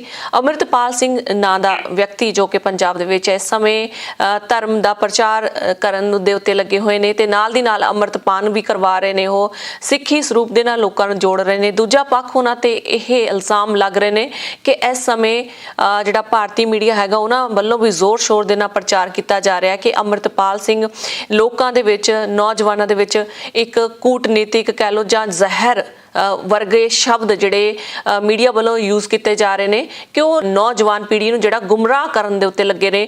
ਕਿੰਨੀ ਕੁ ਸੱਚਾਈ ਹੈ ਇਸ ਗੱਲ ਦੇ ਵਿੱਚ, ਤੁਹਾਡੇ ਤੋਂ ਜਾਣਨਾ ਚਾਹਾਂਗੇ ਜੀ। ਪਹਿਲਾਂ ਤਾਂ ਅਸੀਂ ਸਾਰੀ ਸੰਗਤ ਨੂੰ ਤੇ ਸਾਰੇ ਆਪਣੇ ਦਰਸ਼ਕਾਂ ਨੂੰ ਫਤਿਹ ਬੁਲਾਉਂਦੇ ਹਾਂ। ਵਾਹਿਗੁਰੂ ਜੀ ਕਾ ਖਾਲਸਾ, ਵਾਹਿਗੁਰੂ ਜੀ ਕੀ ਫਤਿਹ। ਤਾਂ ਜਿਹੜੀ ਤੁਸੀਂ ਗੱਲ ਕਰੀ ਹੈ ਕਿ ਅੰਮ੍ਰਿਤਪਾਲ ਸਿੰਘ ਦੇ ਨਾਲ ਜਿੰਨਾ ਕੁ ਅਸੀਂ ਵਿਚਰੇ ਹਾਂ ਜਾਂ ਜਿੰਨੀਆਂ ਕਿ ਇੰਟਰਵਿਊਜ਼ ਕਰੀਆਂ ਨੇ ਅੰਮ੍ਰਿਤਪਾਲ ਸਿੰਘ ਦੀਆਂ, ਤਾਂ ਉਹਨਾਂ ਦੇ ਵੱਲੋਂ ਹਮੇਸ਼ਾ ਹੀ ਇਹ ਕਿਹਾ ਗਿਆ ਨੌਜਵਾਨਾਂ ਨੂੰ ਕਿ ਤੁਸੀਂ ਚਿੱਟਾ ਛੱਡੋ, ਨਸ਼ੇ ਛੱਡੋ, ਚਿੱਟੇ ਵਰਗੇ ਜਿਹੜੀਆਂ ਭਿਆਨਕ ਬਿਮਾਰੀਆਂ ਤੁਹਾਨੂੰ ਚਿੰਬੜ ਚੁੱਕੀਆਂ ਨੇ, ਉਹਨਾਂ ਨੂੰ ਛੱਡ ਕੇ ਤੁਸੀਂ ਗੁਰੂ ਦੀ ਗੋਦ ਦੇ ਵਿੱਚ ਆਓ। ਸਿਰ ਦੇਣ ਦੀ ਗੱਲ ਕਰ ਰਹੇ ਨੇ, ਜਿਹੜੀ ਸਿਰ ਦੇਣ ਦੀ ਗੱਲ ਕਰ ਰਹੇ ਨੇ, ਉਹਨਾਂ ਦਾ ਮਤਲਬ ਇਹ ਹੈਗਾ ਕਿ ਤੁਸੀਂ ਅੰਮ੍ਰਿਤ ਛਕੋ। ਅੰਮ੍ਰਿਤ ਛਕ ਕੇ ਜਿਹੜਾ ਤੁਹਾਡਾ ਪੁਰਾਣਾ ਜੀਵਨ ਆ ਉਸ ਨੂੰ ਖਤਮ ਕਰ ਦਿਓ ਤੇ ਨਵੇਂ ਸਿਰੇ ਤੋਂ ਸ਼ੁਰੂਆਤ ਕਰੋ। ਪਰ ਦੂਸਰੇ ਪਾਸੇ ਜੇਕਰ ਤੁਸੀਂ ਜਿਵੇਂ ਗੱਲ ਕਰੀ ਹੈ ਕਿ ਭਾਰਤੀ ਮੀਡੀਆ ਦਾ ਹਮੇਸ਼ਾ ਨੈਰੇਟਿਵ ਰਿਹਾ ਹੀ ਆ। ਇਹ ਬੇਸ਼ੱਕ ਅਸੀਂ ਗੁਰੂ ਸਾਹਿਬਾਨਾਂ ਵੇਲੇ ਦੀ ਗੱਲ ਕਰ ਲਈਏ, ਬੇਸ਼ੱਕ ਉਸ ਤੋਂ ਬਾਅਦ 1947 ਦੀ ਗੱਲ ਕਰ ਲਈਏ, ਜਾਂ ਫਿਰ ਅਸੀਂ ਉਸ ਤੋਂ ਬਾਅਦ 1984 ਦੀ ਗੱਲ ਕਰ ਲਈਏ, ਹਮੇਸ਼ਾ ਹੀ ਇੱਕ ਧਿਰ ਜਿਹੜੀ ਕਿ ਪੰਜਾਬ ਪੱਖੀ ਹੋ ਕੇ ਚੱਲੀ ਆ ਤੇ ਇੱਕ ਧਿਰ ਆ ਜਿਹੜੀ ਉਹ ਸਰਕਾਰ ਪੱਖੀ ਹੋ ਕੇ ਚੱਲੀ ਆ। ਜਿਹੜੀ ਜਦੋਂ ਦਾ ਅੰਮ੍ਰਿਤਪਾਲ ਸਿੰਘ ਪੰਜਾਬ ਦੇ ਵਿੱਚ ਆਇਆਗਾ ਤਾਂ ਉਦੋਂ ਦਾ ਨੌਜਵਾਨਾਂ ਦੇ ਵਿੱਚ ਕਾਫੀ ਜਿਹੜਾ ਕਿ ਹਲੂਣਾ ਵੱਜਿਆ। ਇੱਕ ਜਿਹੜੀ ਕਿ ਨੌਜਵਾਨੀ ਇੱਕ ਥਾਂ ਤੇ ਰੁਕ ਗਈ ਸੀ, ਇੱਕ ਥਾਂ ਤੇ ਖੜ ਗਈ ਸੀ।